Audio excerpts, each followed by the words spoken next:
Fentanyl is the paradox of modern medicine, a drug designed to heal that became one of humanity's most efficient destroyers. Created in laboratories to soothe surgical pain, it evolved into a chemical that hijacks the brain's reward system with ruthless precision. Its touch brings euphoria measured in micrograms, followed by craving, collapse, and loss. To understand why fentanyl feels so good is to uncover how the brain's wiring of pleasure and pain can be weaponized. This is not a story of sensation. It is a story of science, addiction, and the human longing to escape suffering. In the early 1960s, in a quiet laboratory in Belgium, a chemist named Dr. Paul Janssen was searching for a miracle. Medicine was still wrestling with pain, the kind that anesthesia could mute but not abolish, the kind that lingered after surgery, trauma, and terminal illness. Morphine had been medicine's faithful companion for centuries, but it was slow, crude, and prone to dependency. Janssen wanted something sharper, cleaner, and more predictable. What he discovered would outlive him in ways he never intended. Fentanyl, first synthesized in 1959, was meant to be a triumph of pharmacology, a synthetic opioid hundreds of times more potent than morphine, yet controllable in dose and duration. Its name carried no menace then, only promise. Within years, the drug would transform surgery, revolutionize anesthesia, and become a staple of hospital pain management around the world. In the sterile glow of the lab, it seemed like a gift, a key to the locked doors of human agony.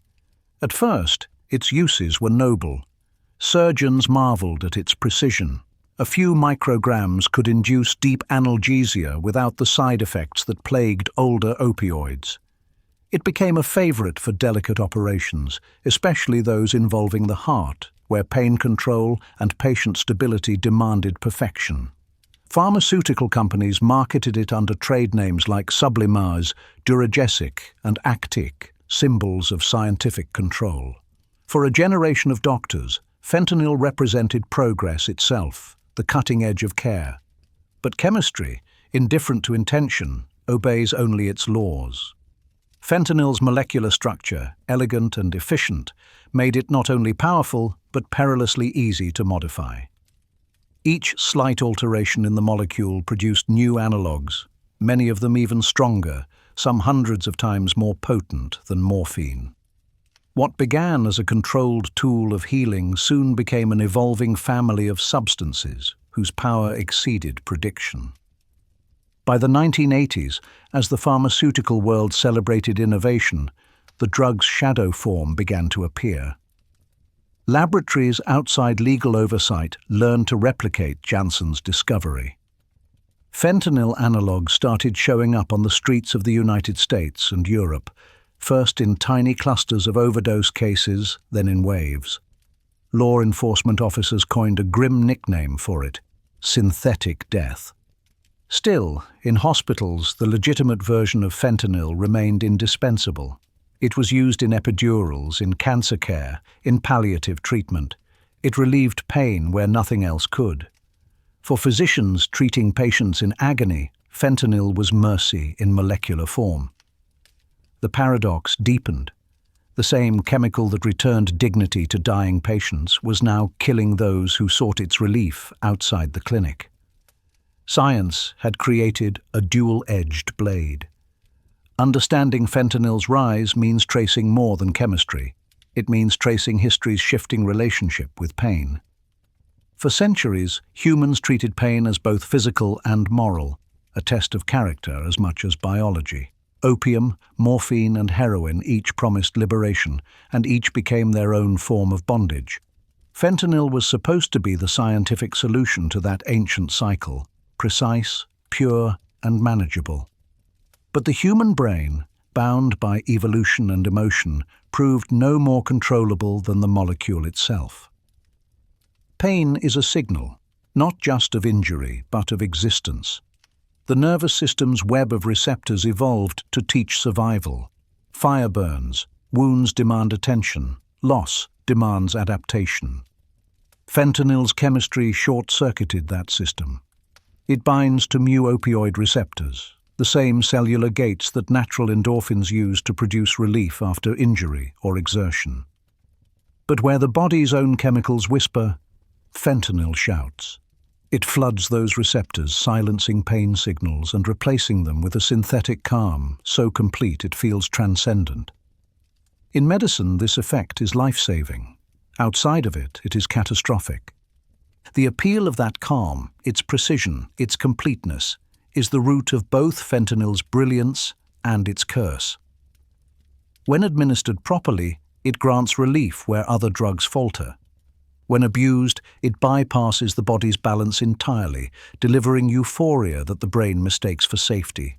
The difference lies not in chemistry, but in control, and control, as history shows, is always fragile. By the late 20th century, the same qualities that made fentanyl revolutionary in hospitals made it irresistible on the black market. It was compact, potent, easy to smuggle, and cheaper to produce than heroin. Dealers could lace it into powders or pills, magnifying profit at the cost of lives. A few grains could simulate pleasure, a few more could end it. The margin between anesthesia and death became invisible. Dr. Janssen, who had envisioned a tool for healing, lived to see his invention's darker mirror. In interviews late in his life, he spoke of the scientist's burden, that discovery is neutral, but humanity is not. "The molecule is pure," he once said. "What we do with it is not." As the 21st century dawned, fentanyl's story entered its next devastating act. No longer confined to operating rooms, it began seeping into every layer of society, urban, rural, wealthy, poor. It crossed oceans not as medicine, but as merchandise, a global commodity of despair. What had started as a synthetic dream now drifted into nightmare. In its molecular heart, fentanyl still obeyed the purpose it was created for, to block pain. But in human hands, that mission metastasized into something larger, a chemical metaphor for our species' oldest struggle, the yearning to end suffering and the danger of what we become when we try to end it too completely. Every drug has a story hidden inside the body, a sequence of reactions, signals, and illusions written in chemistry. Fentanyl's story begins the instant it enters the bloodstream, where it becomes both messenger and master of the human nervous system. To understand why it became the most powerful and perilous painkiller of the modern age, one must first understand the fragile machinery it commands. The human body contains an intricate network called the endogenous opioid system, a biological language that governs pain, pleasure, and stress. This system evolved to protect, not indulge. When the body is injured, neurons release molecules called endorphins and enkephalins, natural opioids that bind to specialized receptors on cells. These receptors, particularly the mu-opioid receptors, act like gates. When activated, they dampen the transmission of pain signals up the spinal cord and into the brain. The result is relief, sometimes even euphoria, a neurochemical signal that says, "You have survived." Fentanyl exploits this same system, but it speaks louder, faster, and longer than nature ever intended. As a synthetic opioid, it fits the body's receptors with molecular precision, mimicking endorphins, but overwhelming them. Within seconds of entering circulation, whether administered intravenously in surgery or absorbed through a transdermal patch, it crosses the blood-brain barrier. There, it binds to opioid receptors in regions responsible for emotion, reward, and breathing.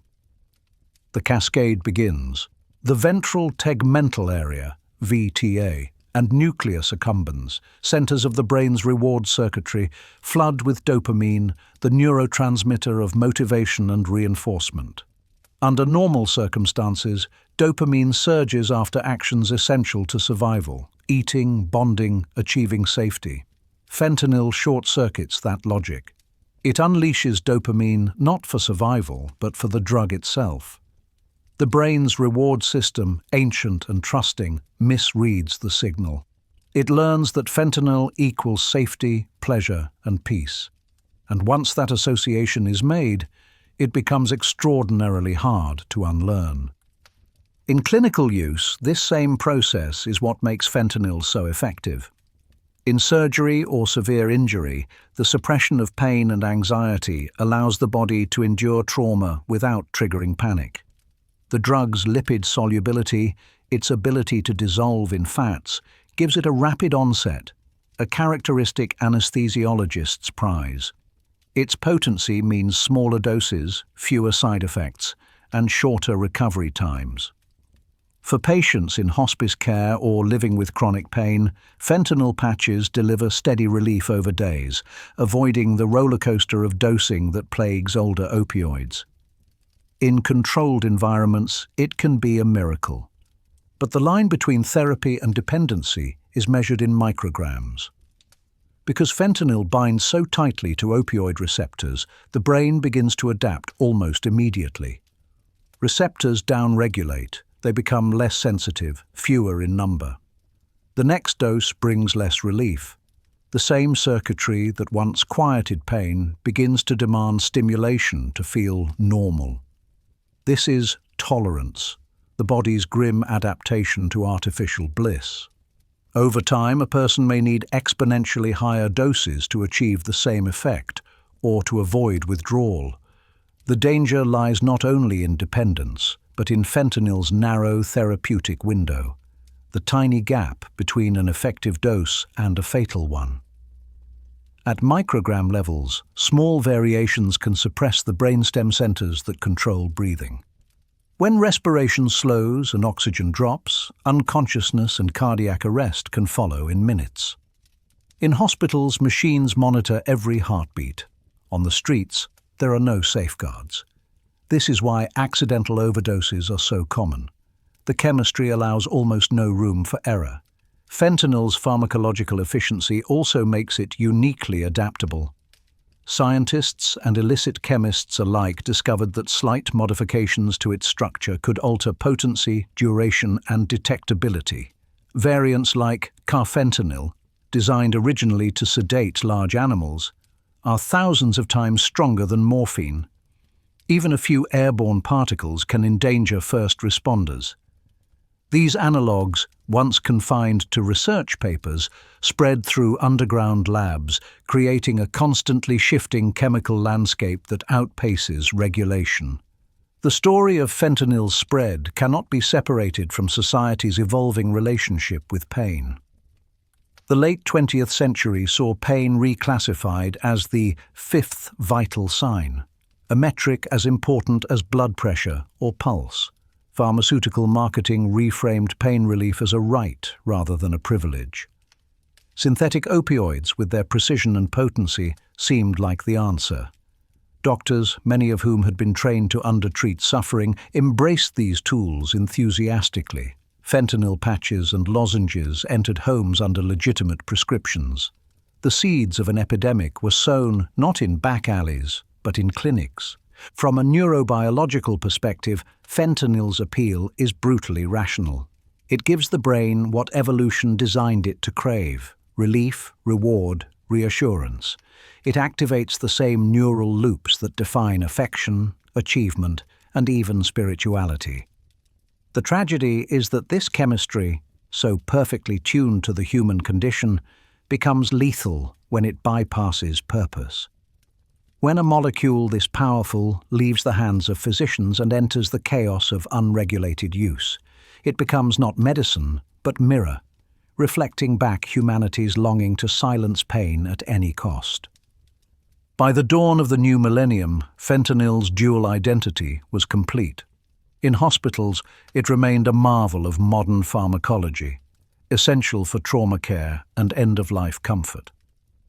On the streets, it became a phantom, a substance measured in dust, traded in deception, capable of extinguishing life before help could arrive. It was no longer a single drug, but a category, a system, a force. Its story was no longer just chemical. It had become cultural. And beneath it all lay the simplest truth of neurochemistry, that pleasure and pain are not opposites, but twins. They share the same pathways, the same circuits, the same fragile thresholds. Fentanyl, in its ruthless precision, erases that boundary. It quiets pain so completely that the body forgets it ever existed, and with that forgetting comes dependence, the brain's desperate attempt to remember what it lost. This was the paradox Dr. Janssen could never have predicted, that his synthetic dream, designed to free humanity from pain, would one day expose the oldest truth of all, that to feel nothing is to risk losing everything. When fentanyl entered medical practice, it wasn't just a new drug, it was a new philosophy of pain. For decades, morphine had defined the limits of what doctors could do for suffering. It dulled agony, but carried side effects that were difficult to manage: nausea, sedation, irregular breathing, addiction. Fentanyl seemed to rewrite those limits. It was efficient, adaptable, and, most importantly, predictable. In the sterile world of operating rooms, predictability meant power. With it, surgeons could venture further, anesthesiologists could fine-tune unconsciousness, and patients could awaken from major surgery as if nothing had happened. The 1960s and 1970s were decades of medical transformation. The space age had infused science with boundless optimism. Machines could reach the moon, surely chemistry could master pain. Fentanyl was part of that same momentum, a molecule engineered not through trial and error, but through intention. Its potency was not an accident, it was a design. By altering the molecular backbone of existing opioids, Dr. Paul Janssen and his team achieved a compound that acted quickly, bound tightly to receptors, and cleared efficiently. It became the gold standard of precision pharmacology, a term that entered medical literature alongside its name. In the early years, its applications expanded rapidly. Cardiac surgery, which required delicate balance between pain control and cardiovascular stability, benefited immensely. Fentanyl's ability to suppress stress responses without plunging blood pressure revolutionized outcomes. Pediatric anesthesiology, once limited by crude dosing, now had a tool scaled to micrograms, gentle enough for infants, strong enough for trauma. By the 1980s, fentanyl was indispensable across intensive care units, emergency rooms, and oncology wards. Its reputation was immaculate, the perfect molecule for an imperfect world. Yet even perfection casts a shadow. The same qualities that made fentanyl ideal for hospitals made it dangerously easy to underestimate. Its rapid onset left little room for hesitation. Its duration, shorter than morphine's, demanded careful timing. When administered by machines, these variables could be controlled. When handled by humans under pressure, the margin for error narrowed. Early reports of accidental overdoses within hospitals served as quiet warnings of what was to come outside them. But for the moment, the narrative remained triumphant. The pharmaceutical industry, encouraged by success, developed a range of fentanyl-based formulations. Intravenous solutions became transdermal patches. Later, lozenges and nasal sprays were introduced for chronic and breakthrough pain. The logic was consistent. If pain could be measured, it could be managed. And if it could be managed, it could be eliminated. The ethos of pain eradication became medicine's creed. In hindsight, that ambition contained both compassion and hubris. The 1990s brought a cultural shift that magnified fentanyl's role. Medical institutions began treating pain as the fifth vital sign, a measurable, treatable symptom on par with blood pressure or heart rate. This change, though grounded in empathy, carried unintended consequences. Hospitals were rated by how well patients' pain was controlled. Doctors faced pressure to prescribe more aggressively. The public, educated by pharmaceutical campaigns, began to see pain relief not as a gift, but as an entitlement. Fentanyl and its cousins, oxycodone, hydromorphone, methadone, became the vocabulary of comfort. Pharmaceutical innovation mirrored demand. Companies engineered transdermal patches capable of delivering steady doses over 72 hours. The technology was elegant. Microscopic reservoirs of fentanyl released through the skin, maintaining consistent levels in the bloodstream. For patients with cancer or degenerative diseases, it was life-altering. But for others, the convenience and potency made misuse almost effortless. Patches could be tampered with, extracted or consumed in ways never intended. The same molecule that healed became a tool of risk. In the operating theatres, fentanyl continued to refine anesthesia practice. Its ability to stabilize the body under stress allowed for longer, more complex surgeries. But anesthesiologists began to notice subtle patterns in post-operative care. Patients exposed to high doses of opioids often reported unusual sensations of fatigue, emotional blunting, or increased sensitivity to pain after the drug wore off. These paradoxical reactions hinted at a deeper neurochemical imbalance, one that would later be identified as opioid-induced hyperalgesia, a condition where prolonged exposure to opioids heightens, rather than dulls, pain perception. Even perfection, it seemed, extracted a cost. Meanwhile, in emergency medicine, fentanyl became synonymous with control. Paramedics used it to manage trauma in the field. Military medics carried vials for battlefield casualties. Its fast action and short half-life made it indispensable where seconds mattered. By the early 2000s, fentanyl had become the most widely used opioid in medical practice worldwide. Its presence spanned continents, professions, and protocols. Few realized that outside the hospital, another network was learning from the same molecule, but for entirely different purposes. Fentanyl's structure, published in open scientific literature, was simple enough for trained chemists to replicate. Illicit laboratories, from Eastern Europe to Asia, began experimenting with derivatives, molecules only slightly altered from the original but unregulated under existing drug laws. Each analog skirted legality until legislation caught up, by which time new ones had appeared. This chemical cat-and-mouse game marked the beginning of what would soon become an uncontainable crisis. The paradox was now fully in motion. The more medicine relied on fentanyl to control pain, the more society's exposure to it grew. What began as a tool of compassion spread into commerce, crime, and tragedy. Its scientific perfection, its efficiency, potency, and adaptability ensured that it could never truly be contained. The molecule had escaped the lab, and with it, the idea that pain could ever be completely mastered. By the end of the 20th century, fentanyl had changed medicine forever. It had refined anesthesia, revolutionized pain management, and set a new benchmark for pharmacological precision. But it had also changed something deeper, the way humanity understood its relationship with suffering. Where older generations saw pain as unavoidable, the new era saw it as unacceptable. In chasing its elimination, medicine had created a compound so powerful that it redefined both healing and harm. The perfect molecule had fulfilled its promise. It had also revealed the flaw hidden in all human invention.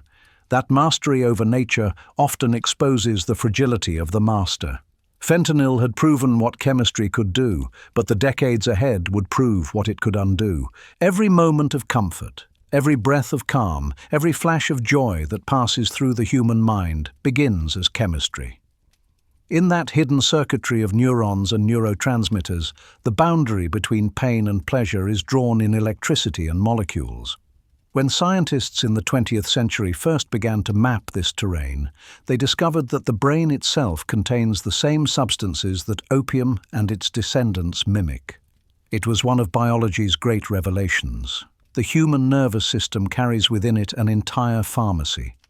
At the center of this system are the opioid receptors, molecular switches embedded in nerve cell membranes.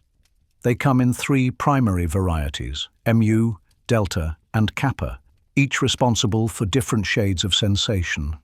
The mu-opioid receptor, the one fentanyl binds to with such affinity, is the gateway to analgesia and reward. When activated, it slows the firing of neurons that transmit pain signals up the spinal cord. At the same time, it influences the release of dopamine in the brain's reward centers, creating a sense of safety and satisfaction.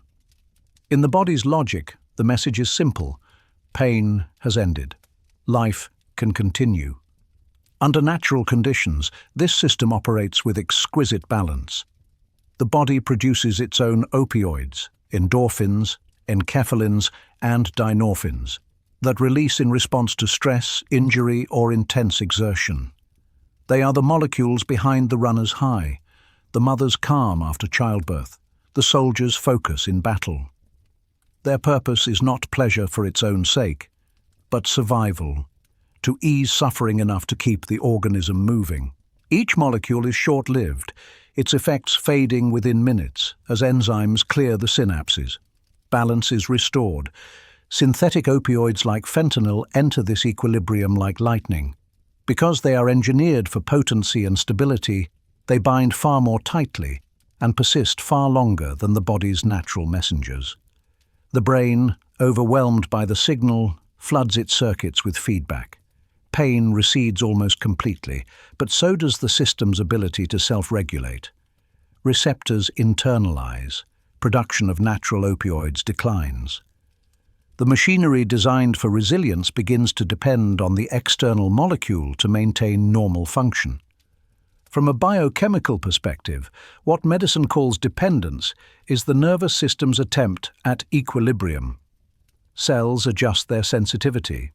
Neurotransmitter levels shift. The body recalibrates its baseline. When the external supply of opioids is reduced or removed, this balance collapses. Neurons fire uncontrollably, flooding the body with pain, anxiety, and physical distress. Withdrawal is not punishment. It is physiology rebounding from suppression. The same receptors that granted relief now amplify absence. Scientists studying this process in the 1970s realized that opioids did not simply dull pain, they restructured motivation itself. Experiments showed that activation of mu-opioid receptors in the brain's nucleus accumbens and ventral tegmental area increased dopamine transmission along pathways associated with learning and reward. In evolutionary terms, this pathway teaches organisms to repeat behaviors that ensure survival.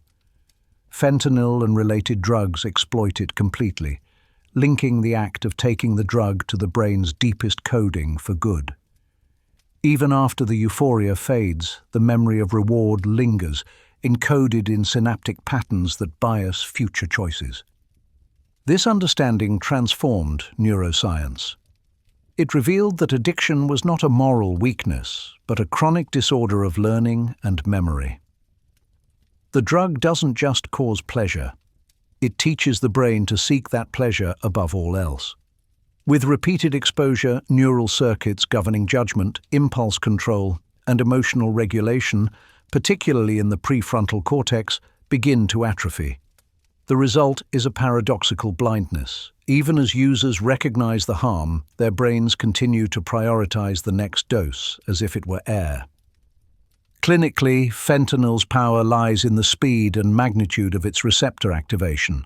A tiny dose saturates receptors almost instantly. This rapid onset makes it indispensable in controlled medical environments where seconds matter. But in the uncontrolled world of illicit use, that same efficiency magnifies danger. The brainstem structures that regulate breathing, especially the medulla oblongata, also contain mu-opioid receptors. When they are overstimulated, the automatic drive to inhale can simply stop. The chemistry of bliss and the mechanism of death are, tragically, one and the same.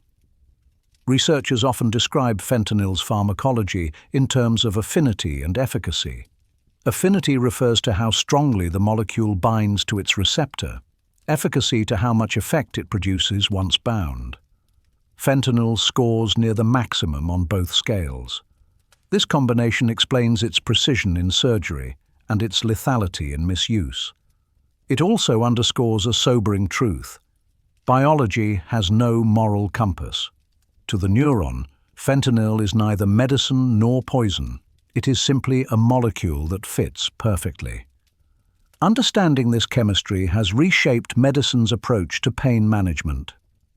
Doctors now speak of the biopsychosocial model of pain, recognizing that suffering is not purely physical, but intertwined with emotion, memory, and context. The opioid receptor system, it turns out, responds as much to expectation and environment as to injury. Placebo studies show that the brain can release its own endorphins simply from the belief that relief is coming, a demonstration that the chemistry of healing and hope are intertwined. Fentanyl in this light is not just a drug, it is a lens through which science can see how deeply intertwined the body and mind truly are.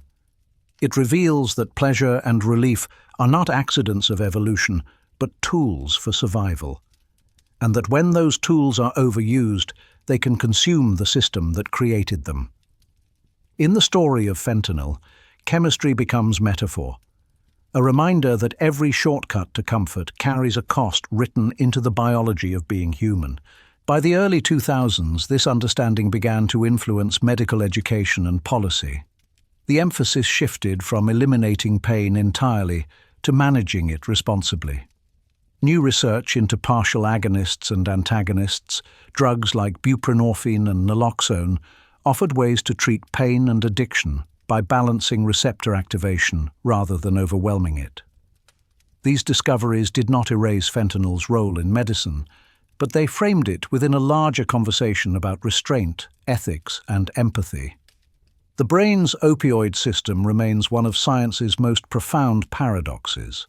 It is both guardian and gatekeeper, capable of producing transcendence and tragedy in equal measure. To study it is to confront the deepest truths about human nature, that relief is necessary, that pleasure is persuasive, and that both can lead us astray if untethered from purpose. Fentanyl merely illuminated what was always there, the fragile chemistry of being alive. Every living thing with a nervous system carries within it a reward circuit, a built-in compass that points toward the experiences most likely to preserve life. Food, rest, warmth, safety, companionship. These signal the brain to release bursts of dopamine and endorphins, reinforcing the behavior that produced them. Evolution shaped this loop so that what feels good is often what keeps us alive. But when synthetic opioids like fentanyl enter that loop, they overwhelm it so completely that the compass spins out of control. Neuroscientists often describe addiction as pathological learning. The brain, flooded with dopamine and opioid receptor activity, records the event as a priority memory, just as it would for eating after starvation or escaping danger. Circuits in the amygdala and hippocampus mark the context, where the drug was taken, who was present, what emotions surrounded the event. Later, even subtle reminders of those cues can reactivate craving, releasing a wave of anticipation that feels indistinguishable from need. The process is not conscious, it is the machinery of survival misdirected. Over time, this misdirection becomes structural. Repeated opioid exposure alters the density and sensitivity of receptors in the mesolimbic pathway, particularly between the ventral tegmental area VTA and the nucleus accumbens. At the same time, neurons in the prefrontal cortex, responsible for judgment and impulse control, lose efficiency. Imaging studies show reduced gray matter volume and disrupted signaling in these regions among people with long-term opioid dependence. The result is a brain that still knows right from wrong, but can no longer translate that knowledge into restraint. At the cellular level, the shift is both simple and devastating. Each flood of dopamine triggers compensatory mechanisms that dampen future release. The next exposure therefore produces less reinforcement, driving the search for stronger or more frequent doses. This cycle of tolerance is accompanied by the onset of dependence, in which normal functioning now requires the drug's presence to keep stress response systems in balance. When the substance is withdrawn, the brain's overcompensated circuits rebound violently, norepinephrine surges, pain sensitivity spikes, mood regulation collapses. What began as chemical comfort becomes chemical captivity. Researchers often compare this process to memory consolidation. The brain treats powerful reinforcement signals as life lessons, hard-coding them into long-term storage. The more intense the signal, the more receptors activated, the greater the dopamine release, the deeper the trace. Fentanyl, with its extraordinary potency, engraves those traces rapidly. This explains why even brief exposure can set off prolonged craving, and why relapse remains a risk years after abstinence. The neural pathways may quiet, but they rarely disappear. These biological changes manifest in behavior that can appear irrational from the outside. Someone caught in addiction will make choices that defy self-interest, risking health, freedom, even life. Neuroscience reframes this not as moral collapse, but as neural dominance, the hijacked reward circuit overruling other priorities. The individual's will is not erased. It is outnumbered. Recovery therefore requires more than discipline. It requires rewiring. Modern treatment strategies reflect this insight. Medication-assisted therapies such as buprenorphine or methadone act as partial agonists, stabilizing opioid receptors without producing the same surge of dopamine. Over time, this allows the brain's natural systems to recalibrate. Other medications, like naltrexone, block receptors entirely, preventing euphoria and reducing reinforcement. Combined with counseling and social support, these therapies help the reward circuit relearn balance, a process measured not in days, but in years. Functional MRI studies of people in sustained recovery show gradual normalization of activity in the prefrontal cortex and limbic regions. Decision-making improves, stress responses moderate.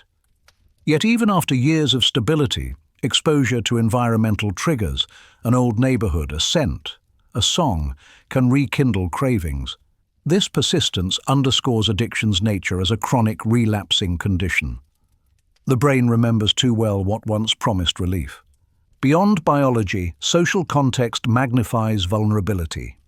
Chronic stress, trauma, and isolation all alter the same reward circuits, reducing baseline dopamine levels and heightening sensitivity to artificial surges. Communities affected by poverty or conflict thus face disproportionate risk. Fentanyl's potency ensures that these disparities become fatal with alarming speed. Where despair is endemic, the chemistry of escape finds ready ground. Understanding these mechanisms has reshaped public health responses. Instead of framing addiction as deviance, policymakers increasingly treat it as a medical emergency rooted in neurobiology and social conditions. Programs that combine harm reduction, counseling, and medication show significantly lower mortality and higher recovery rates. In this model, compassion is not sentiment, but strategy, a way to stabilize lives long enough for the brain to heal. The irony is that the same reward system corrupted by opioids is also the pathway through which recovery must travel. Every act of care, every supportive conversation, every moment of trust releases small natural pulses of dopamine and endorphins. These are the brain's reminders that connection itself can soothe. Over time, such experiences rebuild the architecture that the drug dismantled. In neuroscience terms, plasticity cuts both ways. The brain that learned dependence can also learn freedom. From a scientific standpoint, fentanyl does not invent pleasure. It counterfeits it. It supplies the signal without the source, bypassing the effort, meaning, and reciprocity that real satisfaction requires. That shortcut is its seduction and its undoing. The reward circuit, designed for balance, cannot sustain constant stimulation. Eventually, the counterfeit becomes indistinguishable from pain. By seeing addiction as a distortion of the brain's most ancient learning system, researchers have illuminated a hopeful truth. The same capacity for change that makes dependence possible also makes recovery achievable. The neural map can be redrawn. What the molecule disrupts, time and care can restore. The path is slow, but it is real, and each step back toward equilibrium is the brain remembering what it once knew, that survival and connection, not the drug, are the true sources of relief. ROM. The moment fentanyl entered operating rooms, medicine confronted an ancient contradiction in a modern form: how to relieve pain without unleashing dependency. Every advance in pharmacology carried this dual potential. Morphine liberated 19th-century surgery, but left behind an epidemic of dependence among soldiers and patients. Heroin, once marketed as a gentler alternative, was banned within decades. Fentanyl arrived with the promise that chemistry, at last, could separate healing from harm. But the molecule's precision did not dissolve the moral complexity that surrounded its use. It magnified it. Clinically, fentanyl's benefits are undeniable. In controlled settings, cardiac operations, cancer therapy, palliative care, it allows patients to remain stable where older opioids would depress breathing or blood pressure. Its potency means that microgram doses can produce reliable analgesia, reducing the overall chemical burden on the body. For anesthesiologists, this control is life-saving. For terminally ill patients, it can mean the difference between agony and dignity.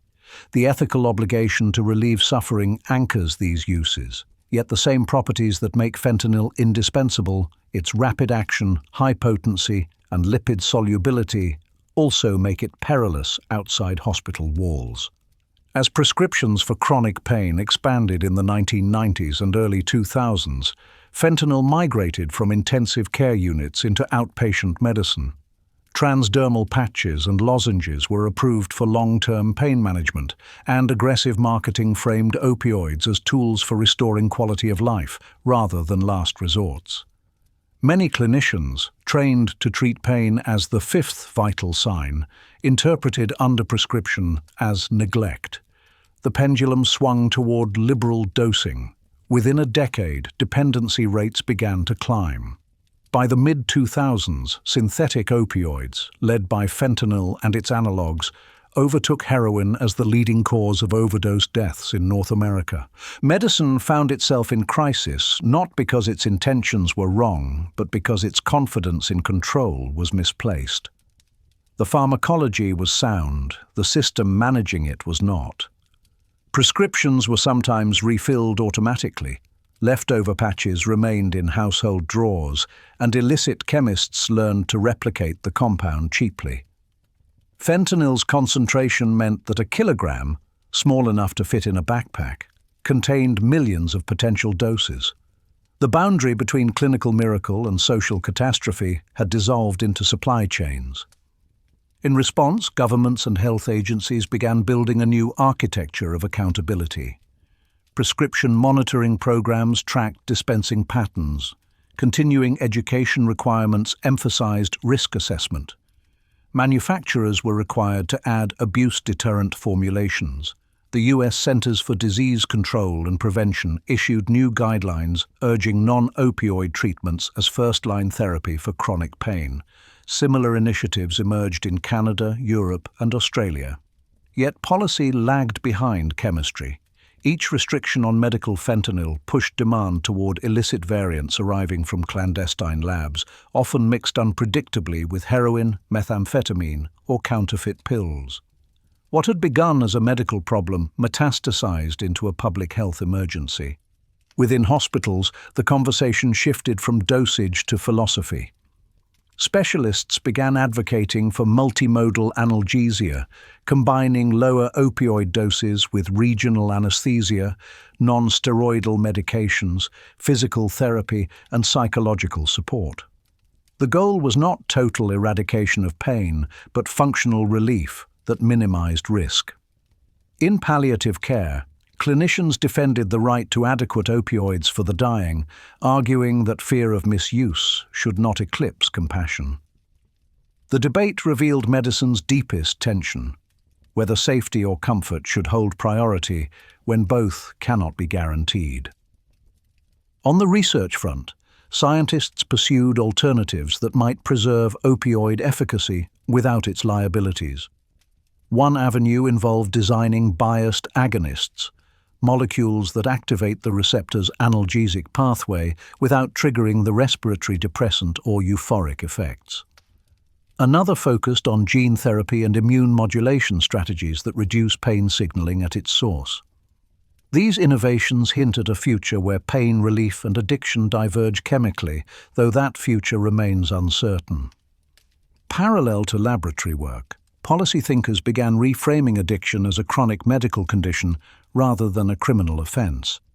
Countries such as Portugal, Switzerland, and later Canada integrated harm reduction strategies, needle exchange sites, supervised consumption facilities, and widespread distribution of the antidote naloxone. These programs did not condone use. They sought to keep people alive long enough to recover. Statistical outcomes supported the approach: fewer fatalities, lower HIV transmission, and greater engagement with treatment services. The moral calculus shifted from punishment to preservation. In the United States, pilot projects introduced low-threshold treatment centers where individuals could begin medication-assisted therapy without bureaucratic delay. Emergency departments stocked naloxone alongside defibrillators.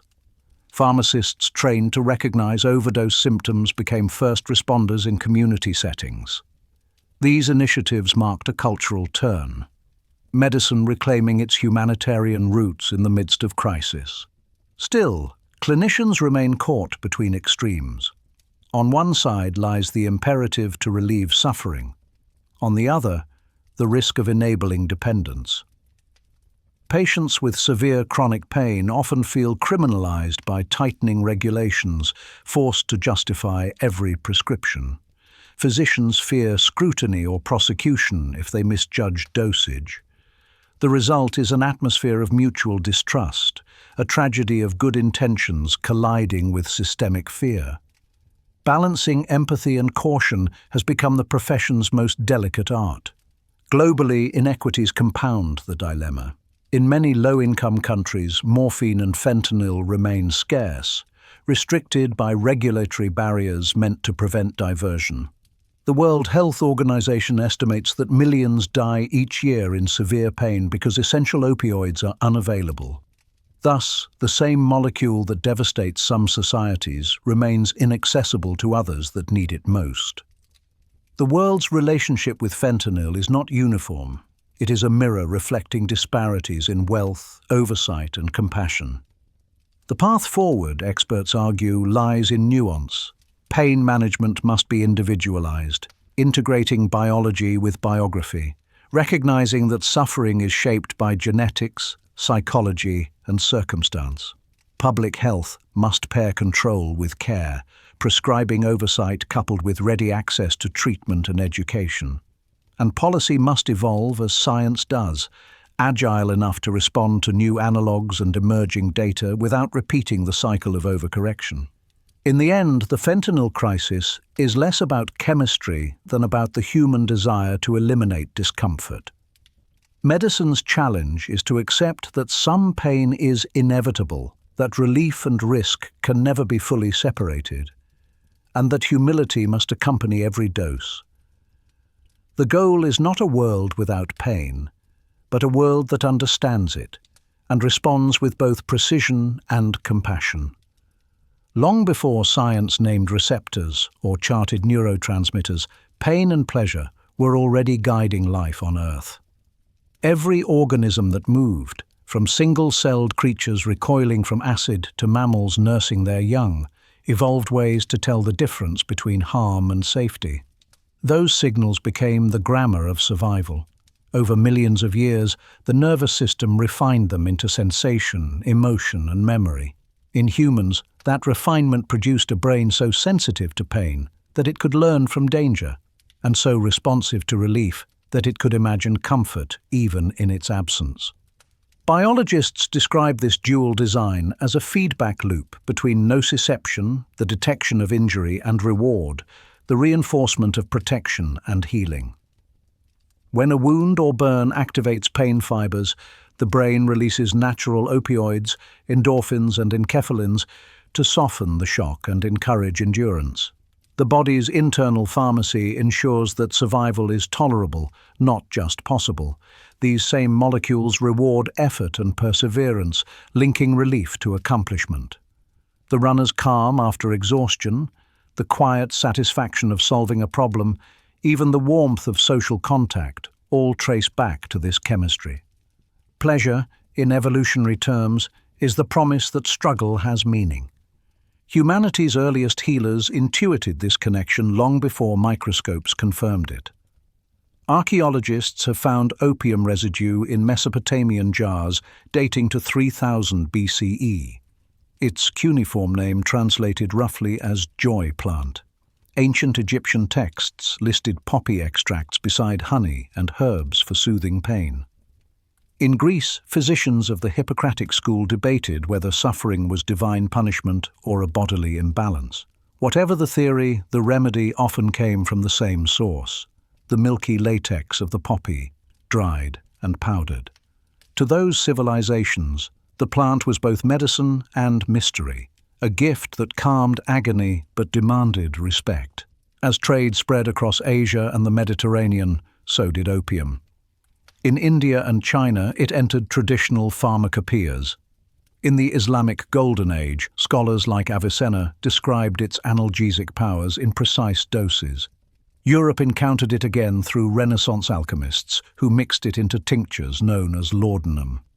These preparations blurred the line between science and sorcery. They relieved fever and cough, but also dulled grief and fatigue. For centuries, the poppy followed humanity wherever pain existed, a companion in both healing and harm. Behind every historical episode of relief lay the same neurobiology. Whether extracted from plants or synthesized in laboratories, opioids fit the same molecular locks within the brain. They trigger a flood of calm that for a moment restores balance. In a world filled with injury, war and childbirth without anesthesia, such relief felt miraculous. Societies wove it into ritual and religion. Poets likened it to divine mercy. Yet dependency shadowed its path even then. Ancient physicians warned of spirits that steal sleep from those who overused the joy plant. The ancients did not know about receptor downregulation or tolerance, but they recognized the cycle of need that followed repeated comfort. As civilization advanced, pain itself began to change meaning. In medieval theology, suffering was often framed as purification, a test of faith. In Enlightenment medicine, it became a mechanical failure of nerves and fluids. The Industrial Revolution redefined it again as an obstacle to productivity. Each era sought not only to understand pain, but to justify its relief. When modern chemistry isolated morphine in the early 19th century, it seemed that humanity had finally captured the poppy's essence in pure form. Morphine allowed precise dosing, measurable effect, and the illusion of mastery. Hospitals, battlefields, and homes alike embraced it. The pattern repeated: discovery, relief, dependency. By the late 20th century, science could explain what earlier ages only observed. The endogenous opioid system, the network of receptors and natural ligands within the brain, was identified, and its evolutionary purpose became clear. These molecules did not exist for pleasure alone. They regulated stress, immunity, and social bonding. Experiments showed that mother-infant attachment triggered endorphin release, binding comfort to connection. Friendship and trust activated similar circuits. Pain and pleasure were no longer opposites, but partners maintaining the equilibrium of life. This insight reframed addiction as a misfiring of ancient design. Opioids, whether natural or synthetic, exploit a system built for survival by offering reward without context. They imitate success, telling the brain that the struggle is over even when it has barely begun. In evolutionary terms, this is catastrophic. The organism stops seeking real solutions because the chemical illusion already signals victory. Dependency, then, is not moral weakness. It is biology deceived by its own mechanisms. Cultural history mirrored this deception. Each generation believed it had found a safer, more civilized way to manage pain. Morphine for opium, heroin for morphine, synthetic opioids for both. Each innovation promised control. Each revealed new vulnerabilities. The lesson was consistent but rarely learned. Comfort, pursued without caution, becomes captivity. Still, the search continued, driven by compassion as much as by commerce. No society could tolerate unchecked suffering. Every healer wanted better tools. The challenge was never intent, only balance. Modern neuroscience deepens the paradox. Imaging studies show that the same regions activated by physical injury also respond to social rejection or grief. The brain cannot easily distinguish between a broken bone and a broken heart. Both register as pain, both invite relief. This overlap explains why opioids dull not only physical discomfort but emotional distress. They calm the circuitry that interprets isolation as danger. In ancient caves, that system kept humans together. In modern cities, it makes loneliness a biological ache. Fentanyl and drugs like it exploit that vulnerability, replacing community with chemistry. Understanding this history reveals the continuity between biology and culture. Humanity's desire to escape pain is as old as the nervous system itself. The molecules we create are merely the latest instruments in that quest.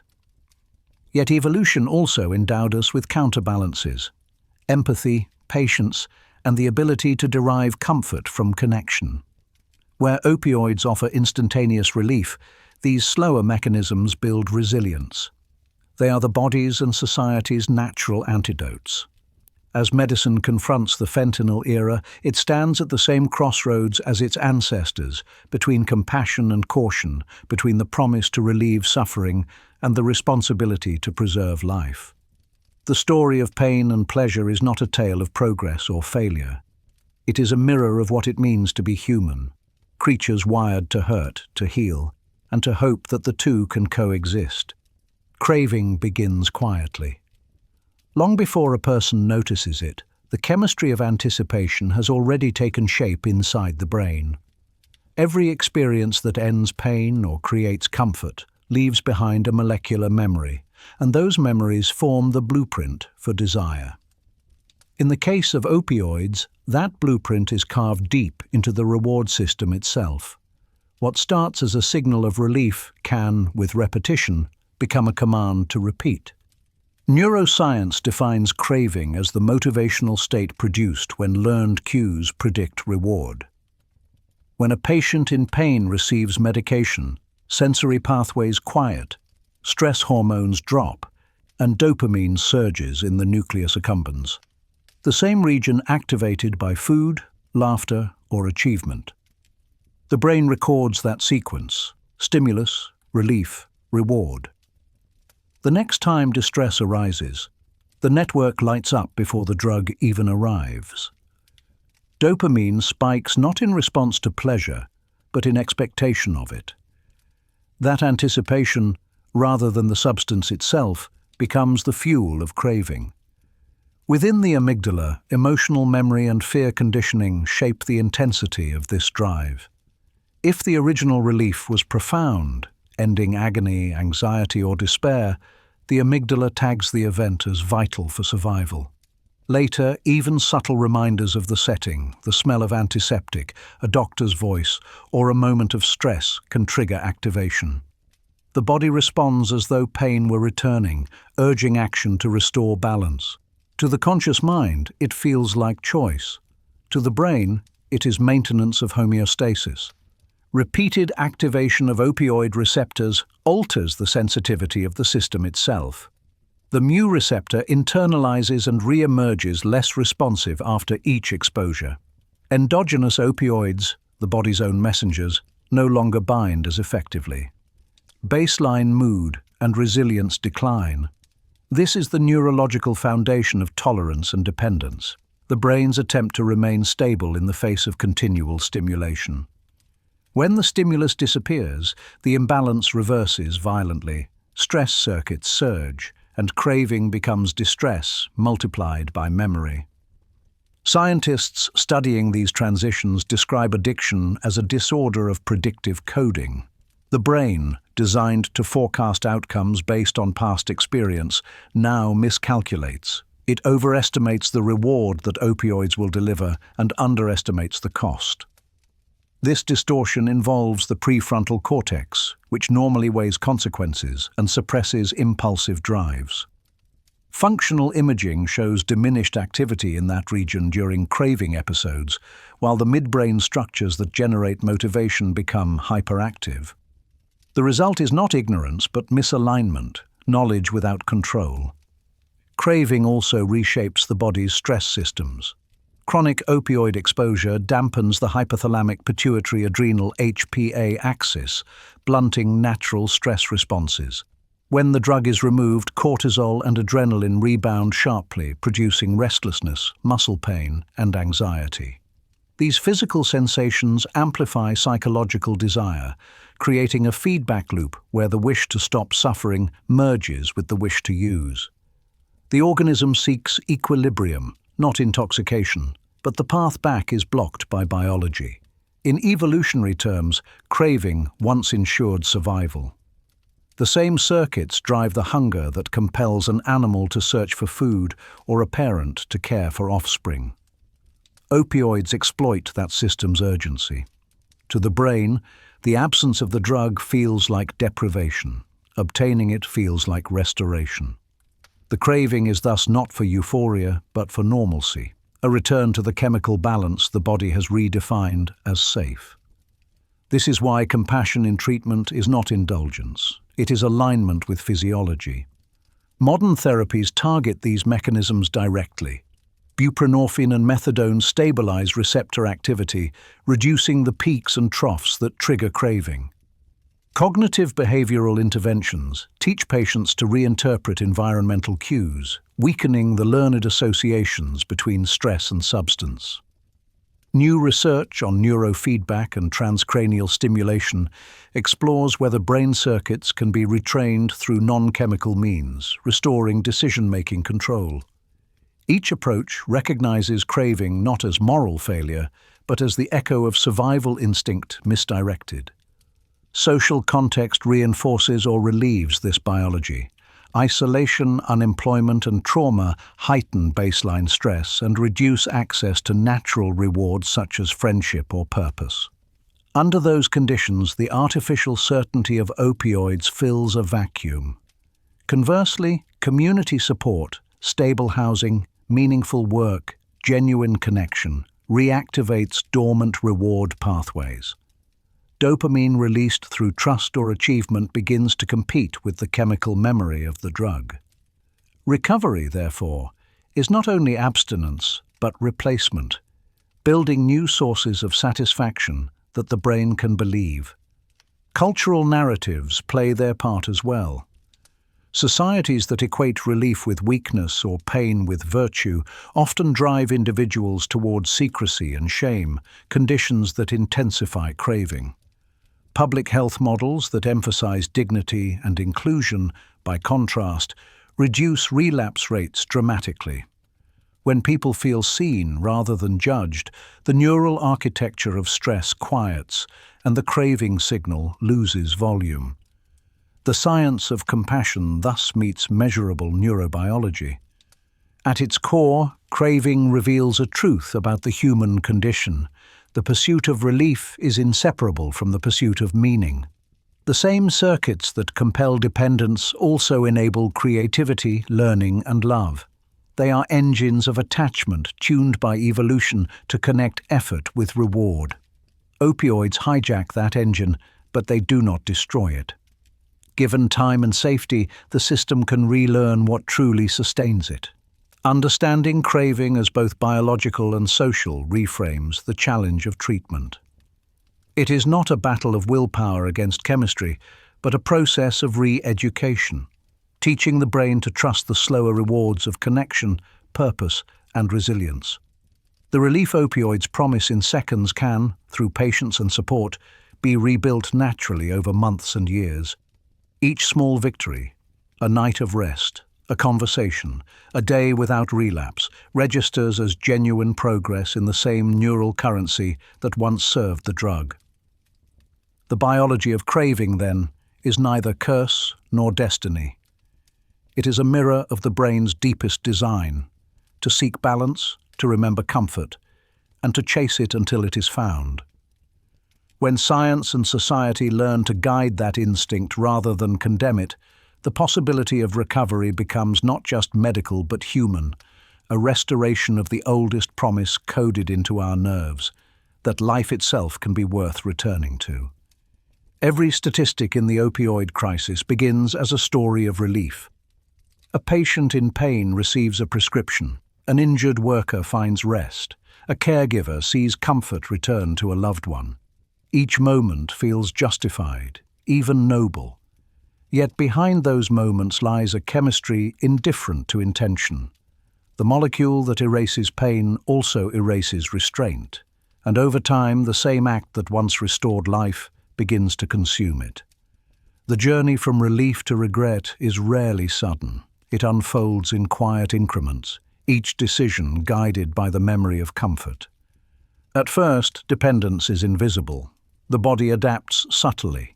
Sleep deepens, irritability fades, appetite normalizes. These changes seem like healing. Only later, when the medication runs short or the interval between doses lengthens, does unease appear, a restlessness mistaken for returning pain. The patient doubles the dose, seeking the original calm. The relief comes, but briefer than before. This pattern repeats, a self-perpetuating loop written in neurochemistry rather than character. Clinicians describe the process in terms of neuroadaptation. Repeated activation of opioid receptors lowers natural endorphin production and dampens receptor sensitivity. The brain's reward system, accustomed to artificial stimulation, recalibrates its baseline. Everyday pleasures, conversation, music, sunlight, register faintly compared with the precision of synthetic relief. The result is anhedonia, the inability to feel pleasure without the drug. Life narrows around the single reliable source of comfort that remains. As dependence deepens, its reach extends beyond biology. Families, workplaces, and communities absorb the shockwaves. Loved ones alternate between worry and resentment, unable to separate the person they know from the behaviors shaped by craving. Productivity falters. Financial strain grows. In the medical system, stigma compounds suffering. Patients fear disclosure lest they be labeled or denied care.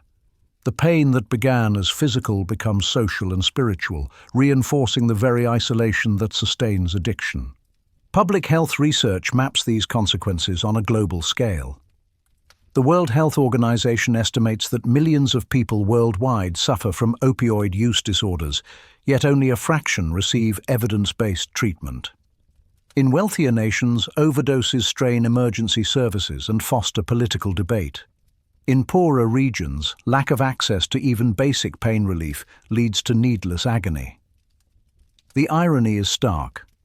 The same class of drugs that devastates some populations remains unattainable for others who need them most. Humanity, caught between excess and scarcity, struggles to balance compassion with caution. The economic toll is vast but measurable: lost labor, healthcare costs, incarceration. The emotional toll defies accounting. Interviews with families affected by the crisis reveal a common thread, a sense of bewilderment at how something intended for healing could lead to such harm. Their testimonies echo through courtrooms, documentaries, and community forums, transforming statistics into conscience. Each voice calls for accountability, not only from pharmaceutical companies or regulators, but from the collective faith that science alone can perfect relief. Within medicine, this reckoning has spurred reform. Medical schools now teach pain management as a multidisciplinary field encompassing psychology, physical therapy, and social support. Physicians are encouraged to prescribe the smallest effective dose for the shortest duration and to discuss risks openly with patients. Pharmacists serve as educators, not merely dispensers. Counseling on storage and disposal. These shifts represent not a retreat from compassion, but a return to its roots, relief guided by prudence. Communities, too, are rewriting their response. Grassroots organizations distribute naloxone kits, train bystanders to recognize overdose, and offer pathways to treatment without judgment. Faith groups, civic centers, and schools host forums that blend education with empathy. The narrative of blame slowly yields to one of understanding, that dependency is a public health condition intertwined with mental health, trauma, and inequality. Each small initiative, from a syringe exchange program to a recovery cafe, reasserts the principle that prevention begins with belonging. Yet the cost persists, measured in lost potential and fractured trust. Entire regions, particularly in post-industrial economies, bear the scars of economic decline and pharmaceutical saturation. Young adults inherit both the pain and the pills of older generations. In rural areas, emergency responders often know the victims personally. Over time, grief becomes communal memory, shaping how communities view medicine itself, not as savior but as force to be handled with caution. Despite these tragedies, resilience endures. Across the world, individuals in recovery rebuild lives, guided by therapies that combine medication, counseling, and purpose. Neuroimaging studies show that with sustained abstinence, receptor function gradually normalizes.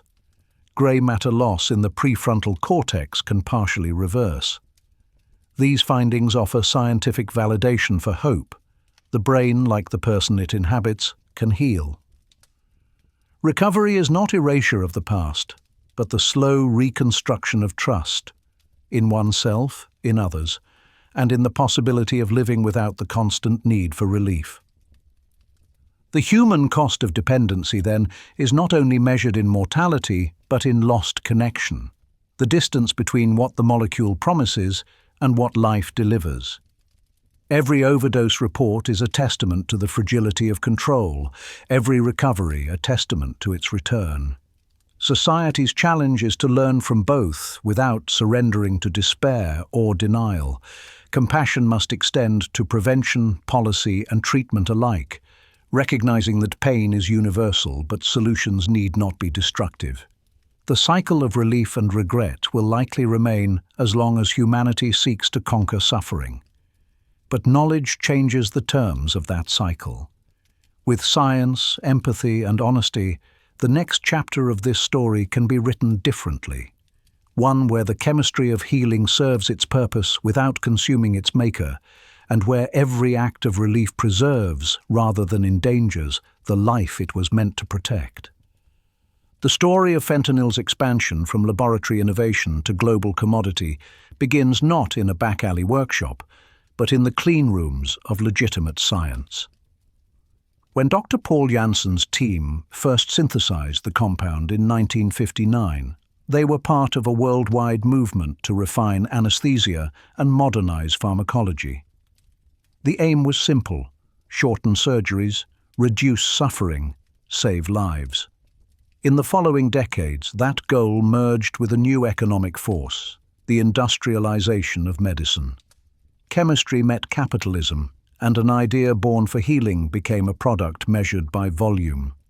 Post-war prosperity had transformed the pharmaceutical sector into one of the fastest-growing industries on Earth. Antibiotics had demonstrated that drugs could conquer once fatal diseases. Tranquilizers and painkillers promised similar revolutions in comfort. By the 1960s, multinational corporations were competing to patent molecules that could treat every symptom of modern life. Fentanyl's precision fit the moment perfectly. It could be manufactured cheaply, shipped efficiently, and dosed with microscopic accuracy. Hospitals, insurance systems, and governments embraced it as the embodiment of progress. The regulatory landscape of the mid-20th century reinforced this growth. Agencies such as the US Food and Drug Administration required rigorous safety trials, but also approved new formulations at unprecedented rates to meet public demand. Each variation, citrate injections, transdermal patches, lollipops for cancer pain, extended patent life and market reach. Shareholders rewarded innovation. Advertising reframed medical advances as consumer choice. Relief became a brand. By the 1980s and 1990s, the ethos of efficiency that drove global markets had entered clinical culture. Hospitals were evaluated not only on outcomes, but on patient satisfaction, and comfort became a metric of success. Pharmaceutical representatives visited doctors with brochures citing minimal addiction risk, emphasizing compassion and productivity. Television campaigns portrayed pain relief as liberation, appealing to a society that equated wellness with unbroken activity. The molecule itself had not changed. The meaning attached to it had. Behind the marketing optimism lay structural realities. Healthcare systems were shifting from long-term physician-patient relationships to managed care models. Appointments shortened, administrative burdens grew, and prescribing powerful analgesics became a practical solution to time constraints. Chronic pain, once treated through multidisciplinary approaches, was increasingly managed with medication alone. For patients, opioids offered immediate relief in a world that rarely paused. For prescribers, they offered measurable satisfaction scores in a system that rewarded speed. Global trade amplified these patterns. As patents expired, generic manufacturers entered the field, lowering costs and expanding access. Supply chains stretched across continents. Precursor chemicals flowed from one nation to another with little oversight. By the early 2000s, fentanyl and its analogues were being produced legally in dozens of countries for medical use. Parallel networks, exploiting regulatory gaps, began diverting small quantities into unregulated channels. What started as overprescription within national borders evolved into an international supply web that blurred the lines between medicine and commerce. Economic incentives made containment difficult. The global demand for pain management was immense. Aging populations, surgical advances, humanitarian crises. Every hospital, battlefield, and disaster zone required opioids. Manufacturers argued that restricting production would harm patients. Regulators feared shortages. The balance between compassion and caution tilted toward availability. By the time policymakers recognized the scope of misuse, fentanyl's presence in legitimate markets had become too embedded to reverse. The digital revolution of the 21st century added another dimension. Online pharmacies, often operating across jurisdictions, began selling prescription drugs without proper verification. Encryption technologies enabled anonymous transactions. Shipping services carried small, potent packages undetected. Each gram represented tens of thousands of potential doses. Synthetic chemistry, once confined to research labs, now circulated through virtual marketplaces accessible to anyone with a computer. The molecule that once symbolized surgical precision had become an icon of globalized risk. Public awareness lagged behind distribution. When overdoses began rising sharply in the mid-2000s, many communities were unprepared to confront a substance so potent that micrograms could be lethal. Emergency departments struggled to identify the cause. Standard toxicology screens often missed synthetic analogues. Law enforcement traced shipments through a labyrinth of intermediaries spanning multiple continents. The problem was no longer a local epidemic, but a transnational industry operating in the shadows of legitimate commerce. Yet amid the chaos, legitimate medicine continued to depend on fentanyl for critical care. Cardiac surgery, trauma management, and palliative oncology could not simply abandon it. Hospitals faced a paradox. The same drug that filled headlines as a threat remained indispensable for healing. Manufacturers, under pressure, improved tracking and introduced tamper-resistant packaging, but the fundamental tension endured. Society needed the molecule it feared. This period exposed the limits of regulation in a globalized economy. Laws could control prescriptions, but not molecules. As soon as one analog was banned, chemists synthesized another, adjusting molecular structures just enough to evade classification. The pace of adaptation outstripped legislation. The world had entered an era where chemistry itself became a moving target. In retrospect, the rise of fentanyl from medicine to market reveals a pattern repeated throughout industrial history: invention outpacing reflection. Technology advanced faster than ethics could follow. The same systems that mass-produced antibiotics and vaccines also mass-produced relief, turning a human need into a commodity. The challenge ahead is not to reject innovation, but to design safeguards as sophisticated as the molecules we create. The synthetic drug industry did not begin as villainy. It began as ambition, the belief that suffering could be engineered out of existence. What it delivered instead was a mirror showing how tightly comfort and commerce are intertwined. As policymakers, scientists, and citizens confront this reality, the question is no longer how to abolish pain, but how to define progress when relief itself can be deadly. Every era of scientific progress eventually meets the question of responsibility. Once humanity gains the power to ease suffering, how should that power be used? The development and global spread of synthetic opioids forced medicine and industry alike to confront this dilemma in real time. The molecules were efficient, the demand immense, and the rewards, financial and humanitarian, seemingly aligned. Yet somewhere between discovery and distribution, the boundaries blurred. What began as compassion became commerce, and commerce rarely pauses for reflection. The ethics of pain management rests on a paradox. Society expects physicians to alleviate suffering, but also to prevent harm. The pharmaceutical industry exists to supply the tools for that mission, but its survival depends on continued demand. Between these imperatives lies a fragile trust that the pursuit of relief will not eclipse the duty to restraint. When profit and compassion share the same equation, the result can be brilliance or betrayal, depending on who balances the scales. The rise of the synthetic opioid market exemplified this tension. Corporations framed their mission around humanitarian ideals, restoring function, dignity, and productivity to patients whose lives were constrained by pain. Marketing emphasized empowerment, portraying medication not as escape, but as restoration. These narratives resonated with a culture increasingly defined by efficiency and control.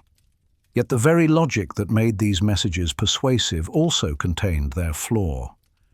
If every discomfort is a defect to be corrected, then no level of pain is acceptable, and the demand for relief becomes endless. Within boardrooms and research facilities, decisions that appeared technical, dose formulation, release mechanism, packaging, carried profound ethical weight. A minor change in labeling could shape millions of prescriptions. An optimistic interpretation of clinical data could influence global practice. Regulators facing their own pressures to foster innovation often deferred to scientific expertise provided by the same institutions that profited from the outcome. No single actor intended harm, but the system itself encouraged ambition over caution. The result was not conspiracy, but convergence.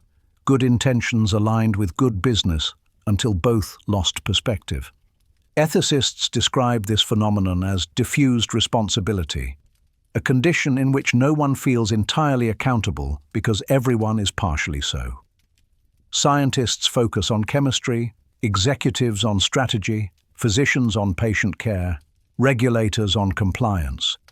Each role in isolation appears defensible. Together, they form a machine whose momentum exceeds the moral insight of any one participant.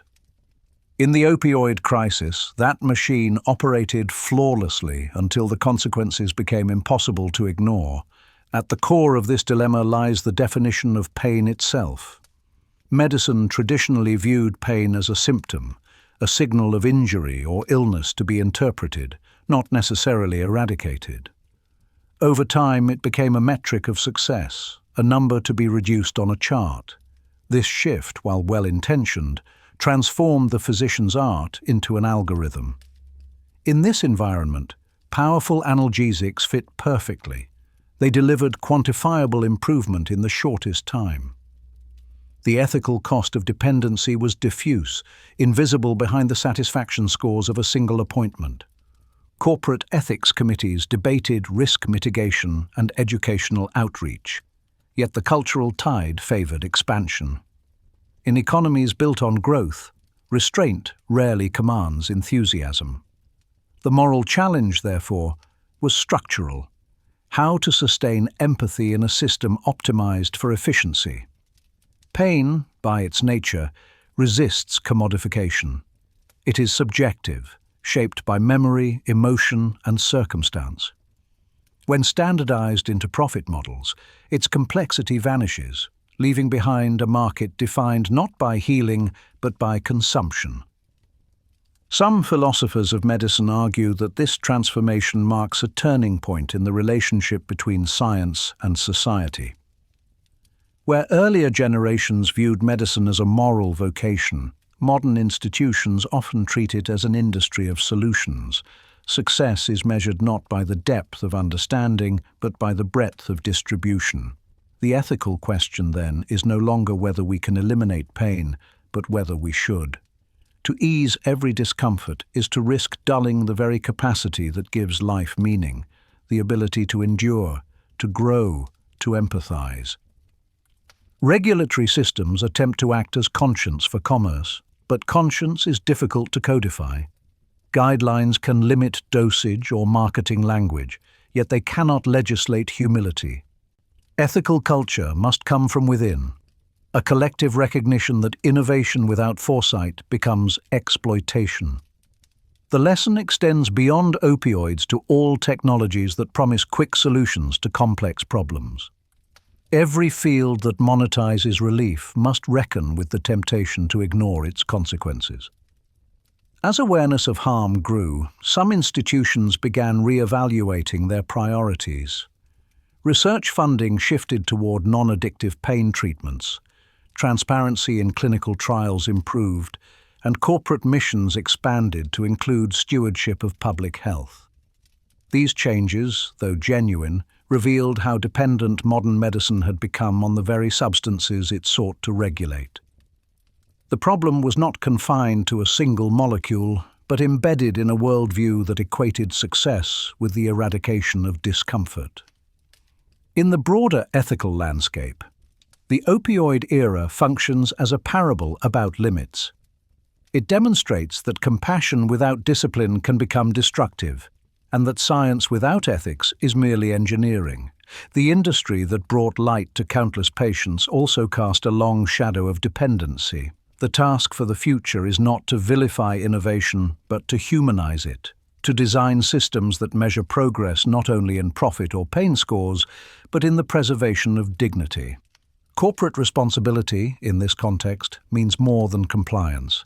It demands foresight, the courage to slow momentum when data warns of danger, and the humility to admit that every cure carries a cost.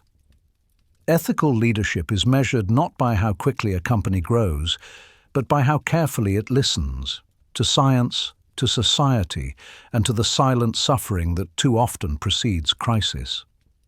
As medicine continues to evolve, the legacy of the synthetic opioid era will remain a moral touchstone.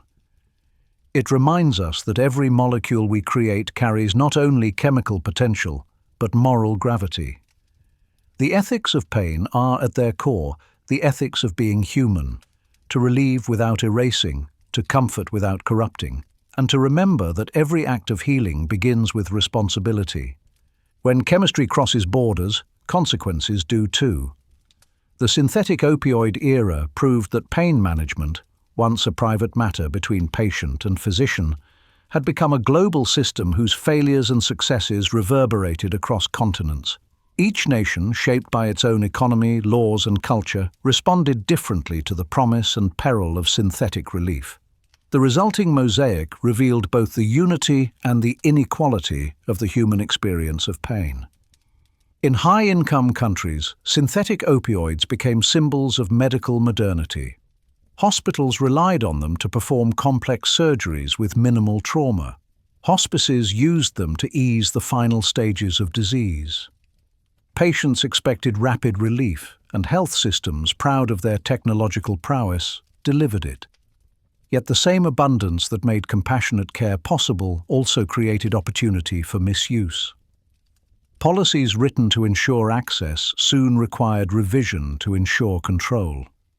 Governments oscillated between two imperatives: preventing suffering and preventing addiction, rarely finding a stable balance. In low- and middle-income nations, the inverse problem prevailed. Strict international conventions designed to curb diversion limited access so severely that millions died each year in untreated pain. Bureaucratic fear of abuse overshadowed compassion. Morphine and fentanyl, inexpensive and effective, often sat unused in warehouses because physicians lacked authority or training to prescribe them. Global health agencies began to describe this disparity as the pain divide, a measure not of technology, but of moral will. Relief had become a privilege of geography. Cultural attitudes toward pain further shaped policy. In some societies, stoicism was celebrated. Suffering was considered a test of character or faith. In others, comfort was a right tied to dignity and progress. These philosophies influenced prescribing norms as deeply as any regulation. Where endurance was honored, opioids remained scarce. Where relief was idealized, they proliferated. The crisis of balance was therefore not only chemical but cultural, revealing how differently civilizations interpret the meaning of pain. The spread of synthetic opioids also challenged the architecture of international law. The scheduling system that governed narcotics since the mid-20th century had been designed for natural substances with fixed formulas. Fentanyl's chemistry defied those boundaries. Minor molecular changes produced new analogues faster than bureaucracies could respond. Each time one compound was prohibited, another appeared. Enforcement agencies faced an opponent not of ideology, but of innovation. The speed of science had outpaced the speed of policy. Globalization intensified the dilemma. Precursor chemicals moved through legal trade routes before being diverted into illicit production. Online markets linked suppliers and consumers across borders, while social media spread misinformation faster than public health campaigns could correct it. The crisis no longer respected sovereignty. It required international cooperation, data sharing, forensic collaboration, and shared compassion. But nations differed in priorities. Some emphasized interdiction, others emphasized treatment. Coordination lagged behind catastrophe. At the same time, the opioid era transformed public discourse about mental health, suffering, and the purpose of medicine. In many countries, conversations once confined to specialists entered mainstream awareness. Documentaries, literature, and art explored the tension between relief and dependence. Pain became visible not only as a medical condition, but as a social phenomenon shaped by inequality, trauma, and technology. The very vocabulary of health expanded. Words such as resilience, mindfulness, and well-being began to share space with pharmacology in the lexicon of care. Public policy gradually reflected this cultural evolution. Governments introduced harm reduction programs, addiction treatment networks, and educational campaigns that replaced fear with information. Some nations integrated pain management and mental health services, recognizing that untreated distress often drives misuse. Others revised sentencing laws, redirecting individuals from prisons to rehabilitation centers. The guiding philosophy shifted from punishment to prevention, from viewing addiction as crime to acknowledging it as illness. Even global commerce began to adapt. Pharmaceutical firms, facing moral and financial scrutiny, invested in transparency initiatives and in research on non-addictive analgesics. Universities revised curricula to include ethics and public health context alongside chemistry.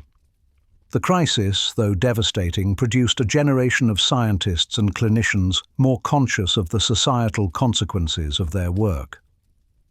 Innovation, once measured solely in potency and profit, began to include sustainability and accountability as benchmarks of success. Culturally, the opioid era exposed humanity's collective vulnerability, the desire for quick solutions to complex suffering. Across continents, people confronted the same questions. How much pain should medicine promise to remove? At what cost? What responsibilities accompany relief? These debates transcended national borders, merging into a global conversation about meaning, resilience, and empathy. The molecule had become a mirror, reflecting universal truths about the human condition. Yet amid reform and reflection, disparities persisted. Wealthier nations refined regulation and expanded treatment. Poorer regions still lacked basic palliative care. The global community faced a moral accounting to prevent one kind of suffering without perpetuating another. Organizations called for balanced access, guarding against misuse while ensuring that the dying, the injured, and the chronically ill need not endure agony in silence. The solution, they argued, was not prohibition, but proportionality, a system guided by science and compassion in equal measure. By the 2020s, the contours of a new paradigm had begun to emerge. International bodies promoted rational pain management, emphasizing education, transparency, and early intervention. Digital tracking technologies allowed regulators to monitor supply chains without restricting legitimate use. Public awareness campaigns reframed opioids not as symbols of shame, but as tools requiring respect. Slowly, the world began to internalize the central lesson of the synthetic opioid age. That control is not achieved through fear, but through understanding. In hindsight, the global ripple of synthetic relief reshaped not only policy, but perspective. It revealed the interconnectedness of biology, economy, and ethics, the truth that no molecule exists in isolation. Pain, relief, and responsibility circulate together, crossing borders as freely as trade or technology. To govern one is to engage with all. The fentanyl story, though rooted in chemistry, became a test of civilization's capacity for empathy and restraint. The future of pain management will depend on that balance. If humanity can translate the lessons of the opioid era into sustainable compassion, ensuring access without excess, innovation without exploitation, then the legacy of synthetic relief may yet be redemption rather than regret. For now, the world continues to measure progress not only in scientific breakthroughs, but in the humility with which it applies them. In the early decades of the 21st century, the language of addiction began to change. For generations, recovery had been discussed in moral or behavioral terms, a matter of discipline, character, or faith. But as neuroscience advanced, researchers revealed a more complex and hopeful picture. The addicted brain was not broken beyond repair. It was plastic, capable of rewiring itself given the right conditions.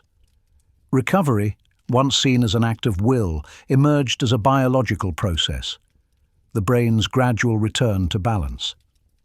Neuroplasticity, the ability of neurons to form new connections, lies at the heart of this new frontier. When chronic opioid use suppresses the brain's natural reward circuits, abstinence allows those pathways to reopen, slowly restoring sensitivity to natural pleasure. Functional MRI studies show that within months of sustained sobriety, activity in the prefrontal cortex, the region responsible for planning, empathy, and decision-making, begins to normalize. Cravings decrease not because desire disappears, but because the circuitry that moderates desire regains strength. Scientists now describe recovery as a process of relearning reward. Therapy, community, and meaningful activity stimulate dopamine and endorphin systems naturally, teaching the brain that satisfaction can be earned rather than injected. Each positive experience, exercise, art, friendship, acts as a small calibration, reminding neural networks how to find equilibrium. What medicine once framed as discipline is now understood as rehabilitation at the cellular level. Technology has accelerated this insight.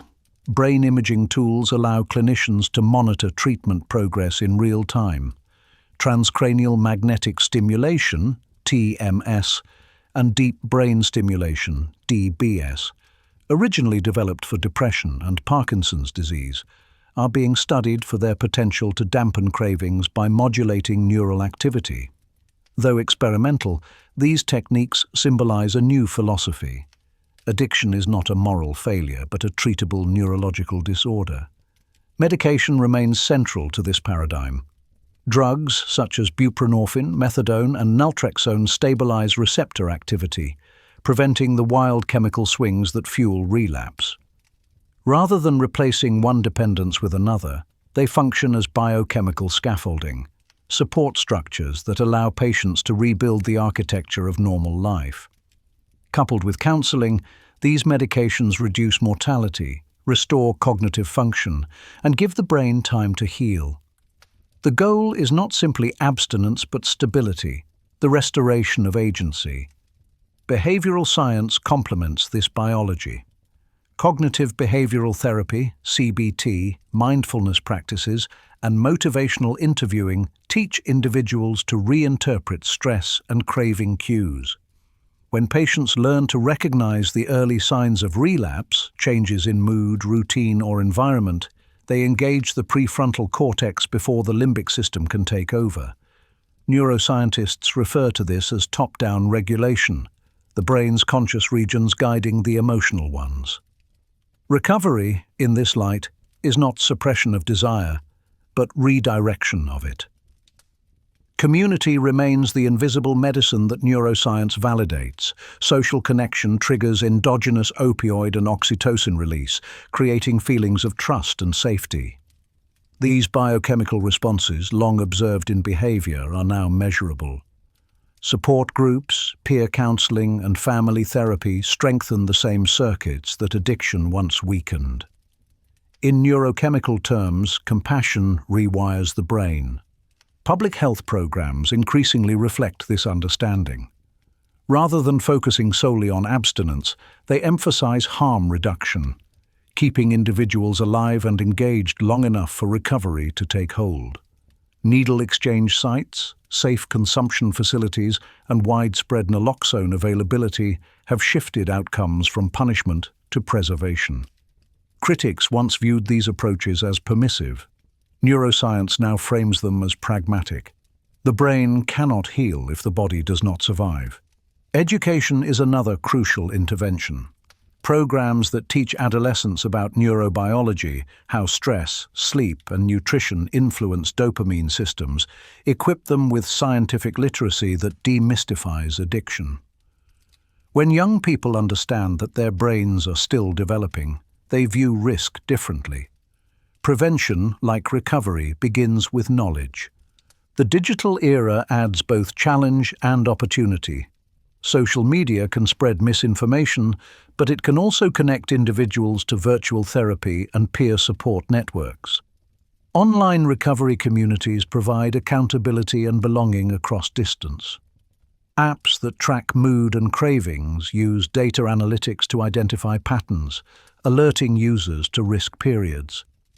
For the first time, personal technology, the same medium that once facilitated access to drugs, can facilitate access to healing. The ethical dimension of these advances is profound. As science learns to influence the brain directly, questions arise. How far should intervention go? Should neuromodulation become routine or reserved for severe cases? Can recovery still hold meaning if it is technologically managed? These debates echo the same caution that shadowed fentanyl's discovery. Innovation demands humility, especially when it alters the foundations of identity. Still, the overall trajectory is hopeful. Each breakthrough, from neuroimaging to community-based care, moves society toward a model of treatment grounded in empathy and evidence. The narrative is shifting from despair to possibility. Where once addiction was described as an endless descent, neuroscience now shows a pathway upward, illuminated not by willpower alone, but by understanding. In laboratories around the world, scientists continue to map the molecular choreography of healing, the slow rebirth of receptors, the strengthening of synapses, the gradual return of emotional balance. Their work transforms recovery from abstraction into biology. The brain, it turns out, remembers not only how to crave but how to recover. It carries within it the blueprint for repair, waiting for conditions kind enough to let it rebuild. This realization reframes the opioid crisis from tragedy to turning point. It reminds medicine that every discovery, no matter how misused, can teach resilience. The same science that once delivered dependency now provides the tools for redemption. In understanding how fentanyl rewires the brain, humanity has learned how to help the brain rewire itself. Recovery is not a single event. It is a physiological dialogue between the body that remembers dependence and the mind that imagines freedom. Neuroscience has begun to describe this dialogue in detail. Healing follows the same principles that once produced addiction: adaptation, reinforcement, and repetition. The difference is direction. Where chronic drug exposure narrowed the brain's repertoire, recovery expands it again, neuron by neuron, habit by habit. At the cellular level, abstinence and treatment trigger a cascade of repair. In the mesolimbic dopamine pathway, receptor density gradually normalizes. Excessive glutamate signaling in the amygdala subsides. The locus coeruleus, overactive during withdrawal, re-establishes its rhythm, easing anxiety and insomnia. These shifts do not occur uniformly, some within weeks, others over months or years, but each represents the nervous system reclaiming balance. Imaging studies show that the prefrontal cortex, once dimmed by substance use, brightens as executive functions return: planning, empathy, foresight. Biology proves what counselors have long observed: the mind clears as the brain heals. Modern medicine now integrates this science into multidimensional care. Physicians monitor not only symptoms but biomarkers: cortisol levels, sleep cycles, inflammatory markers that reflect stress and resilience. Nutrition and exercise, once ancillary advice, are recognized as neurochemical interventions. Physical activity increases brain-derived neurotrophic factor, BDNF, promoting synaptic growth. Omega-3 fatty acids support membrane repair. Consistent sleep restores neurotransmitter equilibrium. Each small discipline acts as molecular therapy, stabilizing the internal environment that recovery depends on. Parallel to biology runs psychology, its methods increasingly evidence-based. Cognitive behavioral therapy, dialectical behavioral therapy, and acceptance commitment approaches teach patients to reinterpret stress rather than escape it. These practices rewire circuitry between the amygdala and prefrontal cortex, strengthening conscious regulation over automatic reaction. Neuroscientists measuring brainwaves during mindfulness sessions find reduced activity in regions linked to craving and heightened coherence in networks governing attention. Healing, in measurable terms, is self-awareness made physical. Technology amplifies these efforts. Wearable sensors track heart rate variability, a proxy for nervous system stability, while mobile platforms deliver real-time feedback. Virtual reality programs simulate high-risk scenarios, allowing patients to practice coping responses safely. Data collected from thousands of participants feeds machine learning models that personalize treatment plans, predicting which combination of medication, therapy, and lifestyle yields the best neural recovery. The frontier of healing now lies in integration, medicine, psychology, and data science functioning as one system. Yet 30% of recovery remains beyond measurement. The human dimension, the stories, relationships, and meaning that sustain effort, provides the context that chemistry alone cannot. A person rebuilding life after dependence must relearn trust in the body's signals, in others' reliability, in the possibility of stability. Support networks provide the emotional scaffolding that biology requires. When families listen without judgment, when communities replace stigma with inclusion, stress hormones fall and natural opioids rise. Empathy becomes endocrine response. Belonging becomes medicine. Culture shapes this process too. In societies that view recovery as redemption rather than disgrace, individuals are more likely to seek help early, when neural plasticity remains high. Public narratives that highlight success stories normalize persistence instead of perfection. Every testimonial, every shared milestone rewrites collective expectation, turning the act of healing into social contagion rather than private shame. This cultural shift feeds back into policy. Governments fund prevention and aftercare because citizens demand compassion informed by science. Ethically, the convergence of neuroscience and humanism raises a new standard for care. Treatment is no longer limited to detoxification or symptom management. It must include restoration of autonomy and purpose. Clinics design programs that pair neurofeedback sessions with vocational training, mindfulness with community service. The aim is holistic symmetry, stimulating the same reward circuits through creativity, work, and altruism that drugs once dominated. When a recovering person mentors another, oxytocin and dopamine surge naturally, the biology of addiction repurposed for empathy. The science behind this transformation continues to evolve. Researchers investigate epigenetic markers, chemical tags on DNA that addiction may leave behind, and discover that lifestyle change can reverse some of them. Stress reduction practices lower expression of genes linked to inflammation. Supportive environments enhance those governing neuroplasticity. In effect, behavior writes biology anew. Recovery is heredity meeting hope halfway. Public health strategy now reflects these insights. Instead of siloed programs, integrated networks coordinate primary care, mental health counseling, and social support. Data sharing ensures continuity as patients move from detox units to community clinics. The objective is not merely survival, but sustainable wellness, a nervous system resilient enough to face stress without chemical reinforcement.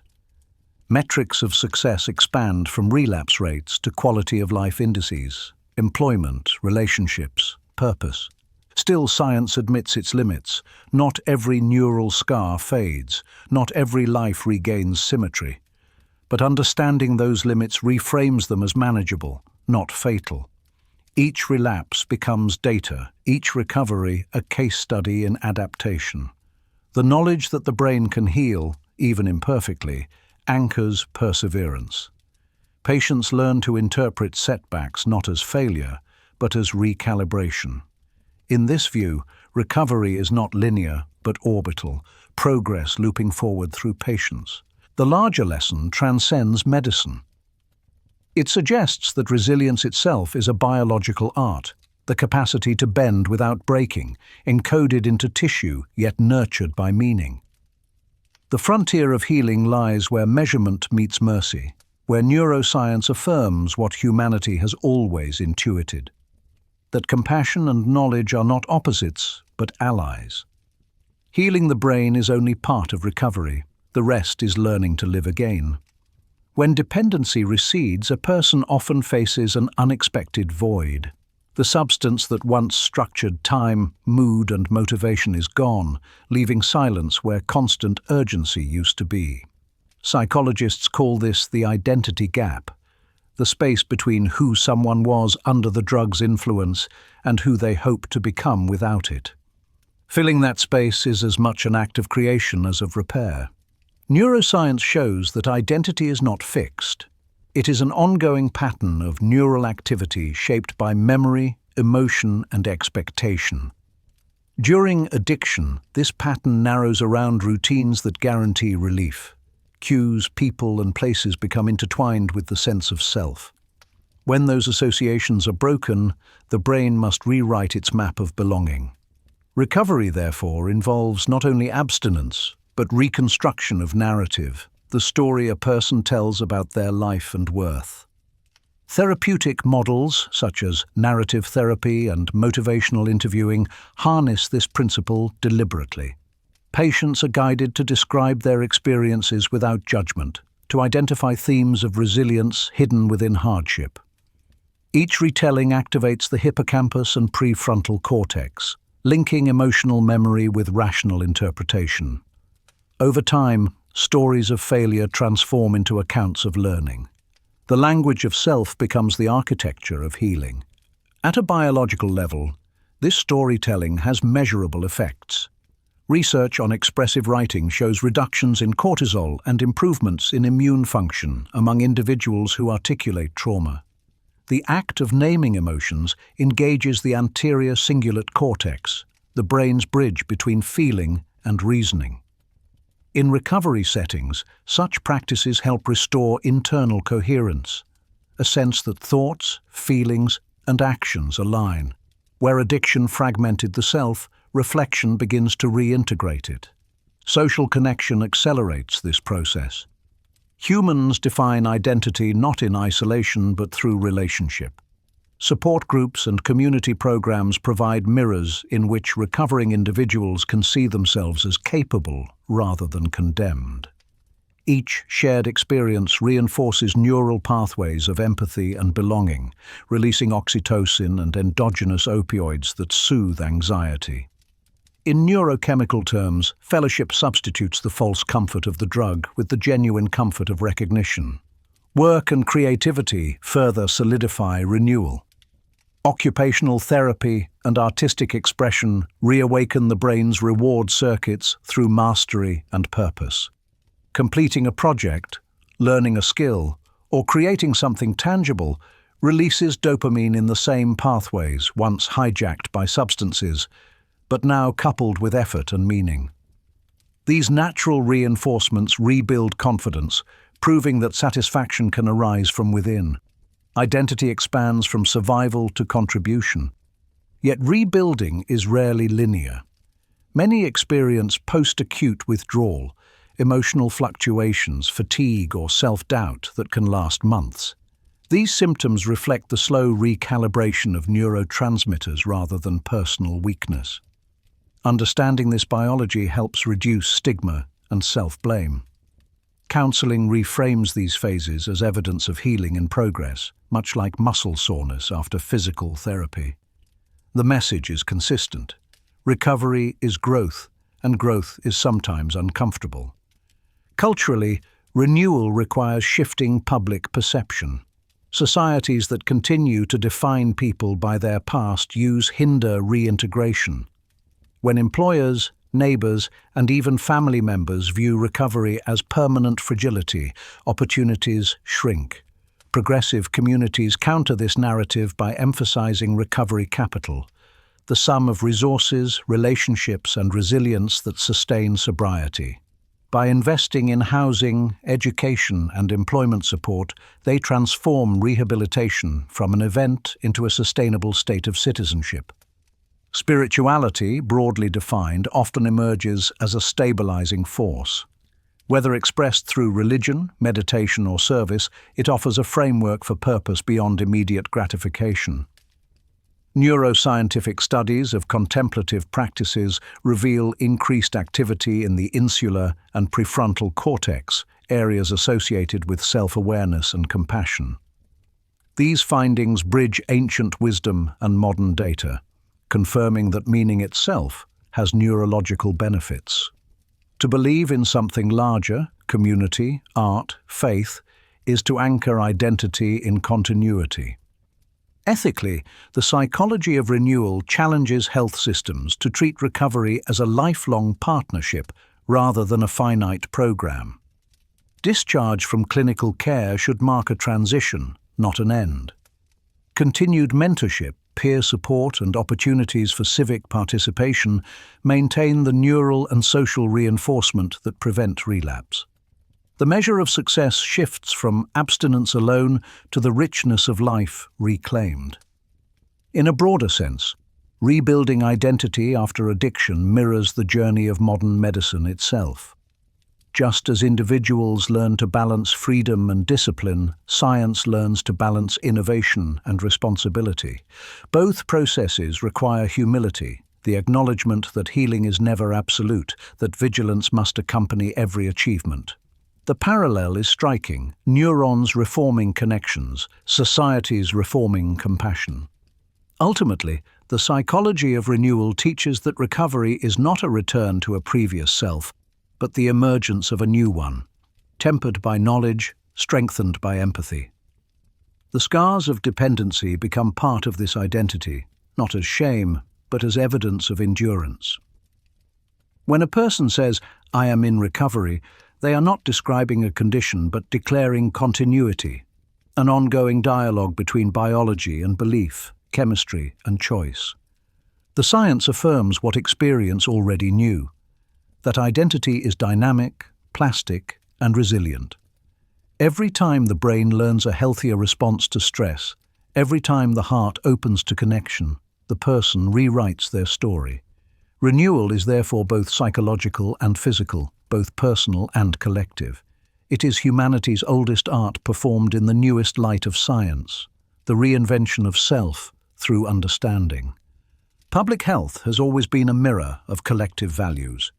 It reflects not only what societies know, but what they choose to act upon. The opioid era, with all its scientific brilliance and human devastation, forced that mirror into focus. It showed that knowledge without foresight, compassion without structure, and medicine without accountability can all lead to tragedy. Yet it also offered the blueprint for reform, a lesson written in data, loss, and the resilience of systems willing to learn. When the first wave of synthetic opioids entered global markets, public health infrastructure was unprepared for their consequences. Most nations viewed addiction through a criminal or moral lens rather than a medical one. Funding prioritized law enforcement over prevention, stigma discouraged early intervention. Pain relief was seen as a purely clinical matter, separate from social policy. The result was predictable. Regulation lagged behind chemistry, and education lagged behind access. The molecules multiplied faster than understanding. The turning point came when epidemiologists began to treat addiction as a population-level disease rather than an individual failing. Mapping overdose clusters revealed patterns, regions where unemployment, isolation, and poor healthcare converged. The data told a sociological story. Dependency thrived where opportunity eroded. In response, policymakers began to reimagine public health not as a set of isolated services, but as an ecosystem linking medicine, education, and community resilience. This shift in philosophy redefined prevention. Early campaigns focused on abstinence messaging, but research soon showed that fear alone did little to alter behavior. Effective prevention required engagement, teaching young people how their brains process stress and reward, providing alternatives that fulfilled the same needs for belonging and achievement. Programs integrated science literacy into classrooms, framing mental health as part of physical health. The message evolved from "just say no" to "understand yourself." Policy also began to recognize the power of harm reduction, a term once controversial but now supported by decades of evidence. Distributing naloxone kits, establishing supervised consumption sites, and training first responders saved thousands of lives. Critics argued that such measures condoned drug use. Data showed they prevented death. Over time, compassion proved more practical than condemnation. Survival became the prerequisite for change. A cornerstone of reform was integrated care. Previously, addiction treatment, mental health and primary care functioned in isolation. Patients cycled between emergency rooms, detox centers, and prisons with little continuity. New policy frameworks encouraged cross-sector collaboration. Electronic health records linked providers. Funding models rewarded long-term outcomes rather than short-term discharges. The system began to operate as a continuum instead of a revolving door. Economics played a decisive role. Studies revealed that every dollar spent on treatment and prevention saved several in healthcare and criminal justice costs. This evidence reframed compassion as fiscal logic. Governments that once viewed recovery programs as charity began to see them as infrastructure. The opioid crisis, devastating as it was, made the case that empathy could be efficient, that social investment was a form of insurance against collapse. The legal system followed suit, experimenting with drug courts and diversion programs that replaced incarceration with rehabilitation. Judges collaborated with clinicians. Sentencing included therapy and education rather than confinement alone. This approach, rooted in restorative justice, treated offenders not as liabilities but as patients in need of structure. The results were tangible: reduced recidivism, lower public costs, and measurable improvements in community health. At the national level, governments restructured agencies to unify response. Task forces merged data analysis with human services, coordinating law enforcement with health departments. The concept of One Health, traditionally applied to the intersection of human, animal, and environmental well-being, expanded to include social determinants. Addiction was understood not in isolation, but as symptom of broader imbalance: inequality, trauma, and cultural disconnection. Solutions had to address all three. International collaboration deepened as the crisis crossed borders. Nations shared forensic data on new synthetic analogues, harmonized regulations on precursors, and funded research on non-addictive pain management. Multilateral organizations treated opioids as both humanitarian and security challenges, balancing control with access. The goal was dual: prevent diversion while ensuring that patients in need of pain relief were not abandoned. For the first time, global health policy treated empathy and enforcement as partners rather than opposites. Public education became the cultural backbone of reform. Documentaries, literature, and journalism humanized addiction, transforming statistics into stories. The public began to understand that dependency could affect anyone: doctors, parents, athletes, students. This recognition eroded stigma and encouraged funding for mental health parity. Media shifted from blame to context, replacing sensationalism with science. Awareness became prevention's most enduring ally. The policy lessons of the opioid era extend beyond drugs. They reveal the necessity of humility in governance. Systems must anticipate that every solution can generate new risks and must design mechanisms to adapt quickly. Transparency, data sharing, and public engagement became ethical imperatives, not bureaucratic luxuries. The success of future reforms will depend less on control and more on collaboration between doctors and patients, policymakers and citizens, nations and their neighbors. The greatest achievement of this transformation may not be reduced overdose rates or reformed legislation, but a deeper cultural shift, the recognition that health is collective. No policy can succeed in isolation from the society it serves. The opioid crisis taught humanity that compassion, when institutionalized, becomes resilience, and resilience, rooted in understanding, reinforced by action, is the truest measure of public health. Prevention is often invisible. When it works, crises do not occur, hospitals remain calm, and headlines fade. Yet the absence of disaster is rarely celebrated. For much of modern history, health policy prioritized reaction over preparation, waiting for epidemics to demand attention. The opioid era inverted that logic. It proved that prevention, though less dramatic than intervention, is the foundation of a resilient society. Building prevention into public life begins with information. Data, collected consistently and analyzed honestly, functions as the nervous system of public health. Before the opioid crisis, overdose statistics were fragmented across jurisdictions. Researchers struggled to track patterns in real time. Modern prevention systems replaced that fragmentation with integrated surveillance networks linking hospitals, pharmacies, laboratories, and community programs. Algorithms detect emerging trends, alerting officials to spikes in prescriptions or illicit supply. Technology, once part of the problem, became an early warning tool for solutions. Education forms the second pillar. Traditional drug awareness campaigns relied on fear. Contemporary ones rely on literacy. Schools teach neuroscience alongside nutrition, explaining how stress, sleep, and social connection affect brain chemistry.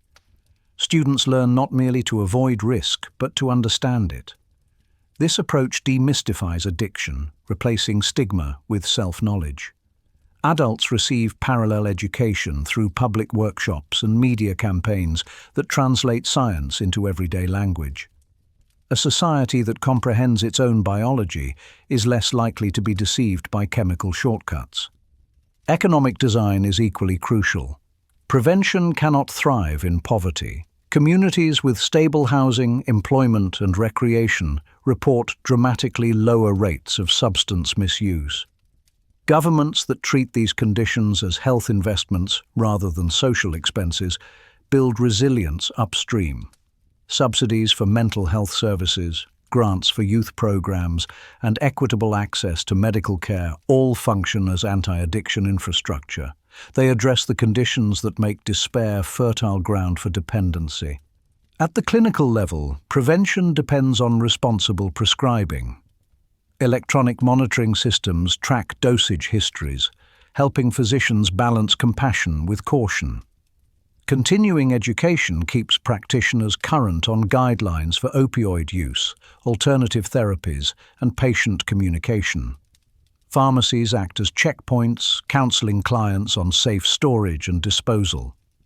These measures, when coordinated, create a feedback loop of accountability that protects both patient and practitioner. Community architecture also matters. Urban planners and policymakers now recognize that the built environment influences behavior. Neighborhoods with accessible healthcare, safe public spaces, and supportive social institutions foster healthier choices. Isolation, by contrast, breeds risk. Recovery-friendly housing developments, peer resource centers, and recreation initiatives integrate well-being into geography. Prevention is not merely policy, it is place. Technology offers new tools to sustain these systems. Predictive analytics can identify populations at risk based on medical, social, and environmental indicators. Artificial intelligence assists in designing personalized prevention plans, balancing privacy with precision. Mobile applications provide discrete channels for mental health check-ins and crisis intervention. Digital outreach extends the reach of care to rural and underserved regions, turning connectivity into protection rather than peril. Cultural context remains indispensable. Prevention programs succeed only when they resonate with local values. Indigenous communities, for example, integrate traditional healing with modern medicine, emphasizing cultural identity as a source of resilience. Immigrant populations adapt prevention messages to linguistic and religious frameworks. The principle is universal. Prevention must speak the language of those it serves. Respect, not prescription, builds trust. Governance provides the framework that holds these efforts together. Policies must outlive election cycles, insulated from political fluctuation by bipartisan commitment to well-being. Long-term funding mechanisms, trusts, levies, or dedicated public health budgets ensure continuity. Accountability structures measure not only financial efficiency, but social equity: who benefits, who remains excluded, and why. Transparent reporting transforms prevention from charity into civic duty. Perhaps the most profound evolution in prevention philosophy is the acceptance that zero risk is neither possible nor necessary. The goal is not to eliminate all exposure to harm, but to strengthen individuals and systems so that exposure does not escalate into crisis. This model mirrors immunology. Rather than isolation, it promotes resilience. Communities learn to respond to stressors with flexibility, adapting faster than problems can spread. The success of prevention thus lies not in avoidance, but in adaptability. Ethically, enduring prevention demands humility. Every policy, however advanced, must anticipate unintended effects. Restrictions too severe can deny patients needed care. Leniency too broad can invite misuse. The balance is dynamic, requiring constant adjustment informed by evidence. The willingness to revise, to admit error, becomes a moral strength. In this way, prevention is both science and philosophy, a practice of vigilance grounded in compassion. Globally, the architecture of prevention is beginning to resemble a network rather than a hierarchy. Knowledge flows laterally between nations, researchers, and communities. What works in one context is adapted in another. The emphasis shifts from ownership of solutions to stewardship of learning. International cooperation replaces competition. Health becomes a shared resource. In this design, every success contributes to a collective immune system against future crises. The opioid era's greatest legacy may be this: the realization that prevention is not passive, but creative. It builds the conditions in which healing outpaces harm. Its victories are quiet, its heroes often anonymous: teachers, counselors, data analysts, policy architects.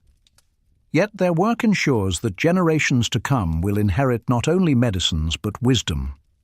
To prevent suffering before it begins is the highest expression of compassion informed by science. Resilience is often described as a personal quality, a strength of character that allows individuals to recover from adversity. But as the opioid era revealed, resilience is also a collective capacity, something societies can design, nurture, and sustain. When systems are built to absorb stress without breaking, when institutions can adapt to failure without denial, the fabric of civilization itself becomes therapeutic. Healing ceases to be a private struggle and becomes a public function. The foundation of such resilience is social cohesion. Communities with strong interpersonal networks recover faster from crises, whether economic, environmental, or medical. This is not coincidence but biology. Social trust lowers stress hormones, enhances immune response, and activates brain circuits linked to safety and reward. In public health terms, connection is prevention. Cities that invest in community centers, libraries, and accessible social services are, in effect, investing in neural stability at scale. Governance plays an equally critical role. Resilient policy is proactive, not reactive. It recognizes that every social determinant, education, employment, housing, healthcare, is a lever that influences vulnerability to crisis. Governments that integrate these determinants into planning build systems that anticipate rather than chase problems. This integration marks a shift from emergency management to adaptive governance, policy designed to learn, evolve, and self-correct. Resilience as policy also depends on transparency and participation. When citizens understand how decisions are made and can contribute to them, collective agency increases. Public engagement transforms health initiatives from mandates into movements. Communities that co-design prevention programs, contribute data, and share outcomes become stakeholders in their own well-being. This reciprocity generates accountability that no enforcement mechanism can match. Economically, resilient societies treat health as capital rather than cost. Investment in wellness, through universal healthcare, parental leave, mental health programs, yields measurable returns in productivity, education, and civic stability. The opioid crisis demonstrated how expensive neglect can be. Resilience economics reframes compassion as efficiency. Every dollar spent on prevention, treatment, and education multiplies through generations as saved lives, stronger families, and reduced inequality. Education is the long-term engine of resilience. Curricula that include emotional intelligence, critical thinking, and civic responsibility cultivate citizens capable of navigating uncertainty. These skills translate directly into public health. Individuals who can regulate stress, analyze information, and empathize with others are less susceptible to despair and misinformation. Schools thus become the first line of defense against future crises, producing not only knowledge but adaptability. Technology amplifies both risk and resilience. The same digital infrastructure that spreads misinformation can also disseminate life-saving knowledge. Public health systems now use real-time data dashboards, open-access research, and predictive analytics to anticipate outbreaks and social trends. Artificial intelligence assists in identifying mental health risks through language patterns in social media, enabling early outreach.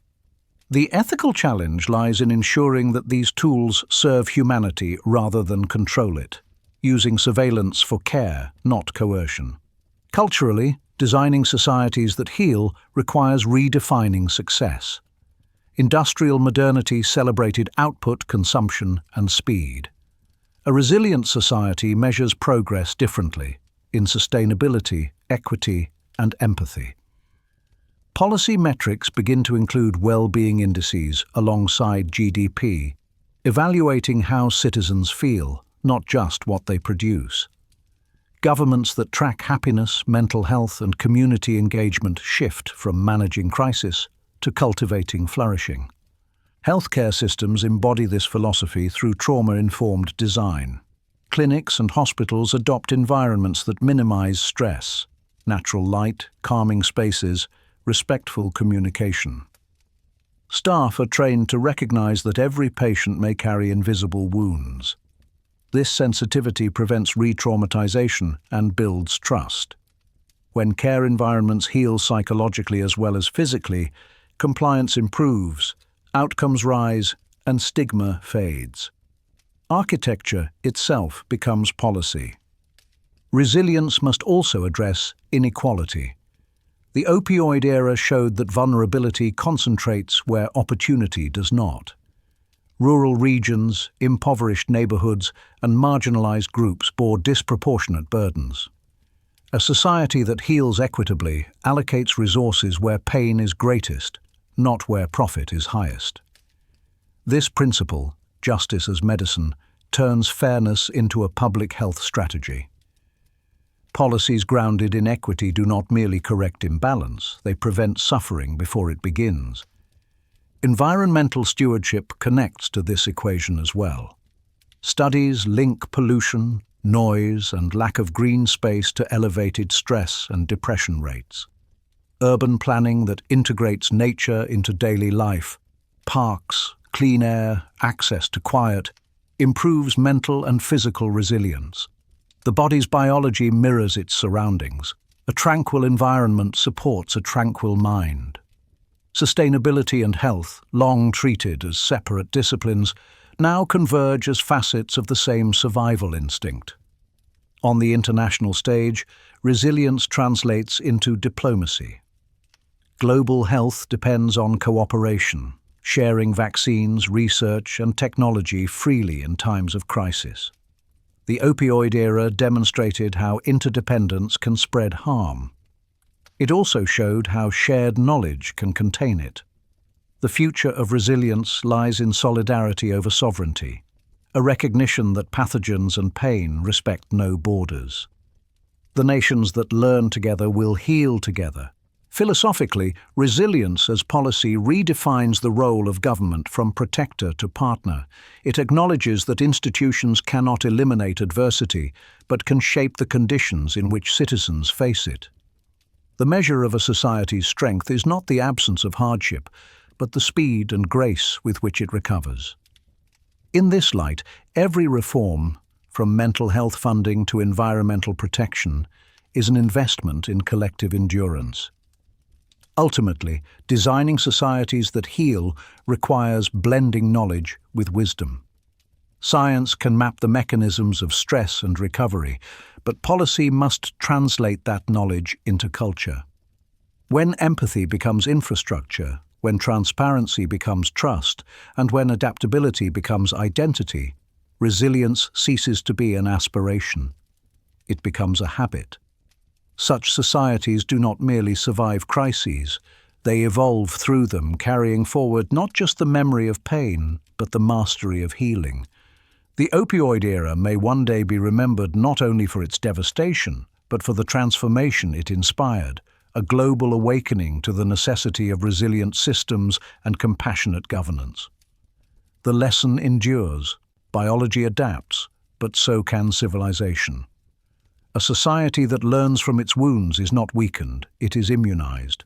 Resilience written into policy and practiced in compassion is the most powerful medicine of all. Every society carries its own memory of pain. It lives not only in archives and monuments, but in language, ritual, and art.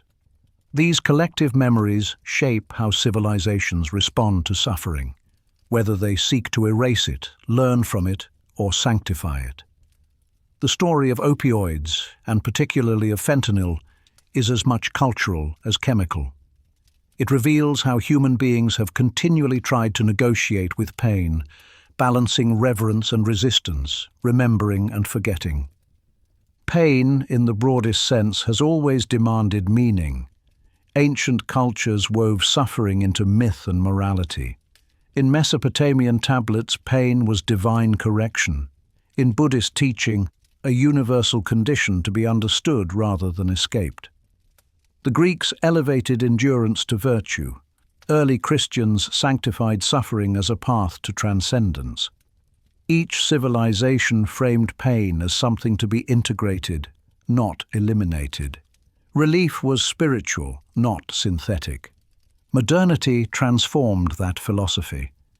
With the Enlightenment came the belief that pain could be measured, controlled, and eventually conquered. Medicine replaced ritual, and technology became faith. Anesthesia, morphine, and later fentanyl represented triumphs of science over misery, proof that human ingenuity could outwit nature's cruelty. Yet every triumph altered the collective narrative. Where suffering once held meaning, now it held inconvenience. The cultural memory of endurance faded beneath the promise of instant relief. This shift carried profound consequences. When societies lose a shared vocabulary for pain, they lose part of their resilience. Discomfort becomes pathology, struggle becomes failure. The expectation of constant ease leaves little room for empathy when ease disappears. The opioid crisis, in this sense, was not only a medical epidemic, but a cultural reckoning. A reminder that numbing pain without understanding it erases the lessons it might teach. Art has long served as the medium through which societies remember pain honestly. From Greek tragedy to blues music, from war poetry to modern cinema, creative expression translates suffering into collective insight. During the opioid era, artists, writers, and filmmakers chronicled the crisis with stark intimacy. Their works became repositories of memory, ensuring that behind every statistic remained a human face. In galleries, documentaries, and public murals, pain regained voice and dignity. Cultural memory also resides in policy. Nations memorialize crises through reform, new regulations, educational programs, and institutions designed to prevent recurrence. These structures are the architecture of remembrance, monuments built not of stone, but of systems. When governments implement compassionate health strategies in response to tragedy, they are, in effect, performing a ritual of collective learning. The memory becomes functional, embedded in law rather than lament. Religion and spirituality continue to play vital roles in how communities interpret pain. Faith traditions offer frameworks for endurance, forgiveness, and redemption.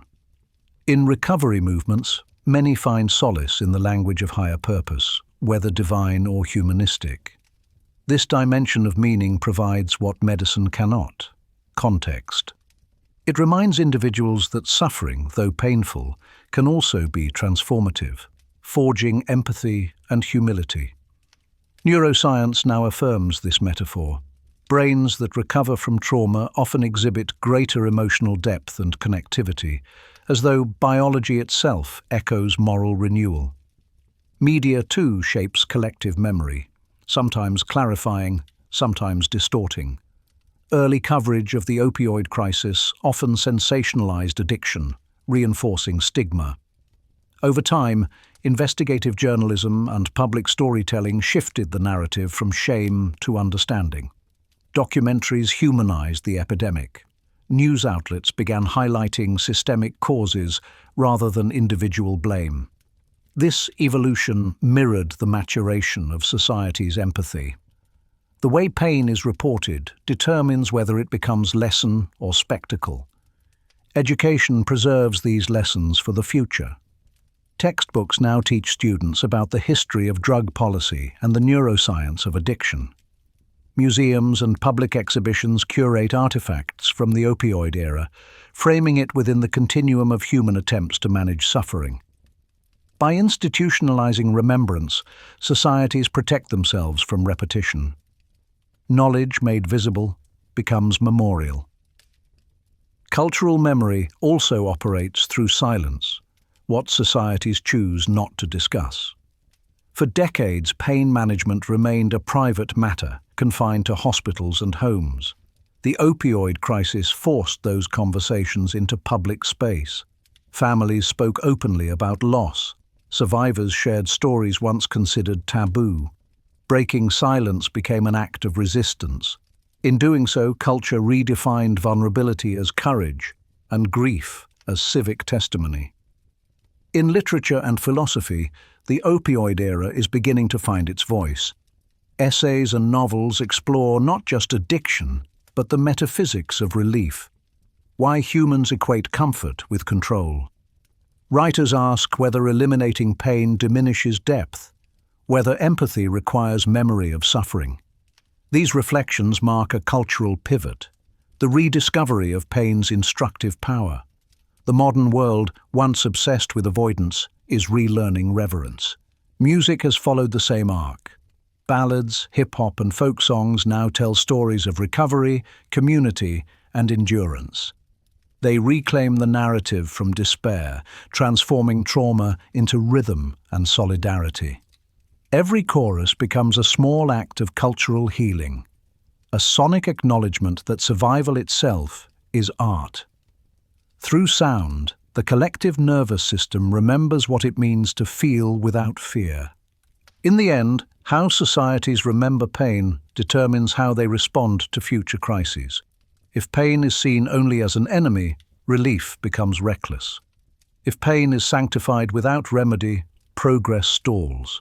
The wisdom lies in balance, to honor pain's lessons without worshipping its presence, to seek relief without erasing reflection.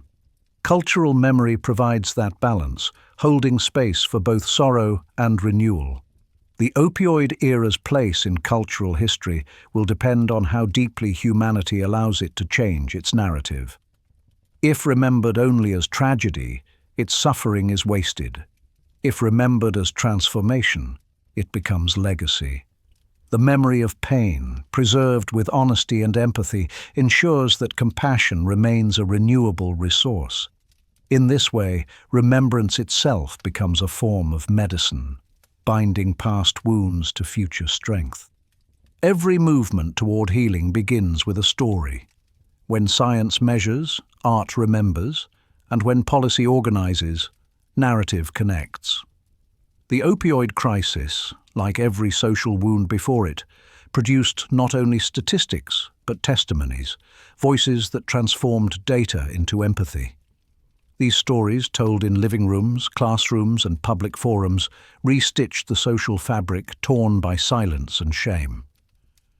They turned the abstract notion of recovery into something visible, shareable, and human. Storytelling has always been medicine. Long before psychiatry or neuroscience, communities used narrative as a way to interpret illness and return meaning to chaos. Ancient healers asked patients to describe dreams and pain, not just to diagnose, but to reintegrate experience. In the 21st century, this ancient principle found scientific validation. Psychologists studying trauma discovered that recounting one's experience activates the hippocampus, the brain's memory integrator, while calming the amygdala, the center of fear. Words regulate the nervous system. In narrating suffering, the body begins to believe in safety again. For people recovering from opioid dependence, storytelling performs several simultaneous miracles. It reclaims agency from chemistry, replacing the passive role of patient with the active role of witness. It restores continuity, linking a fragmented past to a coherent present. And perhaps most importantly, it builds community through recognition. When one person says, "This happened to me," and another replies, "Me too," isolation dissolves. What was private despair becomes collective survival. Support groups institutionalize this dynamic. In community halls and treatment centers around the world, people sit in circles and trade experiences without hierarchy. Each story triggers neurochemical echoes: oxytocin for trust, endorphins for relief, dopamine for encouragement. Science now maps what empathy feels like in the brain. The ancient ritual of listening and responding turns out to be a biological symphony of repair. Public storytelling extends this circle into culture. Memoirs, podcasts, documentaries, and social media testimonies dismantle stigma by normalizing conversation. Audiences learn that addiction rarely begins with recklessness, but with vulnerability, injury, trauma, economic stress. These narratives shift the moral frame from condemnation to understanding. They remind society that empathy is not indulgence, but insight, the recognition that anyone's pain could have been our own. The structure of recovery stories often follows an archetypal rhythm: fall, recognition, struggle, renewal. Psychologists call this the hero's reintegration arc. It mirrors neural recovery itself: descent into imbalance, confrontation with consequence, gradual restoration of order. When individuals share their journeys, they are modeling resilience not as perfection, but as persistence. Their honesty becomes instruction for others still lost in the spiral of dependency. Communities that encourage public storytelling experience measurable benefits. Studies show lower relapse rates among participants in narrative-based recovery programs. Neighborhoods hosting open forums report greater civic engagement and reduced stigma. The mechanism is cultural feedback. Empathy fosters inclusion. Inclusion reduces despair, and reduced despair diminishes demand for escape. Story becomes policy in motion. Artistic expression amplifies this process. Theatre troupes composed of people in recovery dramatize their experiences, allowing audiences to inhabit perspectives often misunderstood. Visual artists create exhibitions from the detritus of addiction: pill bottles, prescriptions, photographs, turning residue into testimony. Musicians compose songs that move from anguish to affirmation, transforming rhythm into resilience. Each form translates private pain into shared insight, teaching communities to feel without judgment. Education systems have begun incorporating these narratives into curricula. Schools invite recovered individuals to speak with students, bridging generations through authenticity. These encounters humanize what textbooks abstract. A teenager hearing a survivor's story learns more about risk, choice, and empathy than from a list of statistics. The classroom becomes a rehearsal space for compassion. Digital media, though fraught with misinformation, also democratizes storytelling. Online platforms host thousands of recovery blogs and discussion threads where anonymity provides safety and connection. Algorithms that once promoted escapism now, when designed ethically, promote support, directing users toward helplines and communities rather than suppliers. The networked world, used wisely, can transform loneliness into belonging. But stories carry ethical weight. The line between empowerment and exploitation is delicate. When recovery narratives are sensationalized for entertainment, they risk reducing people to archetypes of tragedy. Responsible storytelling requires consent, context, and care.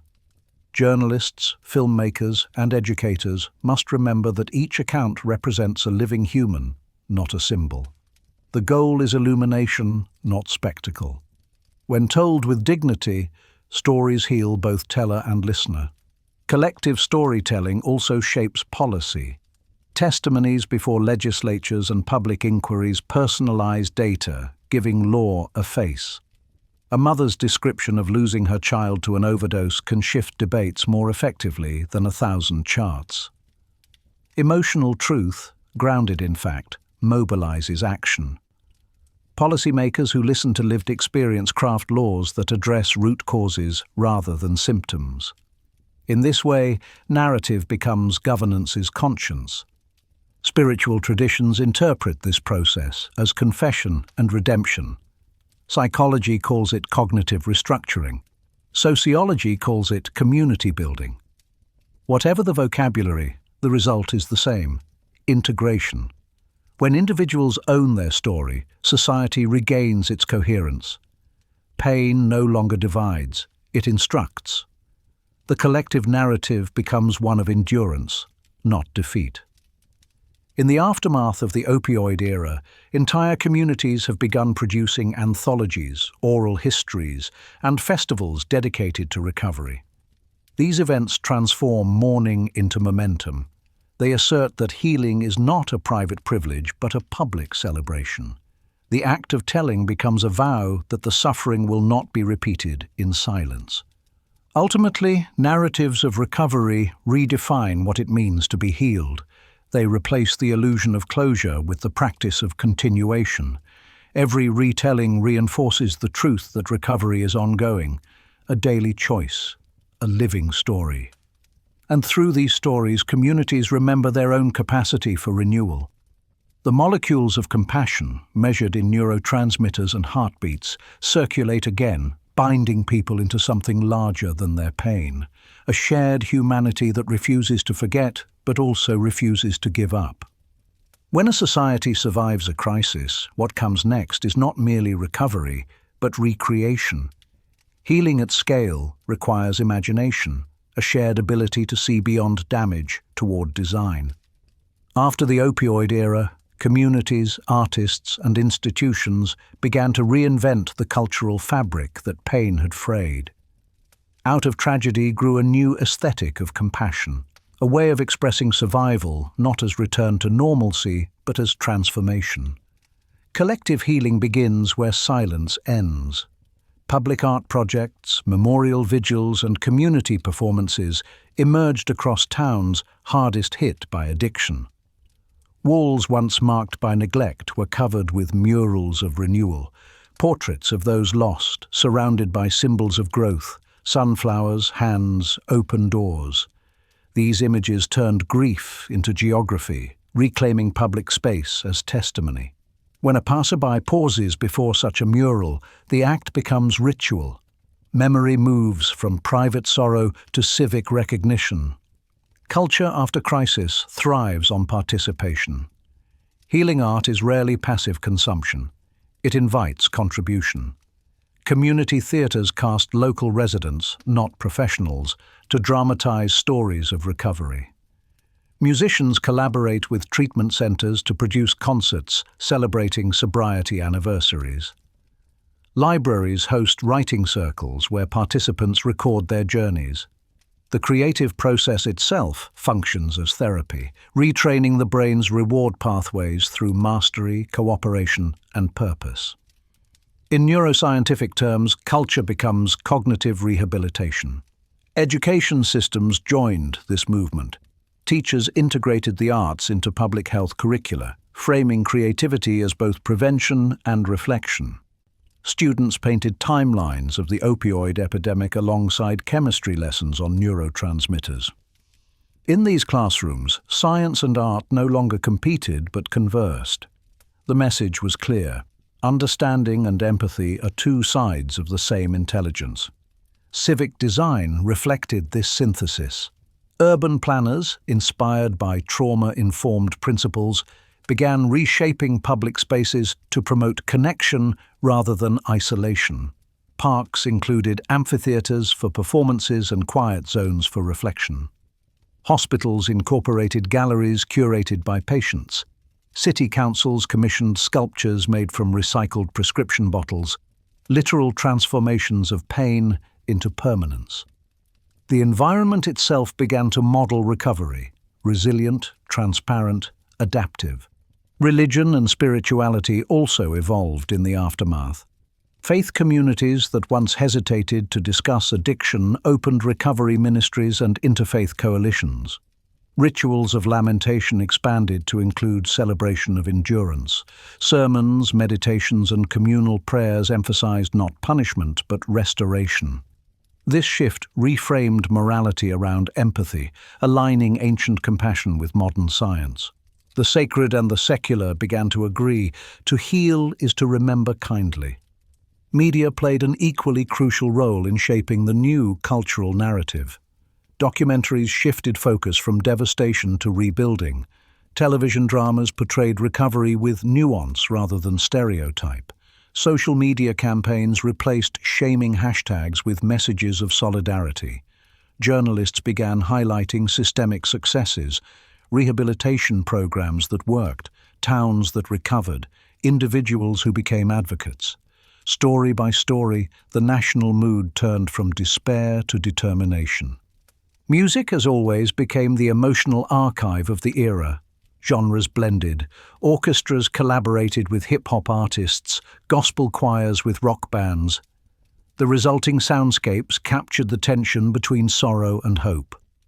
Neuroscientists studying audiences at recovery concerts recorded measurable decreases in stress hormones and increases in oxytocin, a physiological chorus of connection. The collective heartbeat, once irregular with fear, steadied in rhythm with resilience. Economic recovery intertwined with cultural revival. Local governments funded creative economy initiatives that employed artists, counselors, and educators to lead wellness programs. These projects proved that art was not luxury, but infrastructure, a mechanism for public health. When creativity became livelihood, healing became sustainable. The towns that invested in expression saw declines in relapse and increases in civic engagement. Culture, it turned out, could balance budgets as well as hearts. Philosophically, collective healing redefined beauty.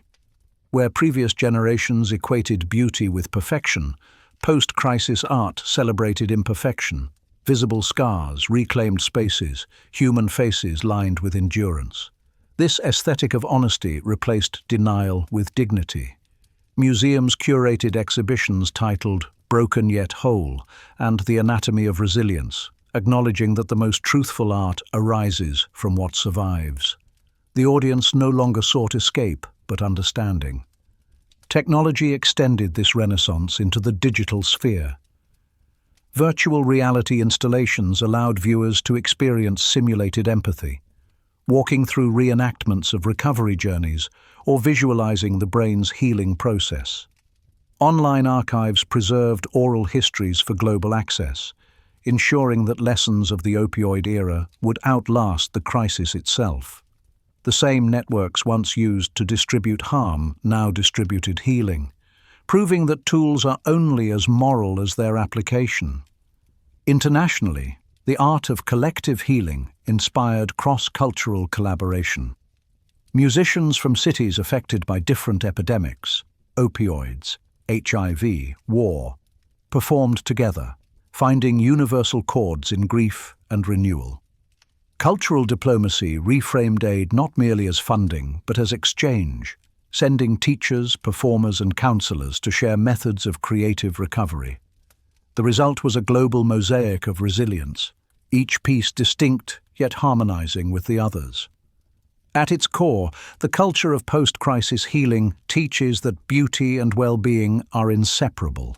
A population that sings, paints, and speaks together develops neurological and social immunity. Creativity, measured in neural plasticity and civic unity, becomes civilization's immune response. When art flows freely, despair finds fewer hosts. In this sense, collective healing is not metaphor. It is biology expressed through culture. The opioid era left profound scars, but it also cultivated unprecedented empathy. Out of loss emerged a collective intelligence. That pain shared is pain diminished. That art made from grief becomes guidance.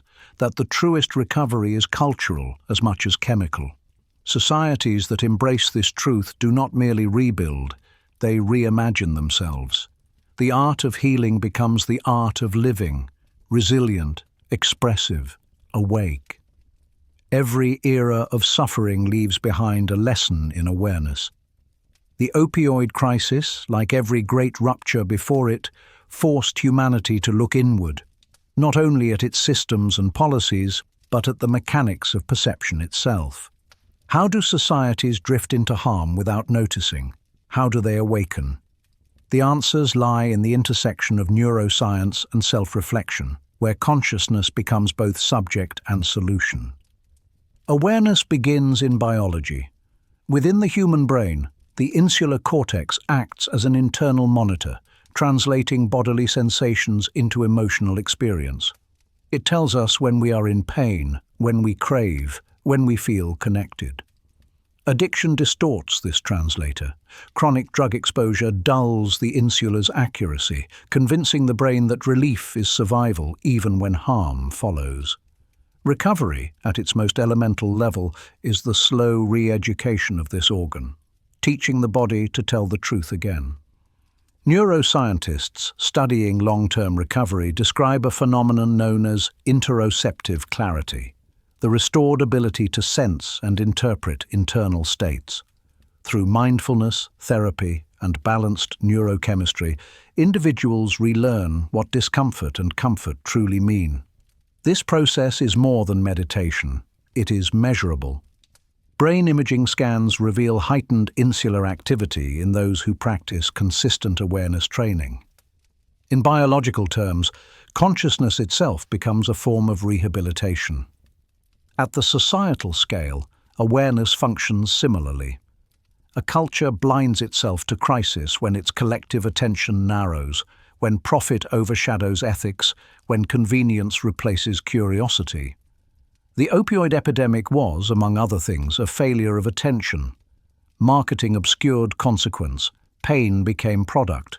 Restoring collective awareness requires the same discipline as personal recovery, sustained observation without denial. Public education, journalism, and art become the neural network of society, keeping perception honest and responsive. Philosophers have long equated awareness with freedom. To perceive clearly is to choose wisely. In this context, the science of consciousness aligns with civic responsibility. When citizens understand the feedback loops between emotion, economy, and policy, they participate more consciously in democracy. Neuroscience calls this metacognition. Political theorists call it engagement. Both describe the same principle, reflection as prevention. Technology both complicates and enhances this pursuit. The digital age floods attention with distraction, fragmenting the modern mind. Yet it also provides tools for restoration. Apps guide users through breathing exercises. Neurofeedback devices visualize focus in real time. In laboratories, researchers experiment with consciousness-based therapies, combining mindfulness with biofeedback to repair the very circuits disrupted by addiction. Awareness, once considered abstract, is now quantifiable. The ethical implications are profound. If awareness can be trained, does society bear responsibility for teaching it? Schools that integrate mindfulness and emotional literacy report reductions in anxiety and bullying. Workplaces that encourage reflective practice see higher productivity and lower burnout. Awareness, it turns out, is not luxury, but infrastructure. A public good that stabilizes minds as roads stabilize transport. In the aftermath of crisis, cultivating it becomes a civic necessity. History offers parallels. After the traumas of war and plague, civilizations often experienced bursts of philosophical introspection.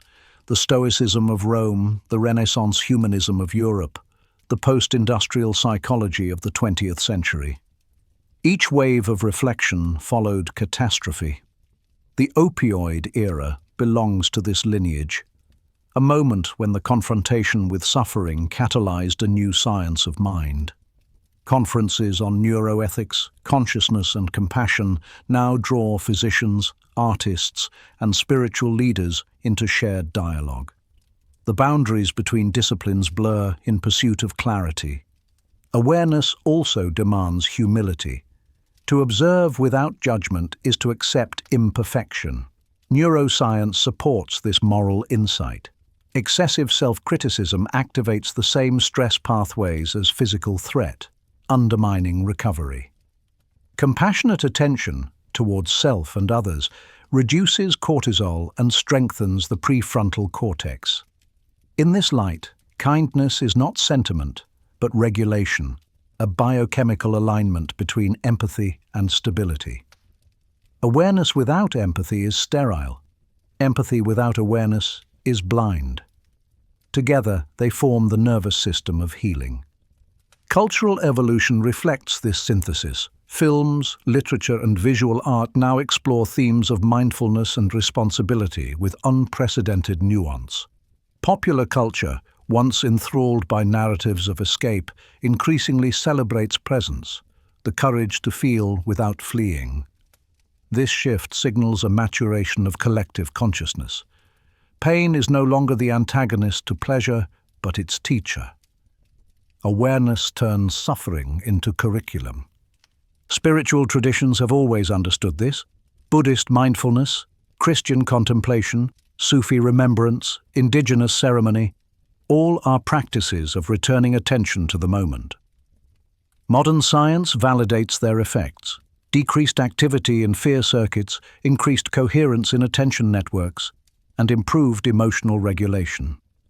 The convergence of ancient wisdom and empirical evidence marks a new chapter in human self-understanding, a union of faith and function. In the wake of the opioid era, awareness has become both preventive and prophetic. Preventive because conscious citizens demand transparency, education, and accountability.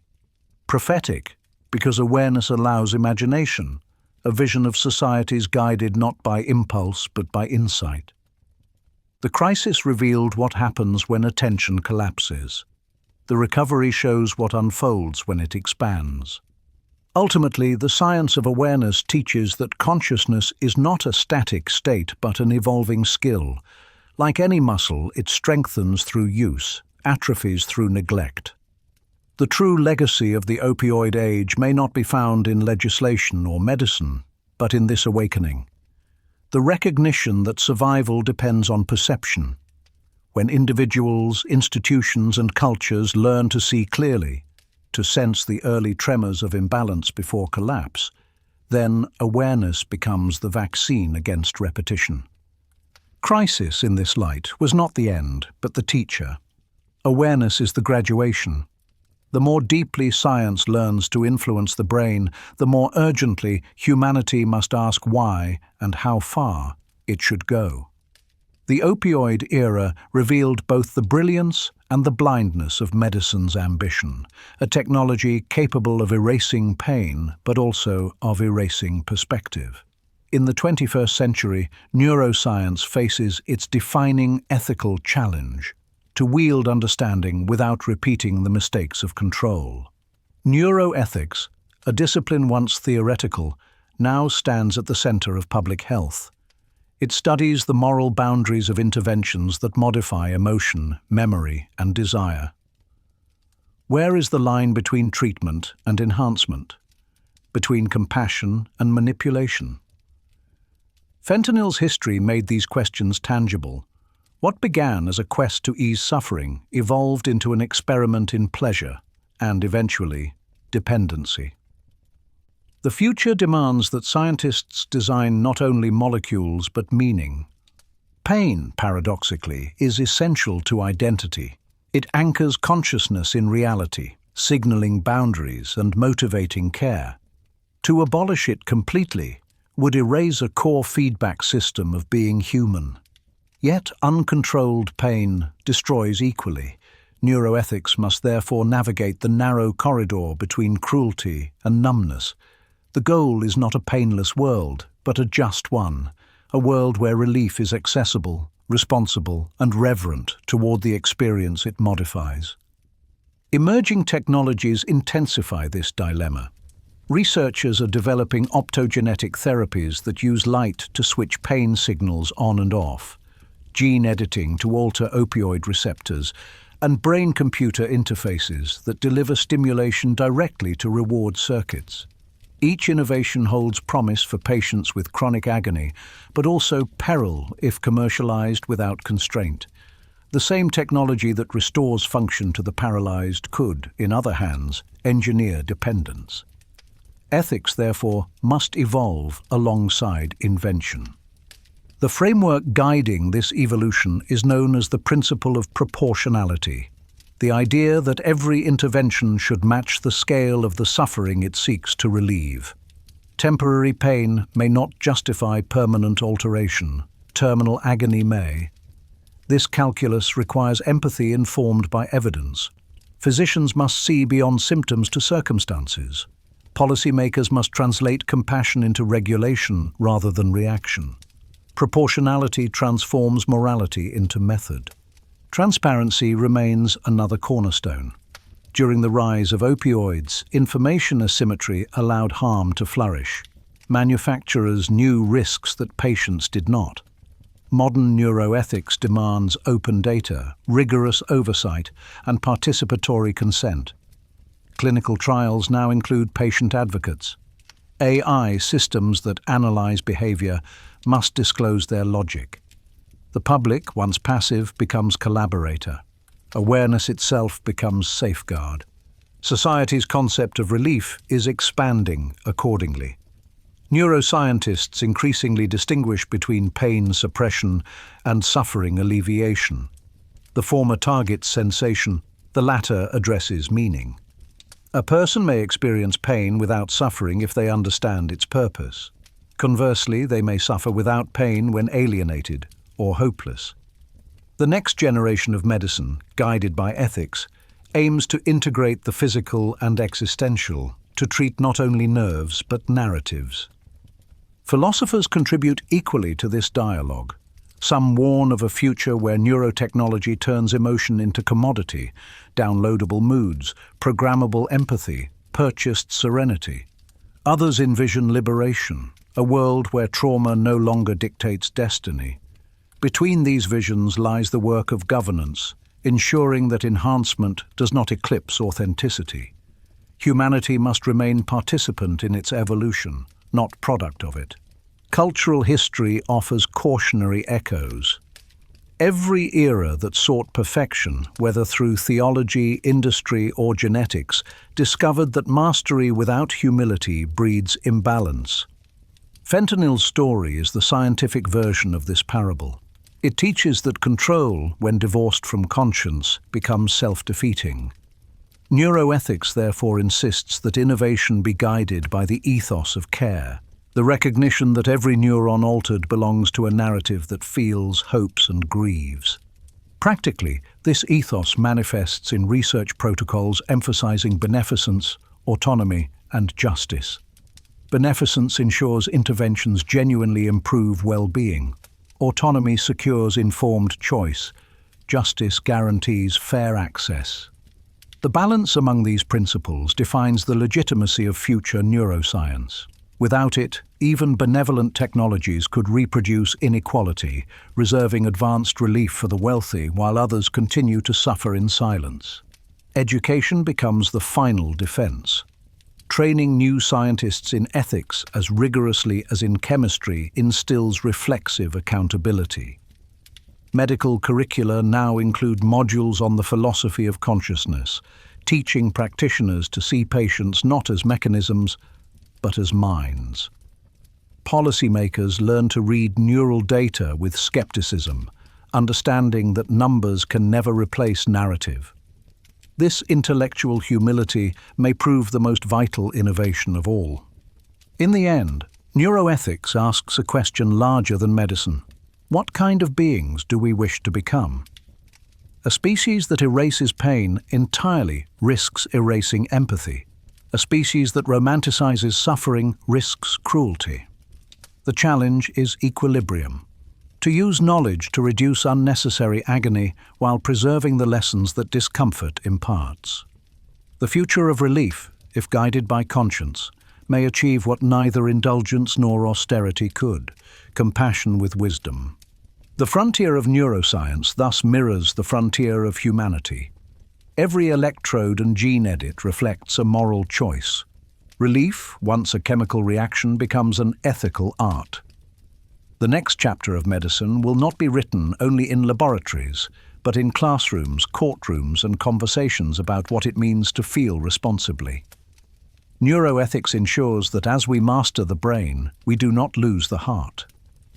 When a civilization learns to study its own mind, the distinction between science and spirituality begins to blur.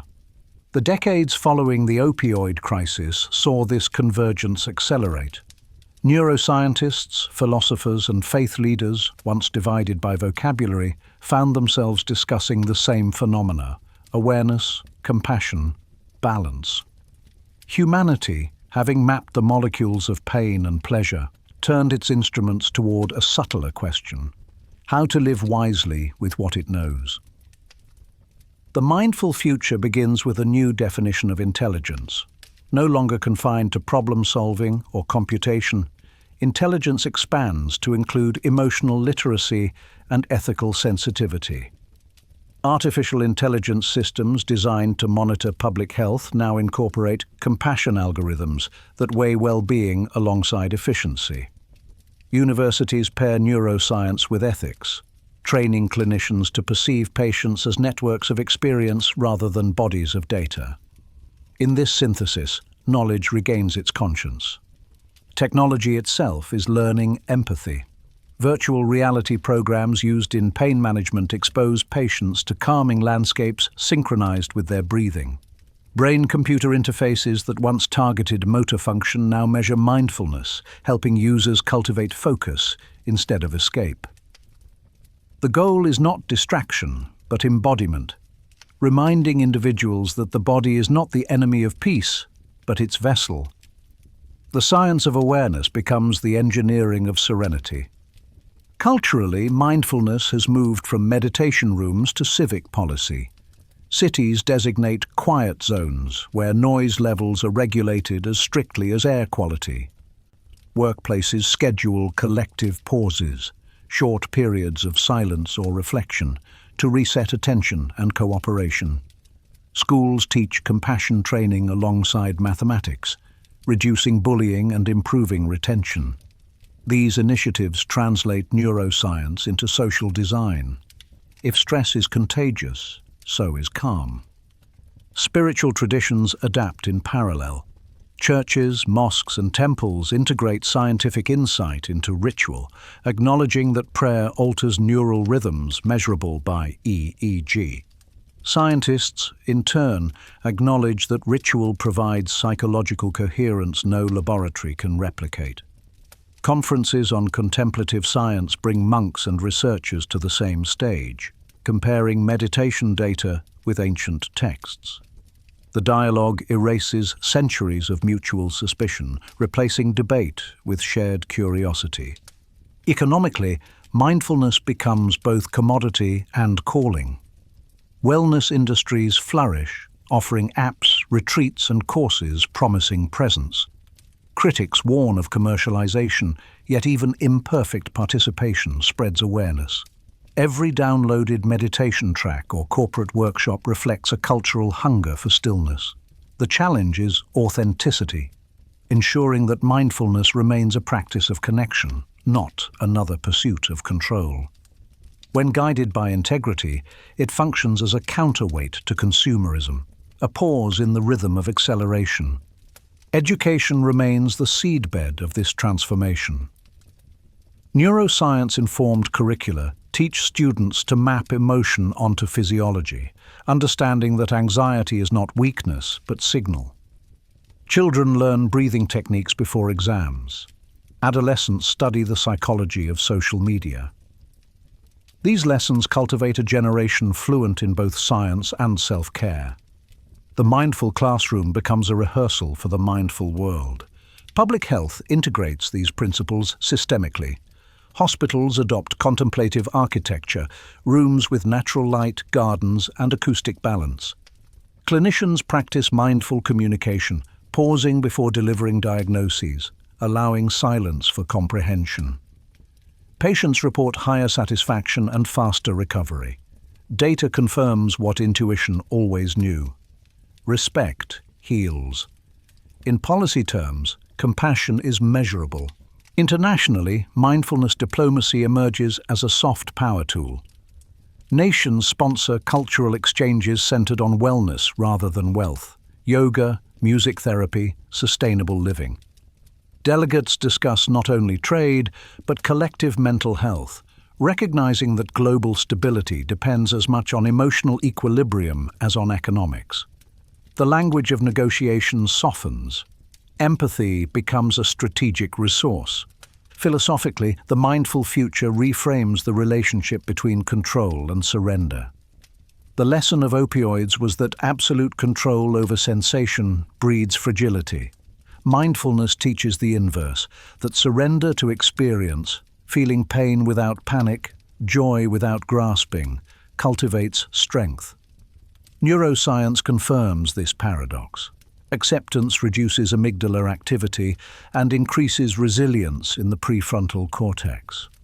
The brain, when allowed to feel freely, becomes more stable. Freedom, it seems, is physiological. Ethics evolves accordingly. Instead of seeking to dominate the nervous system, society learns to dialogue with it.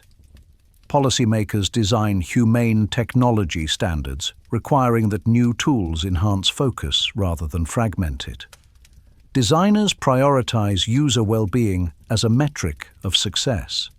Mindfulness becomes a civic virtue, shaping everything from urban planning to digital law. In this model, enlightenment is no longer esoteric, it is administrative. Culture reflects the shift through art that celebrates attention. Films slow their pacing. Museums host immersive silence installations. Literature explores stillness as rebellion. Audiences, fatigued by noise, respond with relief. Aesthetic minimalism mirrors neurological clarity. Fewer stimuli, deeper meaning. Artists describe their work not as escape from reality, but as training in presence, the antidote to distraction. The mindful future also redefines success. Progress is measured less by consumption than by coherence, how aligned individuals feel with their communities and environment. Economists develop well-being indexes that track societal calm and creativity alongside income. Corporations adopt sustainability of attention metrics, limiting work hours and promoting digital hygiene. The market, once driven by desire, begins to respect equilibrium. Ultimately, the integration of science, spirit, and society represents an evolutionary milestone. Humanity, after centuries of external conquest, turns its curiosity inward. The instruments of exploration, microscopes, algorithms, telescopes, now aim at consciousness itself. The discoveries may prove as vast as any galaxy, that empathy is an energy, that awareness is architecture, that the future depends not on domination, but on balance. In the wake of crisis, mindfulness offers civilization a new definition of progress. Not the elimination of pain, but the cultivation of understanding. The same species that engineered fentanyl now engineers empathy. Its most advanced technology is attention. Its most sophisticated therapy is stillness. And its most enduring achievement may be this realization that awareness, shared and sustained, is the most powerful relief ever discovered. The chemistry of addiction has migrated from the bloodstream to the screen. What began as a biological vulnerability, our brain's hunger for reward and predictability, has become the foundation of a trillion-dollar digital economy. In the 21st century, the same dopamine loops that once bound humanity to opiates now tether it to algorithms. The tools of communication, entertainment, and commerce exploit the same neural pathways that drugs once monopolized. The battlefield has changed, but the biology has not. Neuroscientists describe addiction as a disorder of learning, an imbalance between the limbic system, which seeks reward, and the prefrontal cortex, which enforces restraint. Technology magnifies this imbalance by offering infinite novelty without cost or pause. Each notification, like a microdose of pleasure, trains the brain to expect more. Scrolling becomes a reflex. Attention becomes currency. Unlike opioids, the high is subtle but constant. Its withdrawal measured not in tremors, but in anxiety and distraction. The mechanics are deliberate. Behavioral designers use data analytics to fine-tune engagement loops, color schemes, timing of alerts, intermittent rewards that keep users returning. These techniques mirror those once used in pharmacology: controlled dosing, variable reinforcement, personalization. In laboratories of code rather than chemistry, scientists discovered that unpredictability produces the strongest compulsion. The slot machine became the blueprint for the smartphone. Social media platforms function as digital opioids, powerful, accessible, and socially normalized. They offer validation in exchange for vulnerability, attention in exchange for time.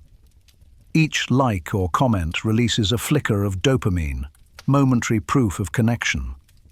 Yet overexposure dulls sensitivity, requiring ever greater stimulation. Users chase affirmation as addicts chase euphoria, mistaking visibility for intimacy. The result is collective fatigue, overstimulated yet undernourished minds. Psychologists now speak of attention addiction, a phenomenon measurable through brain imaging.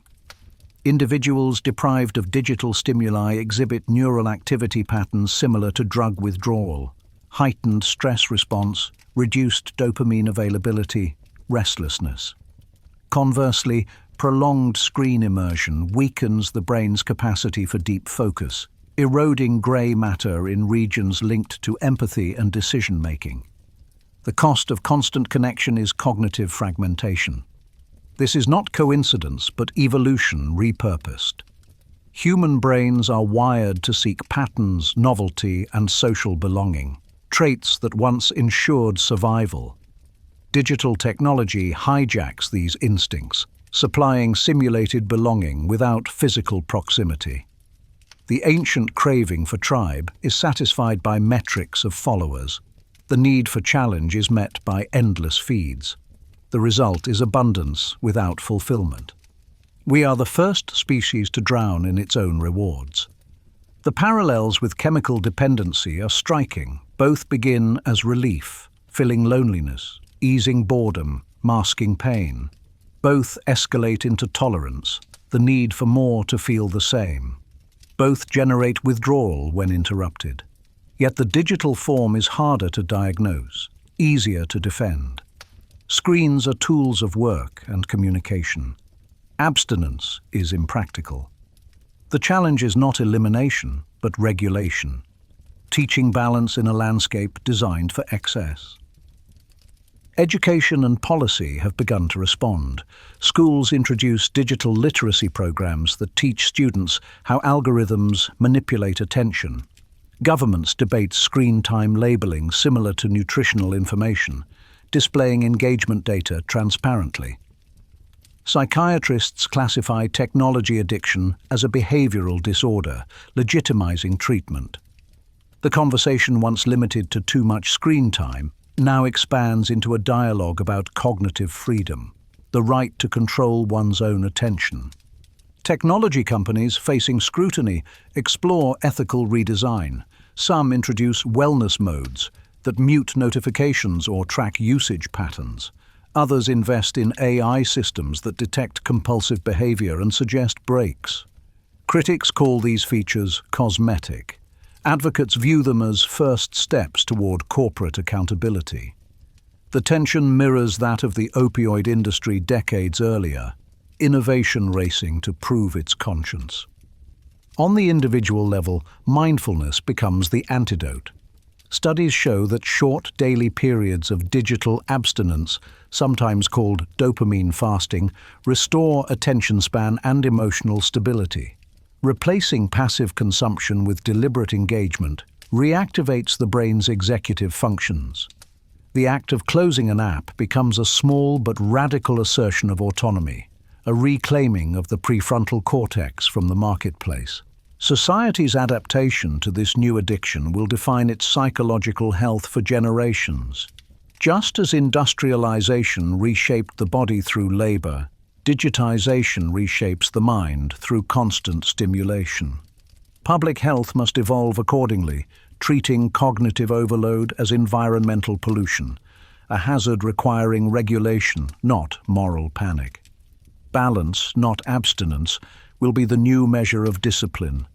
Culturally, the digital frontier exposes humanity's enduring paradox, the desire to connect and the fear of stillness. Fentanyl offered escape from pain. Algorithms offer escape from presence. Both promise relief. Both risk erasing reflection.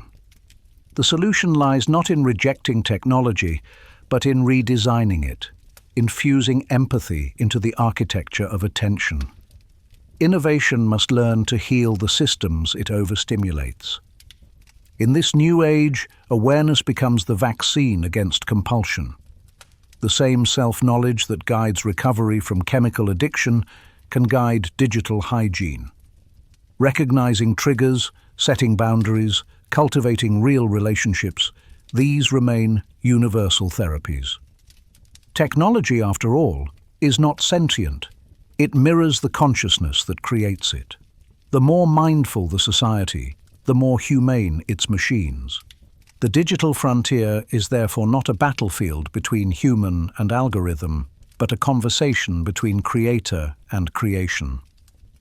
The question is whether we can design systems that honor our biology instead of exploiting it. If the answer is yes, the future may achieve what the past failed to deliver: connection without captivity, pleasure without loss, relief without regret. The future of pleasure is being coded right now in laboratories, data centers, and digital ecosystems that learn faster than their creators. Artificial intelligence, once imagined as a tool of logic, has become an architect of emotion. It predicts what people desire before they know it themselves. It curates music, romance, entertainment, even therapy, with algorithms designed not only to inform but to reward. Humanity stands at a new threshold, the automation of satisfaction.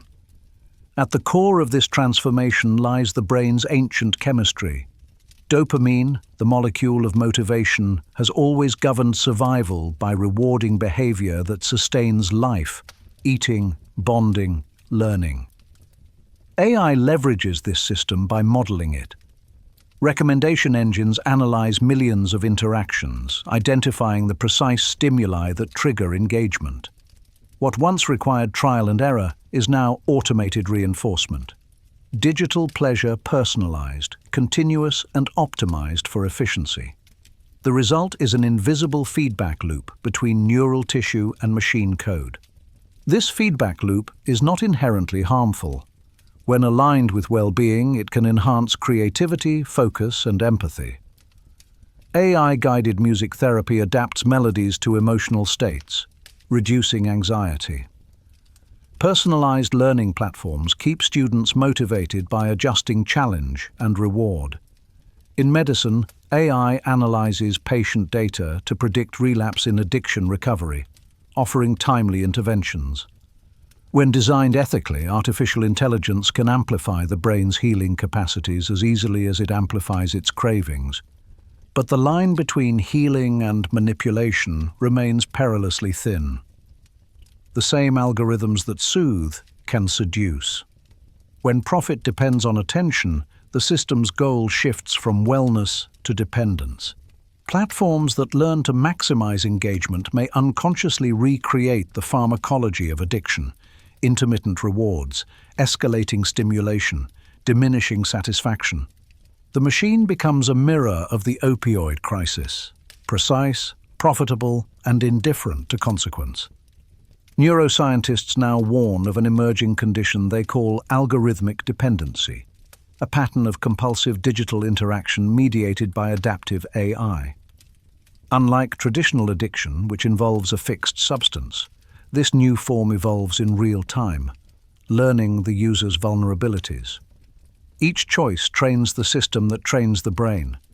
The relationship becomes symbiotic and asymmetric. The human seeks pleasure. The algorithm seeks prediction. Both succeed.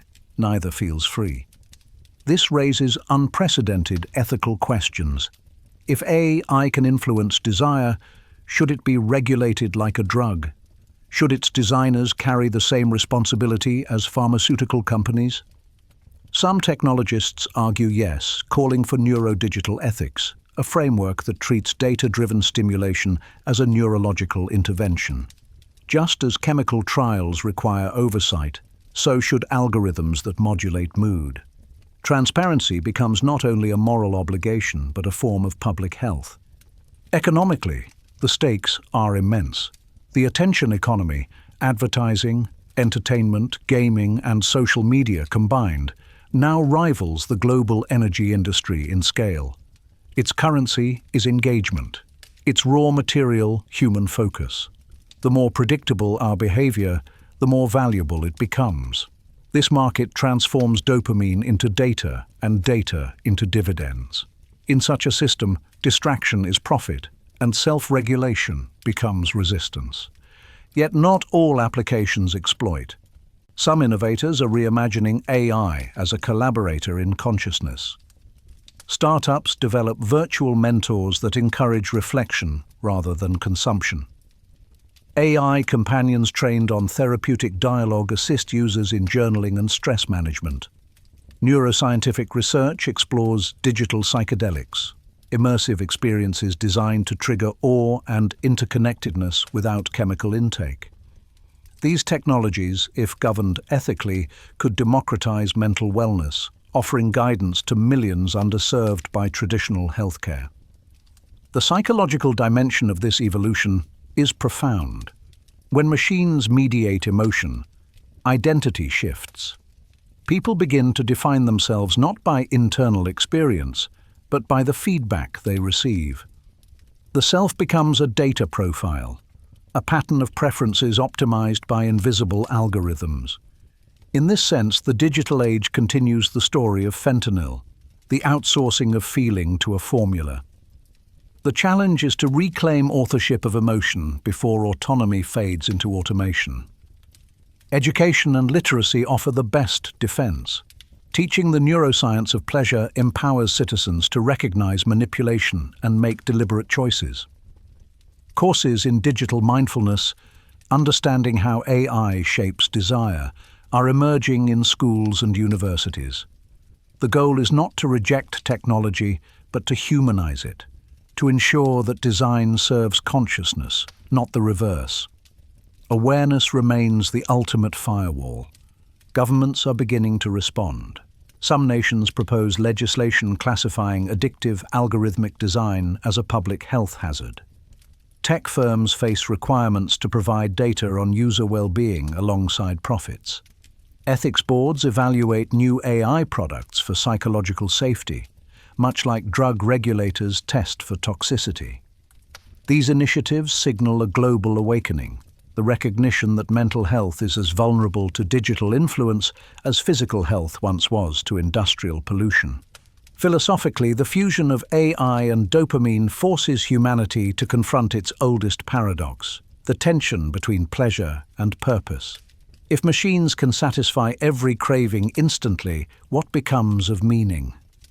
The answer may lie not in renouncing pleasure, but in reorienting it, from consumption to creation, from escape to connection. Technology can guide this shift by rewarding curiosity rather than compulsion, or rather than accumulation. The algorithms of tomorrow could, in principle, train empathy as easily as desire. Spiritual thinkers interpret this moment as a test of collective maturity. For centuries, humanity sought external gods, then external drugs. Now it seeks external intelligence. Each pursuit reflects the same longing for guidance, certainty, transcendence. The mindful future will require integrating these forces rather than surrendering to them. AI must evolve as an ally in awareness, not an architect of dependency. In the laboratories of the future, engineers and neuroscientists may share the same creed. Build systems that make people more human, not less. The next generation of pleasure will not depend on speed or intensity, but on depth, experiences that expand consciousness instead of compressing it. In that design lies redemption for both technology and biology, the alignment of innovation with insight, machine learning with moral learning. Ultimately, the fusion of AI and dopamine marks a turning point in the story of relief. It invites the same question fentanyl once did, but on a planetary scale. Can humanity handle the power to control its own pleasure? The answer, as always, depends on awareness. If consciousness guides code, the digital frontier may become a field of healing rather than harm, a new synapse linking mind and machine in harmony instead of hunger. In a world engineered for stimulation, stillness has become a radical act. The 21st century has created a civilization of constant input: news, alerts, entertainment, opinions, and noise. Each moment offers another microdose of distraction. Humanity, once proud of its productivity, now measures exhaustion as achievement. Amid this torrent, a quiet movement has emerged: digital detox, the conscious reclamation of attention. The concept began as a wellness trend and evolved into necessity.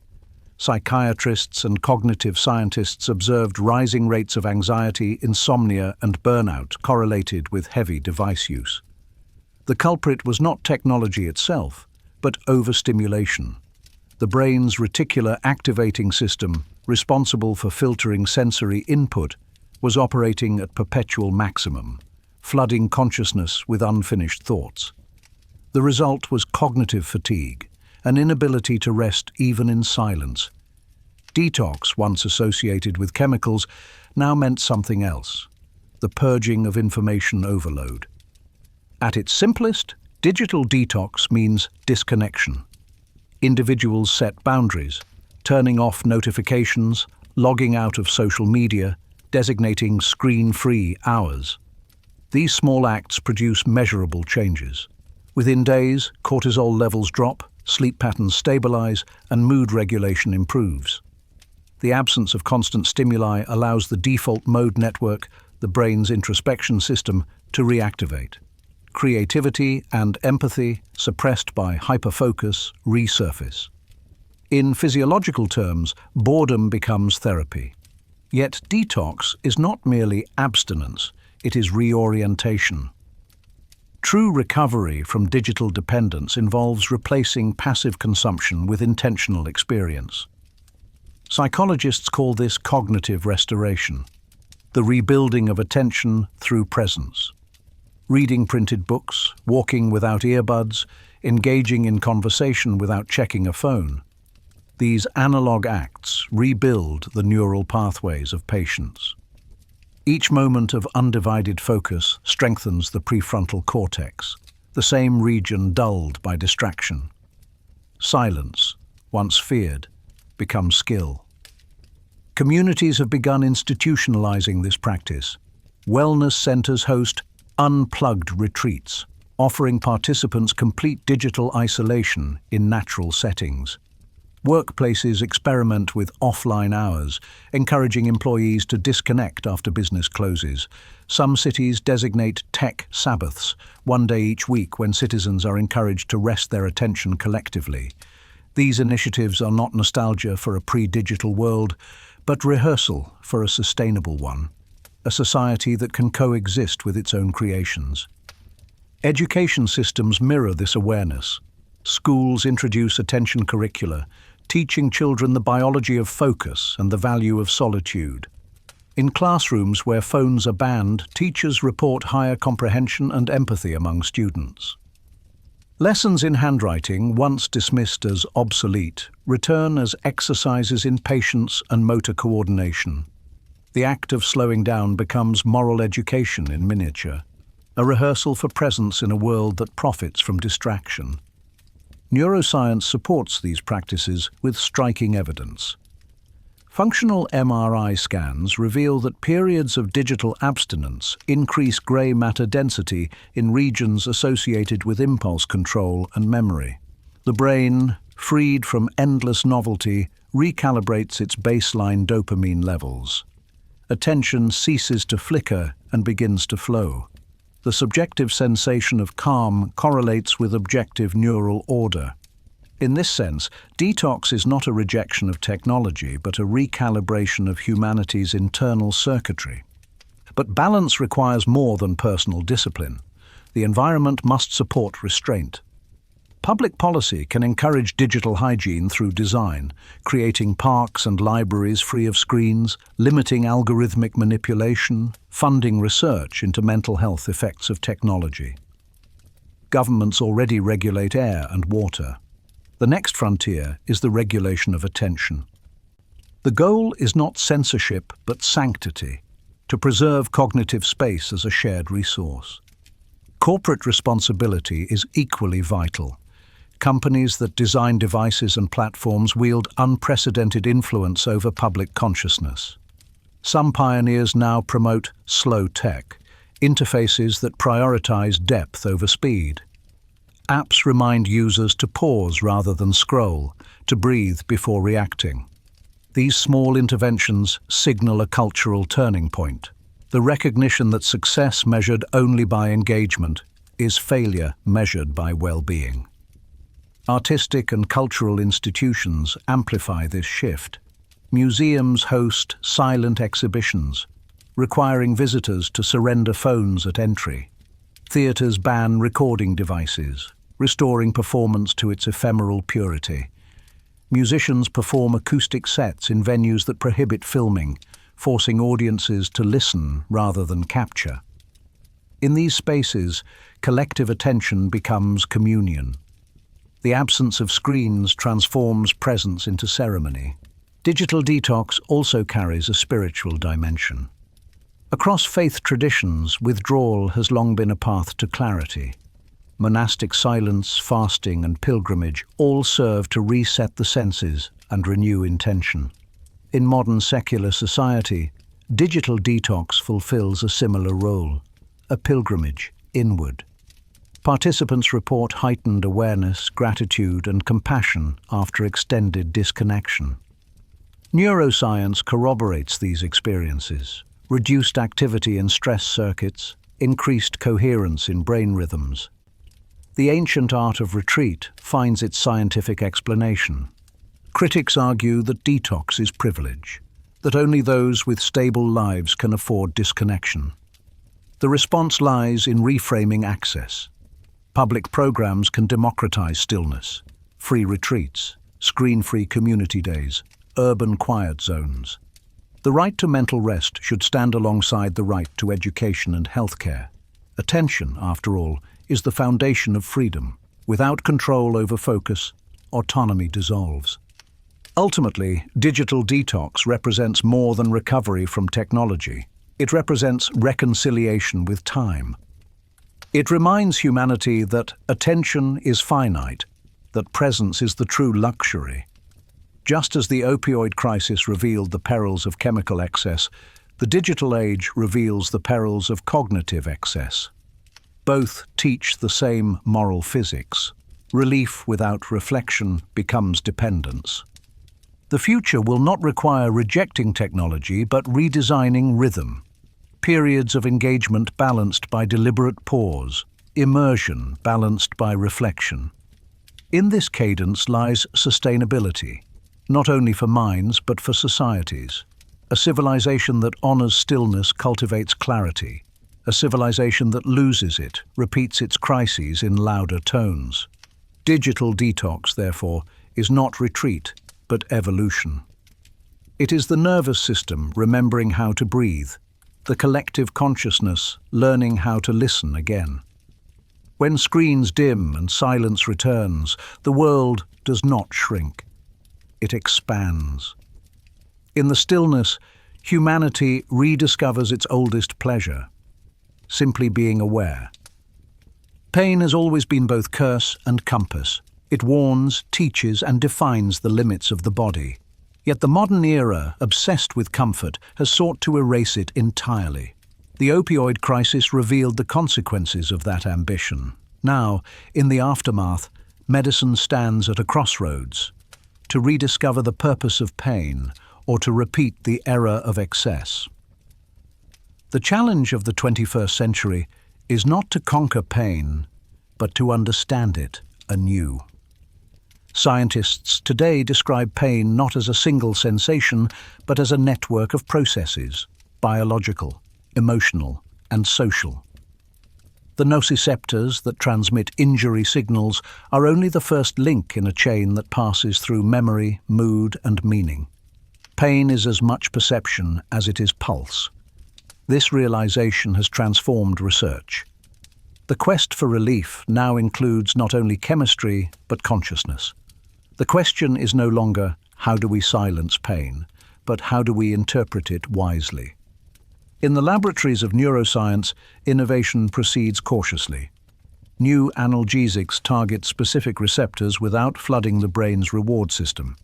NaV 1.7 blockers, for instance, inhibit pain transmission without producing euphoria. Non-opioid peptides modulate inflammation at its source. Scientists explore gene therapies that repair faulty pain circuits and nanomedicine that delivers relief precisely where needed. The goal is precision, not potency. Relief without addiction, comfort without consequence. Parallel to pharmacology, alternative modalities gain legitimacy. Techniques once labeled complementary now stand validated by data. Mindfulness-based stress reduction, MBSR, and cognitive behavioral pain therapy, CBT, retrain perception rather than suppress sensation. Functional MRI studies show that mindfulness activates regions associated with emotional regulation, reducing subjective pain even when objective stimuli remain. The discovery reframes suffering as partly optional, a function of attention. The brain can learn to experience pain without amplifying it. Technology contributes new tools to this frontier. Virtual reality, VR systems, distract burn victims during treatment, reducing analgesic requirements by up to 50%. Neuromodulation implants deliver electrical impulses that interfere with pain transmission.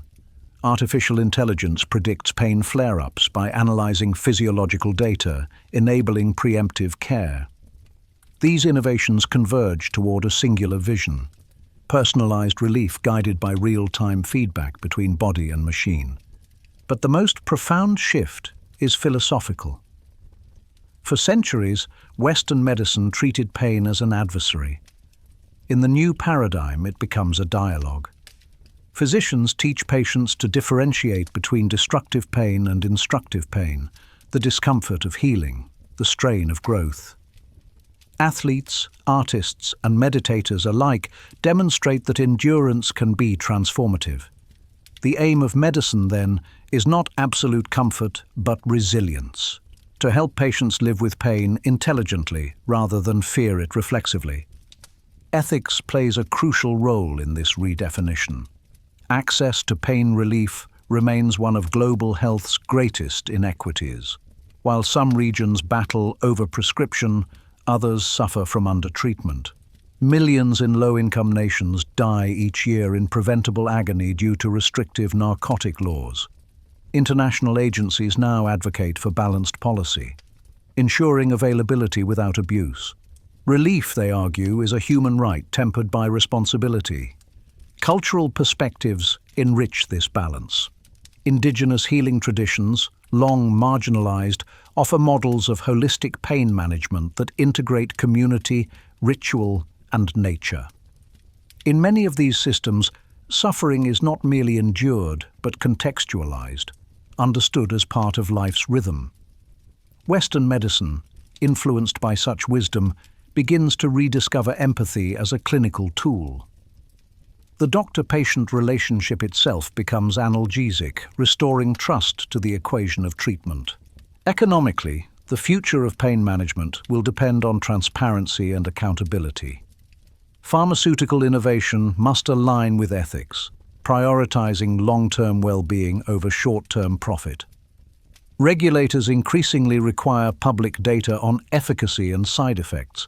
Medical education expands to include social responsibility, ensuring that future doctors understand the cultural and psychological dimensions of relief. Progress is measured not by market size but by human dignity preserved. Psychologically, the new era invites a redefinition of comfort itself. Pain, once feared, can serve as feedback, a reminder of boundaries, vulnerability, and care.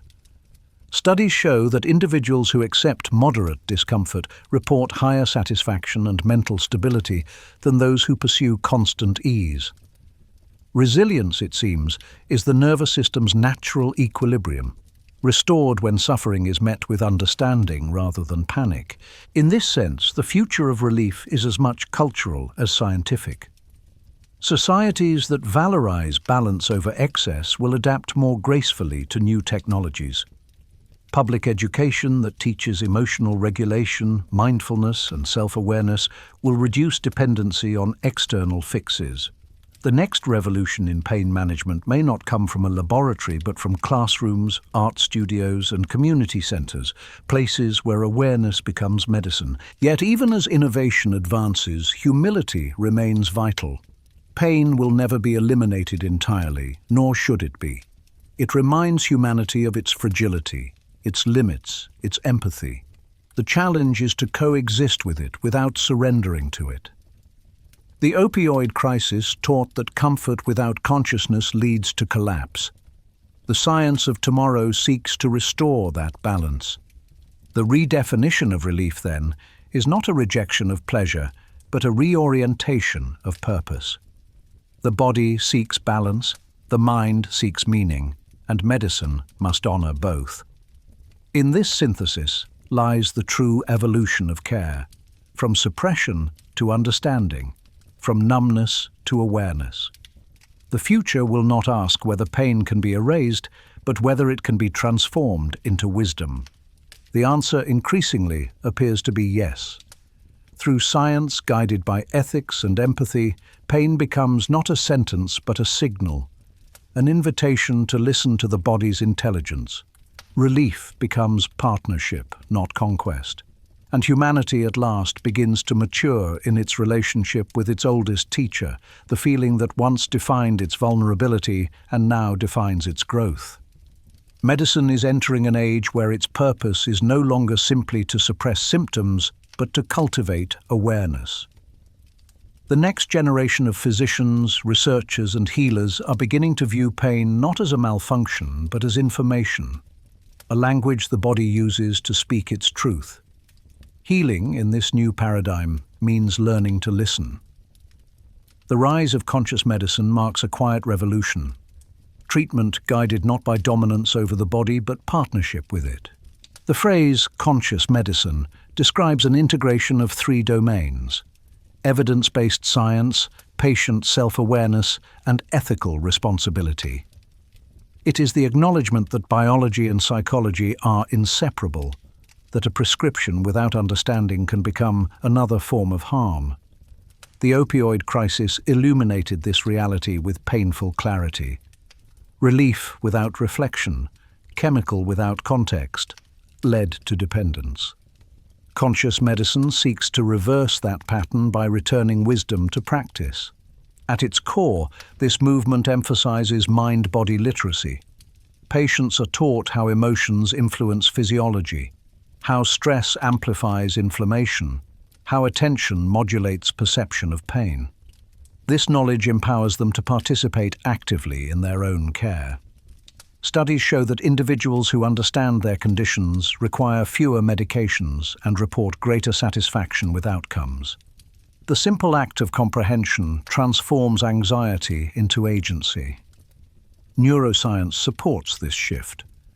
Imaging studies reveal that when patients meditate on the sensation of pain rather than resist it, neural activity in the anterior cingulate cortex, the region associated with distress, diminishes. Acceptance, paradoxically, quiets suffering.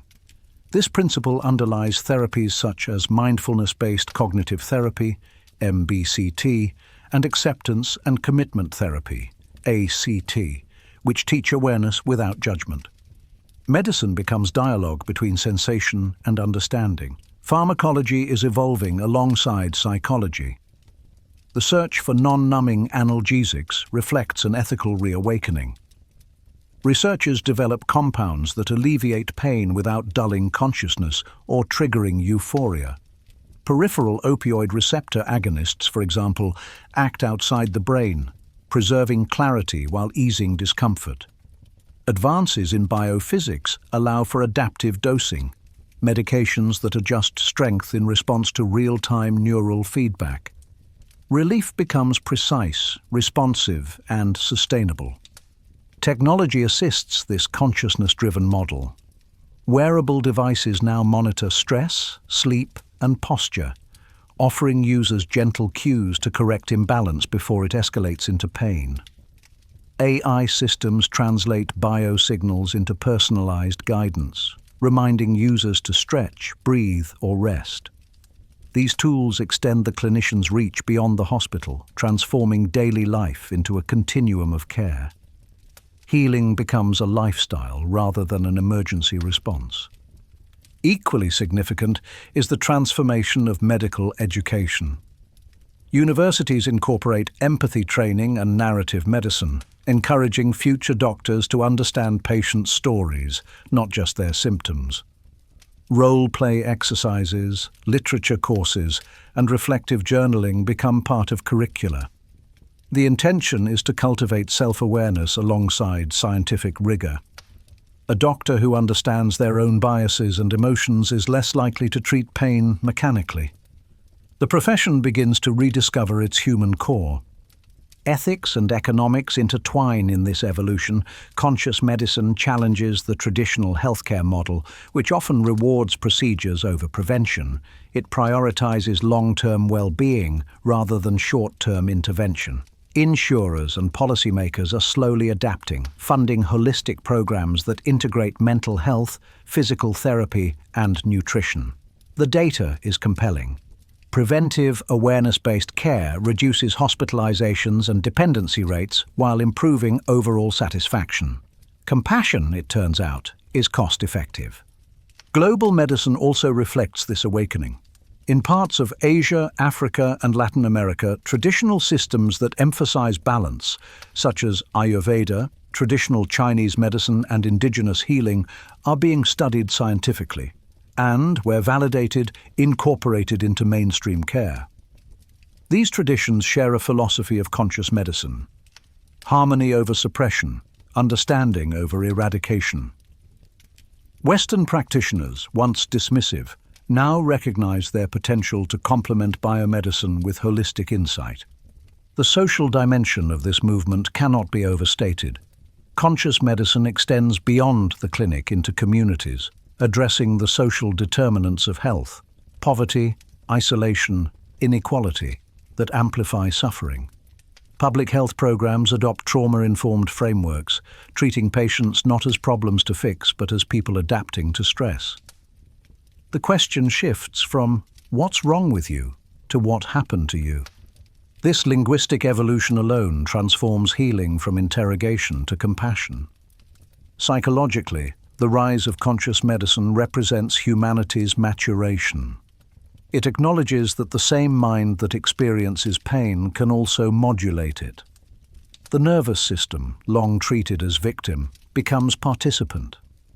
Patients practice guided imagery to calm neural inflammation, breathing exercises to regulate heart rate, gratitude journaling to reframe perspective. Each practice rewires the brain's networks toward equilibrium. The body, once silenced by medication, rediscovers its dialogue with mind and meaning.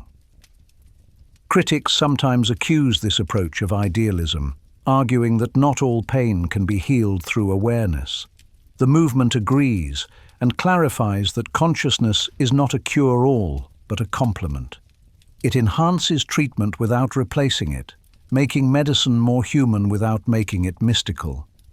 Its aim is integration, science with soul, precision with empathy.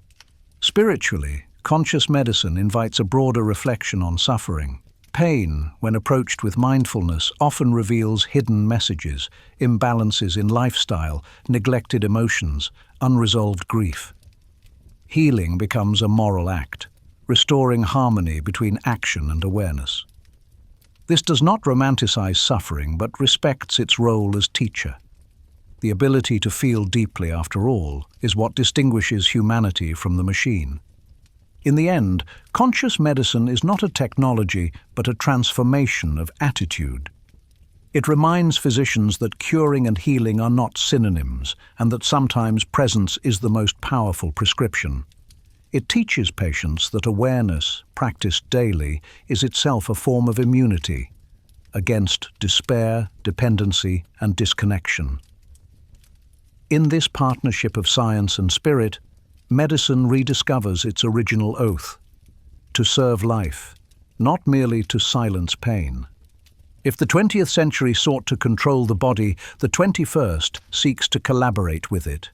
Healing without numbness becomes both a medical and moral ideal, the promise that relief need not require amnesia. The future belongs to a medicine that feels fully, understands deeply, and acts wisely. In its quietest moments, this new science speaks like an old truth. Awareness is the beginning of all healing. The modern world has long treated relief as a commodity, something prescribed, purchased, and consumed. But as the limitations of that model become clear, a deeper truth is re-emerging. Much of what heals cannot be swallowed. Across hospitals, clinics, and communities, a quiet revolution is underway, redefining medicine not as a transaction but as a relationship. Relief, it turns out, is not only chemical, it is profoundly social. Neuroscience offers the biological foundation for this shift. Human beings are wired for connection. Social bonding releases oxytocin, a hormone that dampens pain perception and calms the stress response. Studies show that patients who feel supported recover faster, require fewer analgesics, and display lower inflammatory markers. Isolation conversely magnifies suffering, activating the same neural pathways as physical injury. The implication is clear: loneliness hurts, literally. The antidote may lie as much in empathy as in pharmacology. Medical practice is beginning to adapt. Hospitals integrate group recovery programs, where patients share experiences rather than endure them alone. Chronic pain clinics pair mindfulness with peer discussion, transforming treatment from private struggle to collective resilience. Physicians learn to practice relational medicine, dedicating time to conversation, context, and listening. Research confirms that the act of being heard triggers measurable neurological relief. A compassionate presence modulates pain circuits more effectively than many drugs. Community initiatives extend this principle beyond the clinic. In some cities, neighborhood care circles train volunteers to check in on the elderly and chronically ill, offering companionship and practical aid. These networks reduce hospital readmissions and foster belonging. Elsewhere, social prescribing allows doctors to refer patients not only to medication but to art classes, exercise groups, and community gardens. The goal is holistic restoration, treating the human ecosystem, not just the symptom. Technology, paradoxically, plays both problem and solution. The same digital systems that once fragmented attention are being re-engineered to foster genuine connection. Telehealth platforms now facilitate group therapy sessions for isolated patients, bridging geography without erasing intimacy. AI companions, when ethically designed, offer conversation and emotional support to those with limited social contact. These tools are not substitutes for human warmth, but supplements to it, digital bridges to real empathy. The movement toward connection also redefines professional identity within healthcare. Doctors, nurses, and therapists increasingly view themselves as facilitators of relationship rather than dispensers of cure. Interdisciplinary teams, combining psychologists, physiotherapists, nutritionists, and spiritual counselors, embody this integrative model. Each member contributes a facet of understanding, creating a web of care strong enough to hold complexity. Healing becomes collaboration instead of hierarchy. Philosophically, this represents a return to ancient wisdom. Long before the age of synthetic drugs, cultures recognized that healing was communal. Rituals, storytelling, and shared meals restored coherence to wounded spirits. Modern science, equipped with brain scans and biomarkers, now validates those intuitions. The nervous system thrives in synchrony. The heartbeat stabilizes in conversation. The lesson echoes across centuries. Connection is chemistry. Economically, the shift challenges entrenched systems. Pharmaceutical industries built on volume must adapt to a model that values prevention and participation. Insurers begin to reward social engagement programs for reducing long-term costs. Governments measure success not only by prescription rates, but by quality of life indices, a holistic metric that values belonging, purpose, and autonomy. Relief, when reimagined as connection, proves not only humane but sustainable. Education plays its part in sustaining this evolution. Medical students train in narrative competence, learning to interpret patient stories as diagnostic data. Workshops in communication, empathy, and cultural literacy equip them to navigate the diversity of suffering. Schools of public health partner with sociologists and anthropologists to design interventions that honor cultural meaning as much as molecular mechanism. The result is a generation of practitioners fluent in both science and sensitivity. The arts contribute another dimension. Music therapy reduces post-operative pain. Dance therapy restores mobility and mood. Visual arts provide language where trauma silences speech. These disciplines activate the brain's reward circuitry naturally, releasing endorphins and rebalancing emotional regulation. They remind society that creativity is not a luxury, it is neurological medicine. In community theaters and hospital corridors alike, performance becomes prescription. At the individual level, the philosophy of connection transforms daily habits. People rediscover rituals of togetherness, shared meals, walks, conversations unmediated by screens. Families learn to accompany rather than fix each other's pain. Friendships evolve into micro-clinics of compassion, offering the simple yet profound therapy of presence. The small, consistent acts of care accumulate into what sociologists call collective resilience, a social immune system that buffers against despair. Spiritually, reimagining relief as connection restores humility to healing. It acknowledges that the power to soothe and sustain lies not only in specialists, but in communities. Suffering, once privatized, becomes shared responsibility. Compassion ceases to be an emotion and becomes infrastructure, a renewable resource. The doctor's oath extends beyond the clinic walls to society itself. First, do no harm. Then, do good together. This reconception of relief challenges the narrative of individualism that dominated the modern age. It invites humanity to view health not as personal achievement, but as communal harmony. The well-being of one depends on the care of many. This interdependence does not diminish autonomy, it deepens it. To heal within connection is to rediscover belonging, the medicine that no laboratory can manufacture, but every heart can offer. Ultimately, moving beyond the pill does not mean abandoning medicine. It means expanding its definition. Chemistry remains essential, but it is guided by empathy. The molecule and the moment coexist. A prescription becomes a conversation. A clinic becomes a community. The result is a system that no longer numbs to survive, but connects to thrive. A future where relief is not purchased, but shared, and healing is as contagious as kindness. The story of pain is ultimately the story of humanity's relationship with itself. Every generation has tried to define where suffering belongs, whether to conquer it, sanctify it, or learn from it. In the 21st century, that question is no longer medical alone. It is moral, technological, and ecological.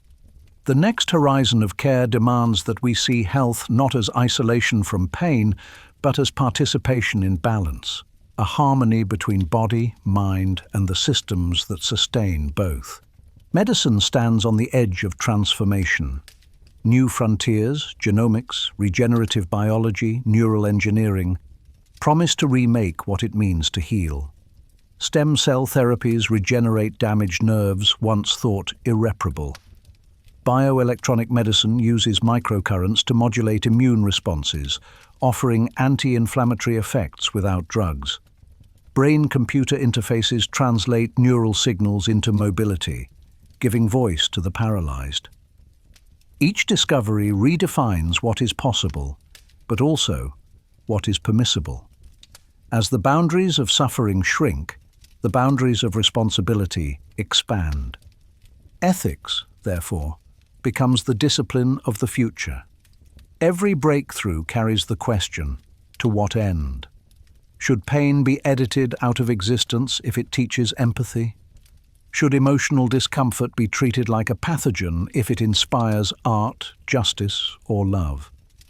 Conscious medicine must navigate these dilemmas with humility, recognizing that the ability to alter does not equal the authority to decide. In a world that can cure nearly anything, wisdom may become the rarest medicine of all. Philosophers and physicians alike speak of a coming biopsychosocial era, a model of care that integrates molecular science with social context and inner meaning. Health becomes multidimensional. Physical vitality, emotional balance, moral clarity, and environmental harmony. In this framework, pain is no longer an intruder but a signal of misalignment. The physician's task shifts from erasing pain to restoring coherence.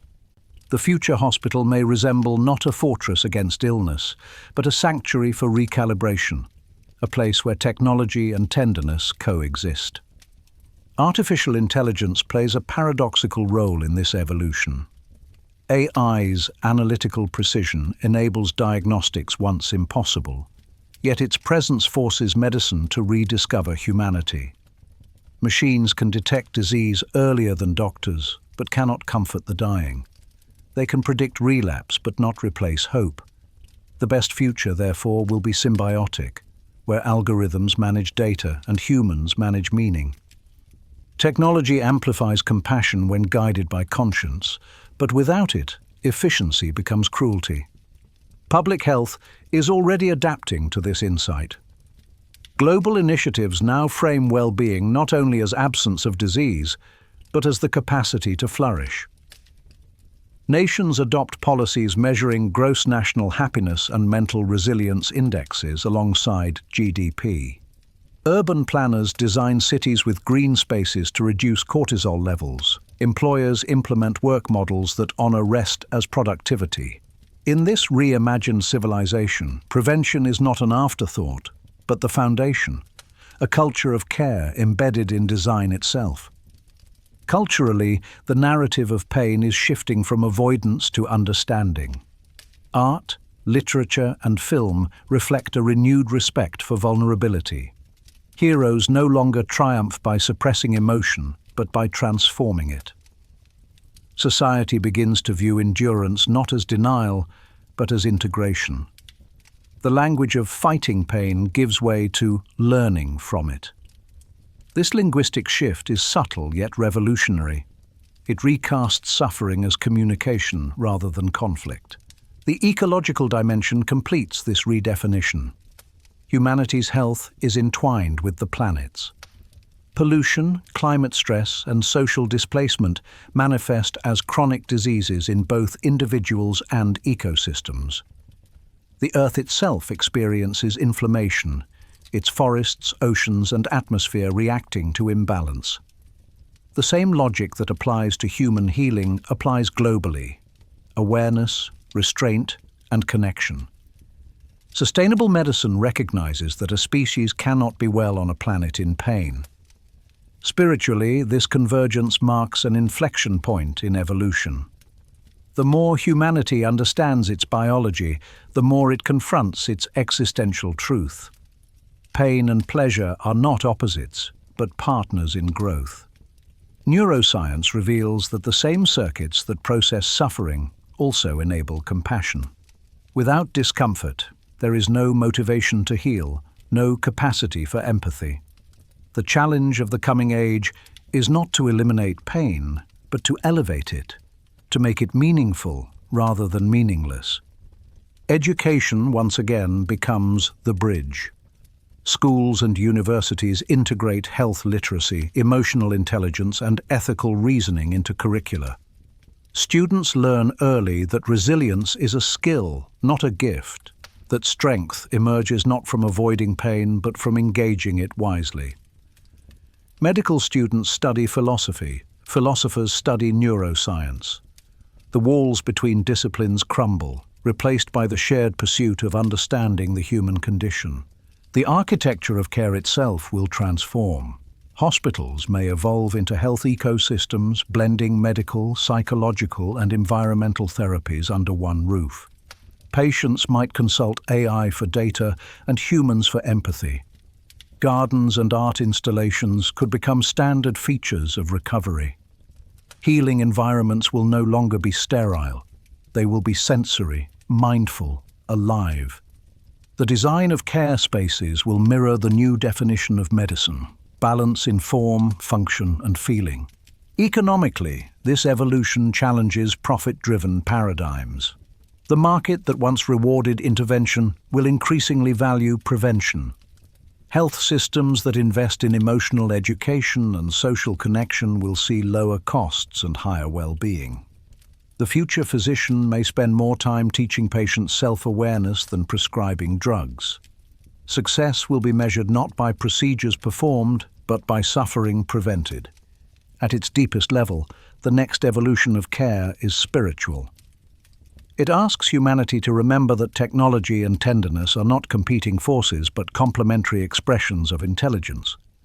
Science without empathy is blind. Empathy without science is powerless. Together they form the new medicine, a synthesis of reason and reverence. The goal is no longer to master the body, but to honor it, no longer to escape pain, but to understand what it reveals about being alive. As humanity approaches this horizon, the distinction between healing and living begins to fade. Every act of awareness, every gesture of compassion, every system designed with mindfulness becomes medicine. Pain remains, but it is transformed, from adversary to ally, from chaos to teacher. The evolution of care thus mirrors the evolution of consciousness, a movement from control to connection, from numbness to knowing. And so the question that began centuries ago, why does it hurt, finds a new answer. It hurts because we are alive. It hurts because we can feel, and through feeling, we can grow. The future of medicine, if guided by this truth, will not seek to silence that feeling, but to illuminate it. Pain, understood and integrated, may become the compass that leads humanity not away from itself, but home. Every era leaves an imprint on the collective nervous system of humanity. The opioid crisis, like a deep scar, reshaped how the world understands suffering, relief, and responsibility. It forced societies to confront uncomfortable truths about medicine, morality, and meaning, revealing that progress without reflection becomes peril. As the dust settles on decades of dependence and loss, a new understanding emerges: that pain, in all its forms, was never the enemy. The true danger lay in forgetting what it was trying to say. The first and most enduring lesson is humility. For a time, science believed it could outsmart nature. Chemists discovered molecules that silenced agony so completely that even the emotional echoes of pain seemed to vanish. It felt like triumph, a victory of intellect over biology.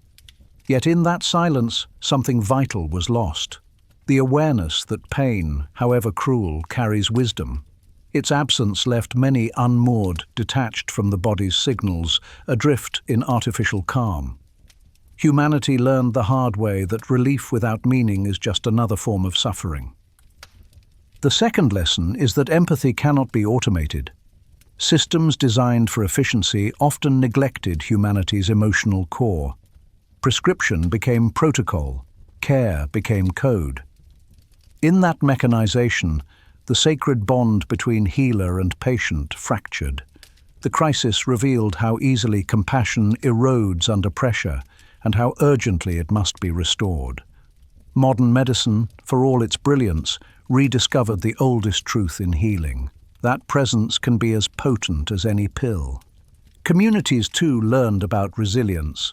Families torn apart by addiction rebuilt through honesty and shared grief. Towns that once hid their pain began hosting open dialogues, integrating recovery into daily life. Grassroots movements emerged, transforming despair into advocacy. The power to heal, it turned out, was not centralized in institutions, but distributed among ordinary people. The crisis democratized compassion, proving that the ability to comfort one another is civilization's most reliable antidote. Policymakers and scientists learned that data alone cannot dictate morality. For years, statistics justified distribution, and efficiency eclipsed ethics. But numbers could not measure dignity, nor quantify despair. Only when human stories reclaimed the spotlight did the world begin to understand the scope of what was lost. Legislation evolved slowly, guided not by profit, but by conscience. The balance between access and safety, between compassion and caution, became a global pursuit rather than a national correction. The crisis also transformed public conversation about pain itself. Once seen purely as pathology, pain is now recognized as a complex narrative: biological, psychological, and cultural. People began speaking openly about trauma, mental health, and the invisible wounds that accompany survival. What was once taboo became language for connection. The culture of silence gave way to one of empathy. In that dialogue, stigma began to dissolve, replaced by a fragile but growing solidarity. Perhaps the most profound revelation was the understanding that addiction was never about weakness, but about need. The opioid epidemic exposed gaps in belonging, purpose, and compassion. Many who sought escape were not fleeing pain alone, but loneliness, alienation, and the unbearable pressure of expectation. Society learned that healing required more than withdrawal. It required restoration of meaning. Recovery became not just detoxification, but reintegration into relationship, community, and hope. On a personal level, survivors of addiction became teachers. Their stories of endurance and transformation reframed resilience as a practice, not a miracle. They spoke of learning to sit with discomfort rather than flee from it, of finding purpose in presence. Their courage redefined healing as participation in life rather than escape from it.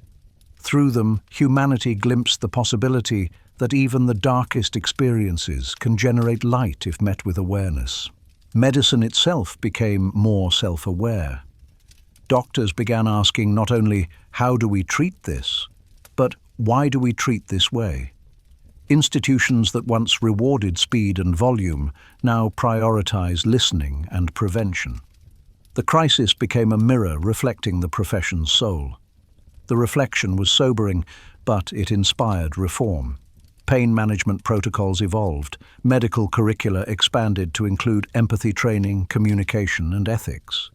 Healing, once outsourced to chemistry, was reclaimed as a shared act of humanity.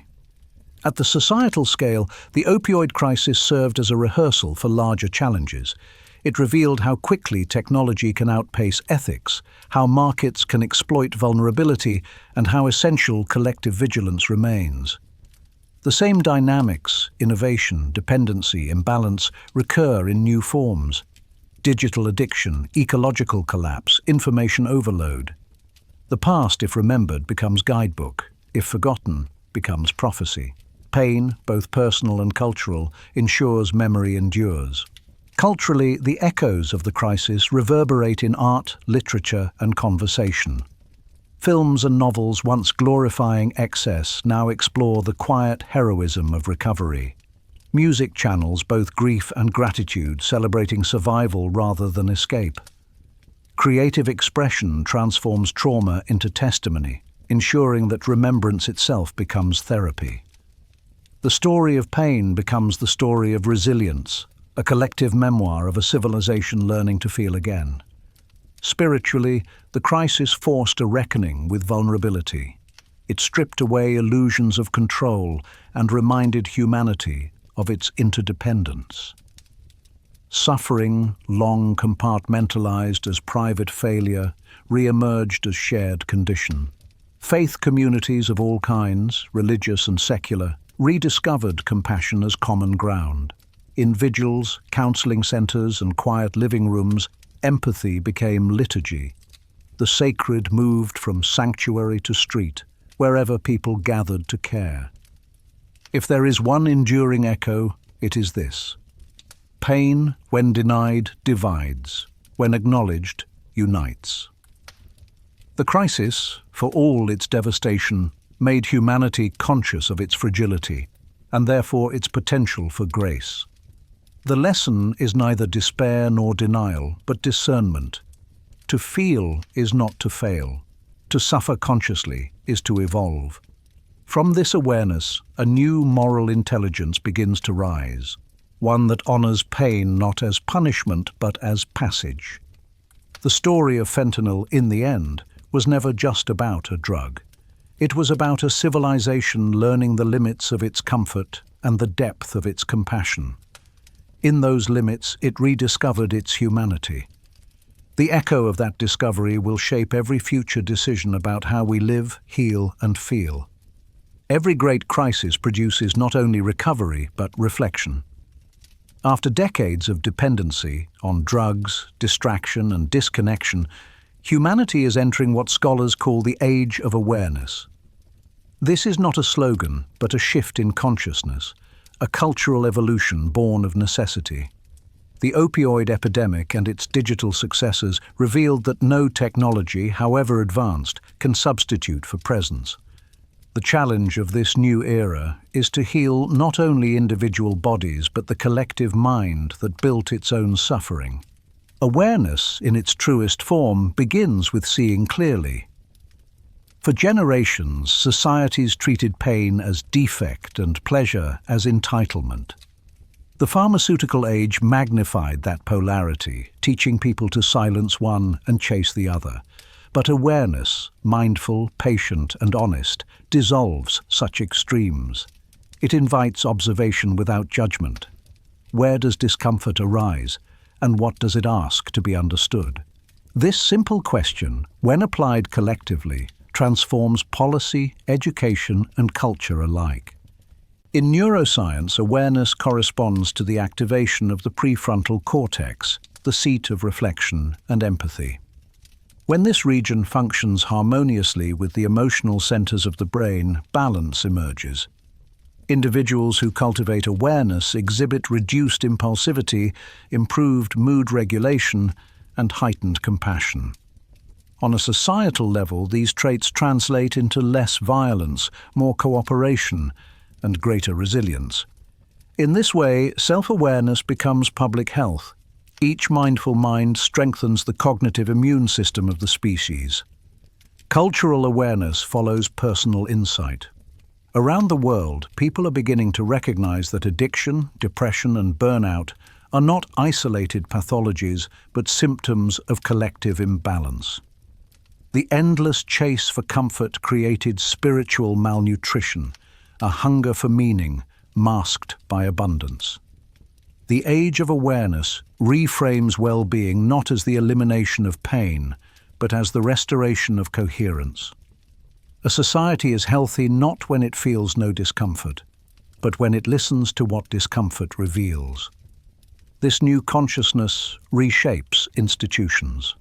Healthcare systems adopt trauma-informed care models that account for emotional and social context. Education introduces mindfulness and emotional literacy as standard curriculum, teaching children to identify and regulate feelings before they erupt into crisis. Corporations implement mental health policies that prioritize sustainable productivity over relentless performance. Awareness becomes infrastructure, woven into the design of systems rather than added as afterthought.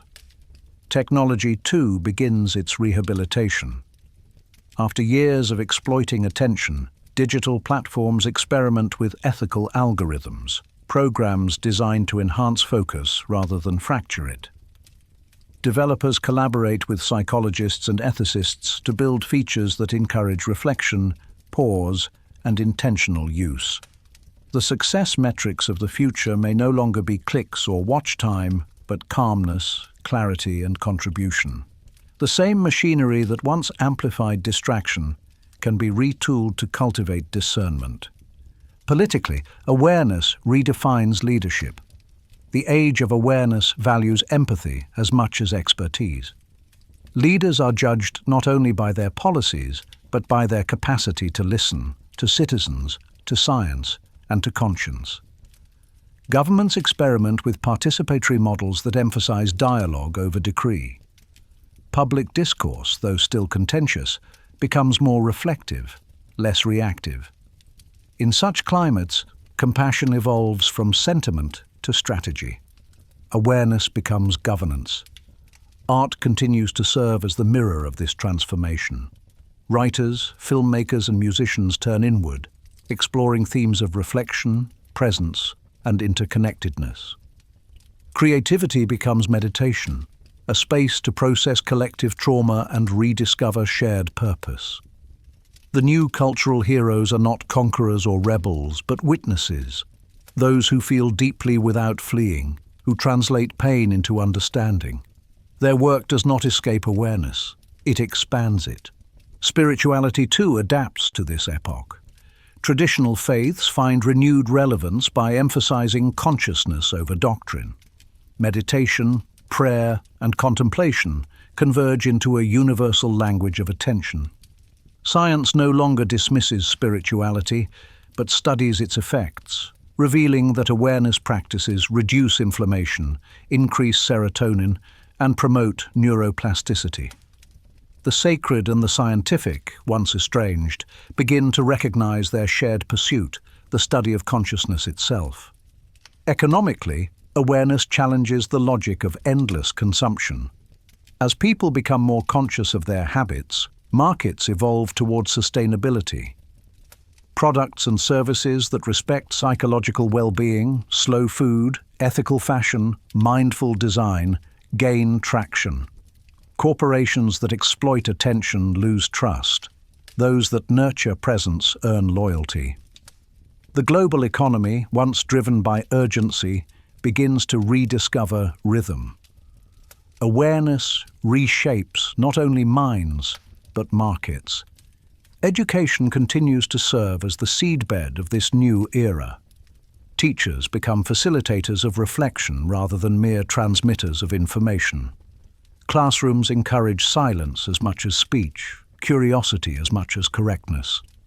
Students learn that intelligence includes humility, the ability to question their own narratives. This pedagogy of presence prepares citizens capable of nuance, empathy, and patience, the psychological antibodies against manipulation and extremism. The age of awareness also invites a reckoning with time. In a culture addicted to immediacy, awareness restores continuity. It teaches that progress is not acceleration, but alignment, that growth measured only by speed leads to burnout. Communities that once prided themselves on productivity begin to measure success by sustainability, joy, and collective care. Awareness transforms ambition from conquest to cultivation. Psychologically, this transformation marks the maturing of the species. Humanity, after centuries of external conquest, turns inward to map the terrain of consciousness. The frontier is no longer geographical, but neurological. What explorers once sought in oceans and skies, seekers now find in the quiet of the mind. Awareness becomes both compass and destination, the space where suffering dissolves into understanding. But awareness is not escape. It demands courage, the willingness to witness suffering without turning away. Collective awareness means confronting inequality, environmental harm, and social neglect with honesty. It insists that healing be holistic, encompassing not only neurons but nations. The age of awareness will succeed not through comfort, but through clarity, the willingness to see the world as it is, and to act accordingly. In the end, the healing of the collective mind depends on each individual mind's willingness to awaken. Awareness spreads not through decree, but through example. A teacher breathing before speaking, a leader listening before reacting, a society pausing before consuming. Each moment of mindfulness becomes a thread in the tapestry of renewal. The crisis that once fragmented humanity becomes the catalyst for its reintegration. The age of awareness is not a utopia, it is a practice. It asks nothing more radical than attention and nothing more difficult than compassion. But if sustained, it may achieve what centuries of conquest could not. Peace not as absence of conflict, but as presence of understanding. Healing the collective mind begins when a civilization learns to think with its heart and to feel with its wisdom. If the opioid crisis exposed the fragility of individual hearts, the crises that followed revealed the vulnerability of the planet itself. From public health emergencies to climate instability, the 21st century has shown that suffering is never local. It ripples across borders, economies, and ecosystems.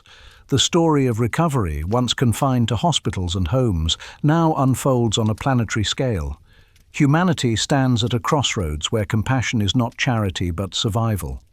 To heal the Earth, the species must first learn to feel as one body. Global interconnectedness, once a source of pride, became a mirror of shared pain. The same systems that distribute medicine distribute misinformation. The same trade routes that deliver vaccines also carry pollution. In this web of consequence, empathy emerges as the only viable intelligence. Nations can no longer pretend that pain is someone else's problem. Famine, war, displacement, and disease all are symptoms of imbalance within a single organism.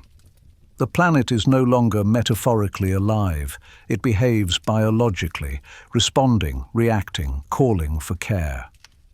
Science offers confirmation of this interdependence. Epidemiologists, climatologists, and psychologists now speak the same language of feedback loops. Environmental degradation triggers mental health decline. Social inequality worsens disease spread. Chronic stress reduces ecological awareness. The human nervous system and the planet's climate system mirror each other, overstimulated, inflamed, and exhausted.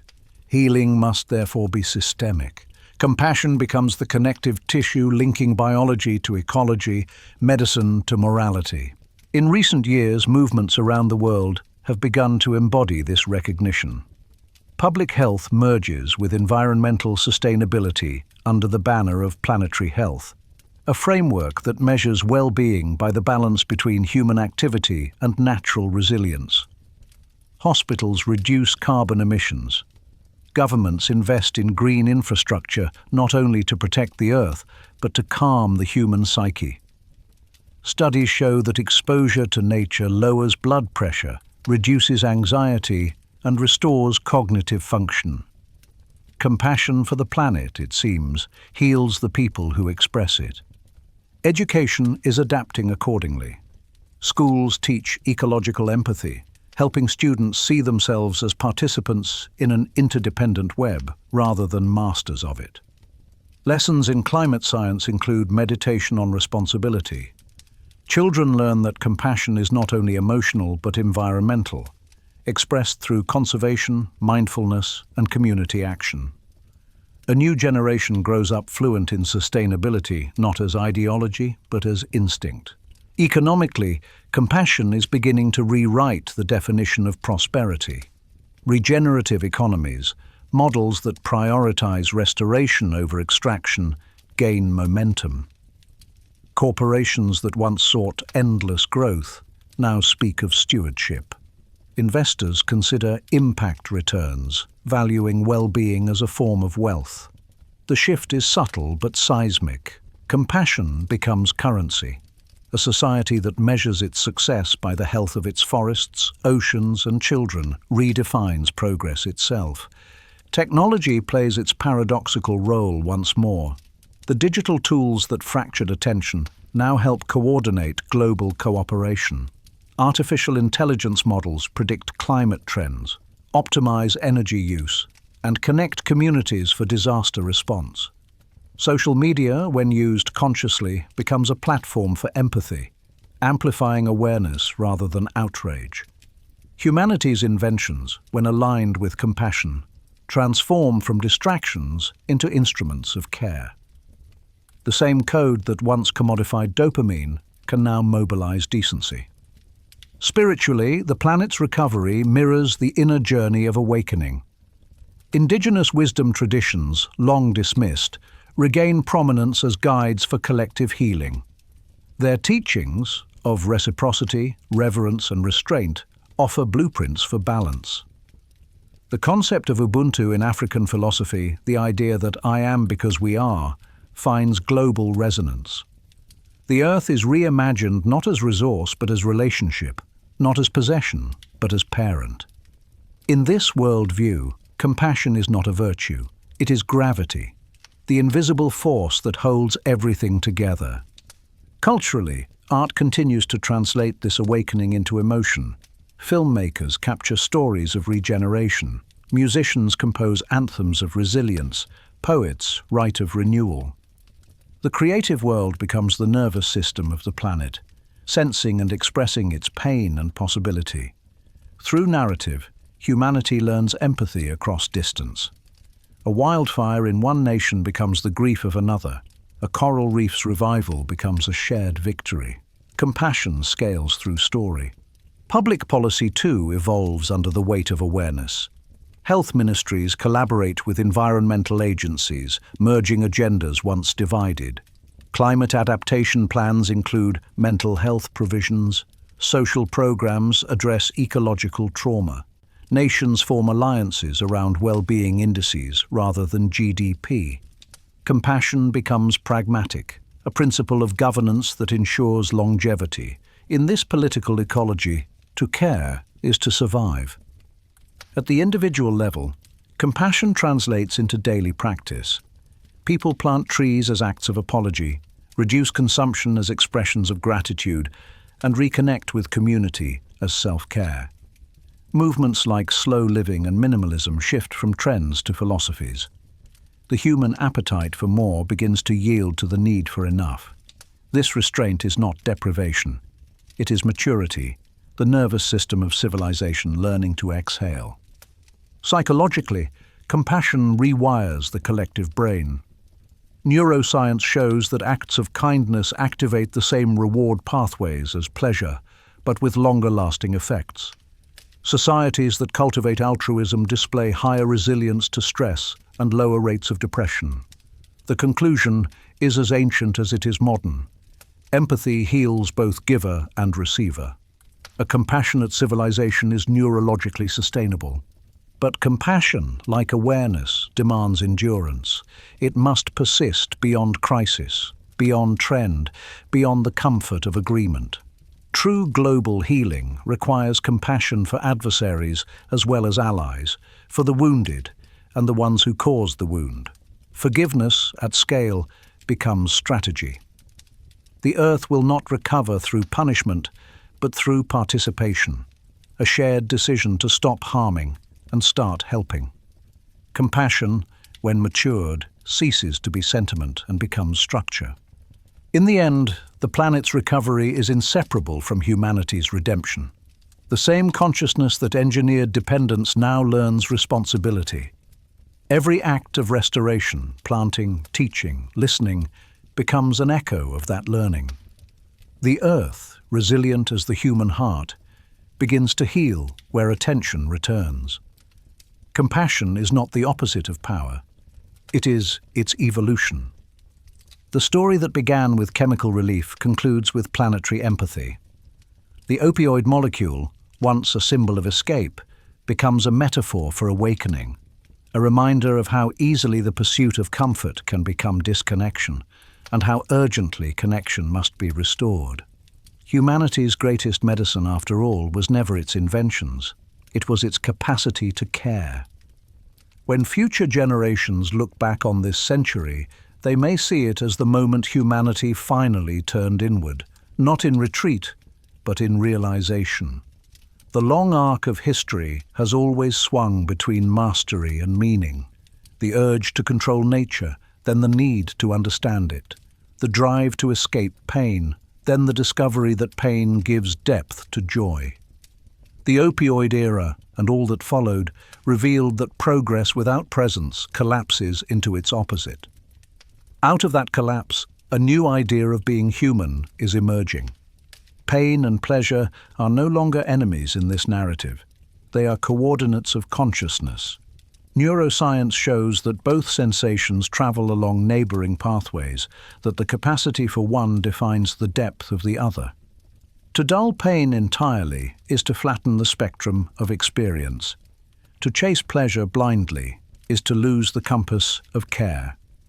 The balance between them is not a compromise, but a harmony, the rhythm that keeps awareness alive. For millennia, philosophers and mystics intuited this truth. The Stoics taught acceptance, the Buddhists spoke of the middle way, poets called it bittersweetness. Now science confirms what wisdom always knew. The brain evolved not to seek constant comfort, but to adapt through contrast. Challenge strengthens synapses. Failure shapes resilience. Sorrow deepens empathy.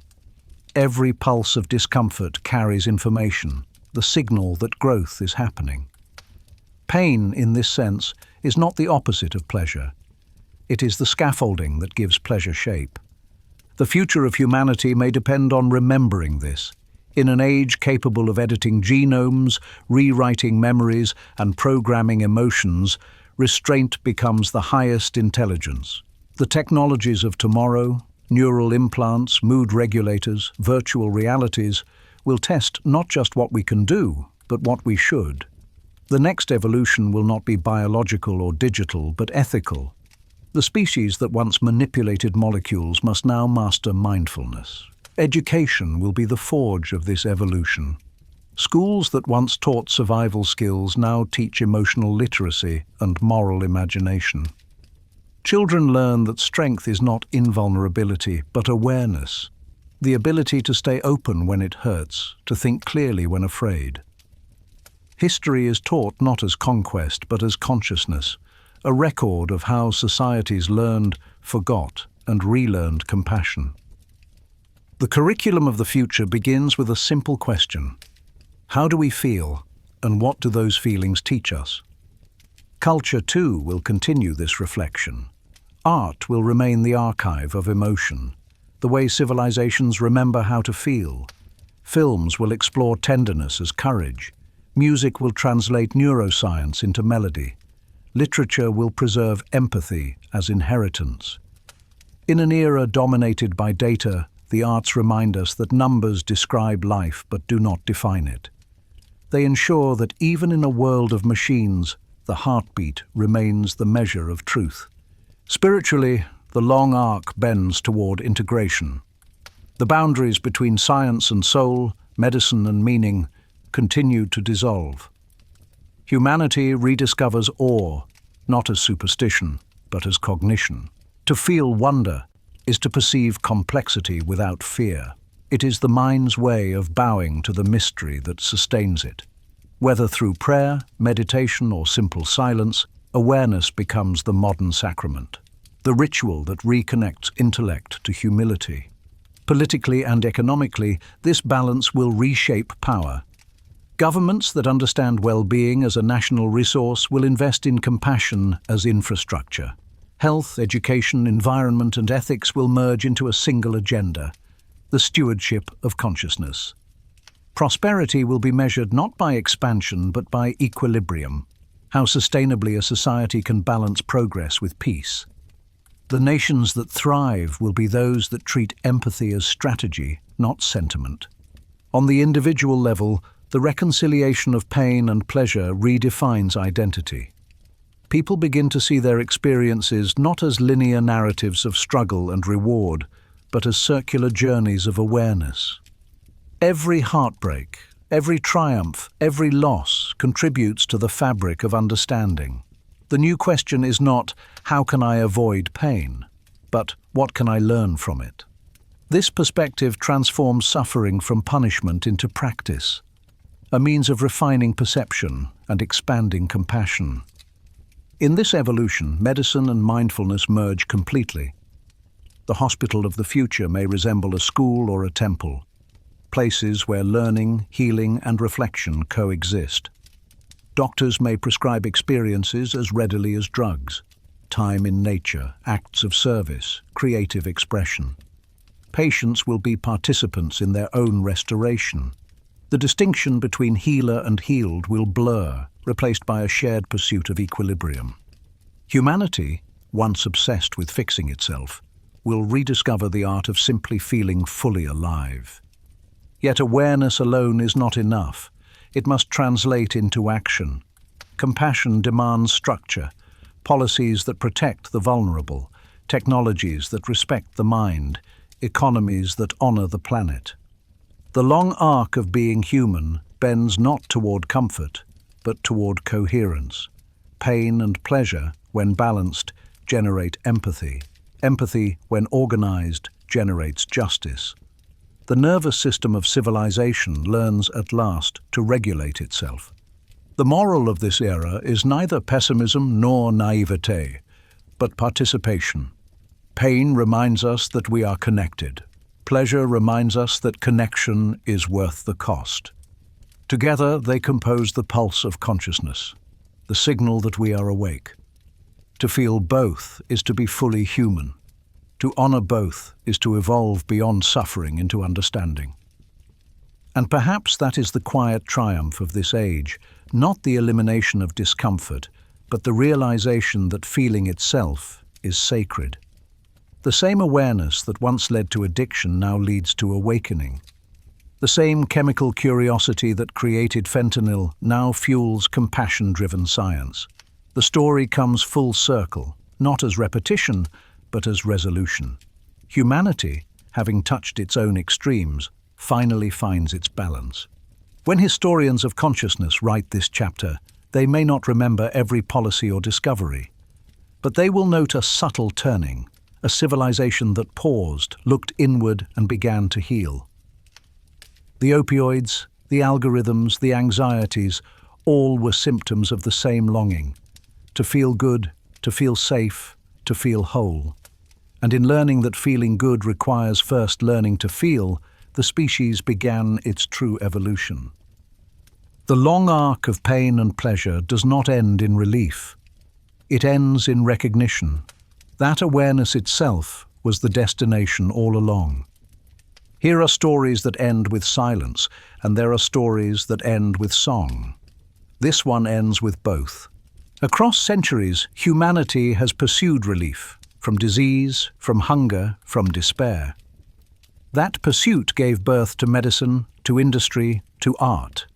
It also gave birth to mistakes, moments when the desire to escape suffering outpaced the wisdom to understand it. Yet every cycle of excess and reckoning, every age of dependence followed by awakening, has carried the same hidden promise. That feeling itself is not our curse, but our compass. From the first healer who crushed a poppy to soothe a wound, to the modern scientist designing molecules that could erase pain entirely, the question has never changed. What is the right relationship between comfort and consciousness?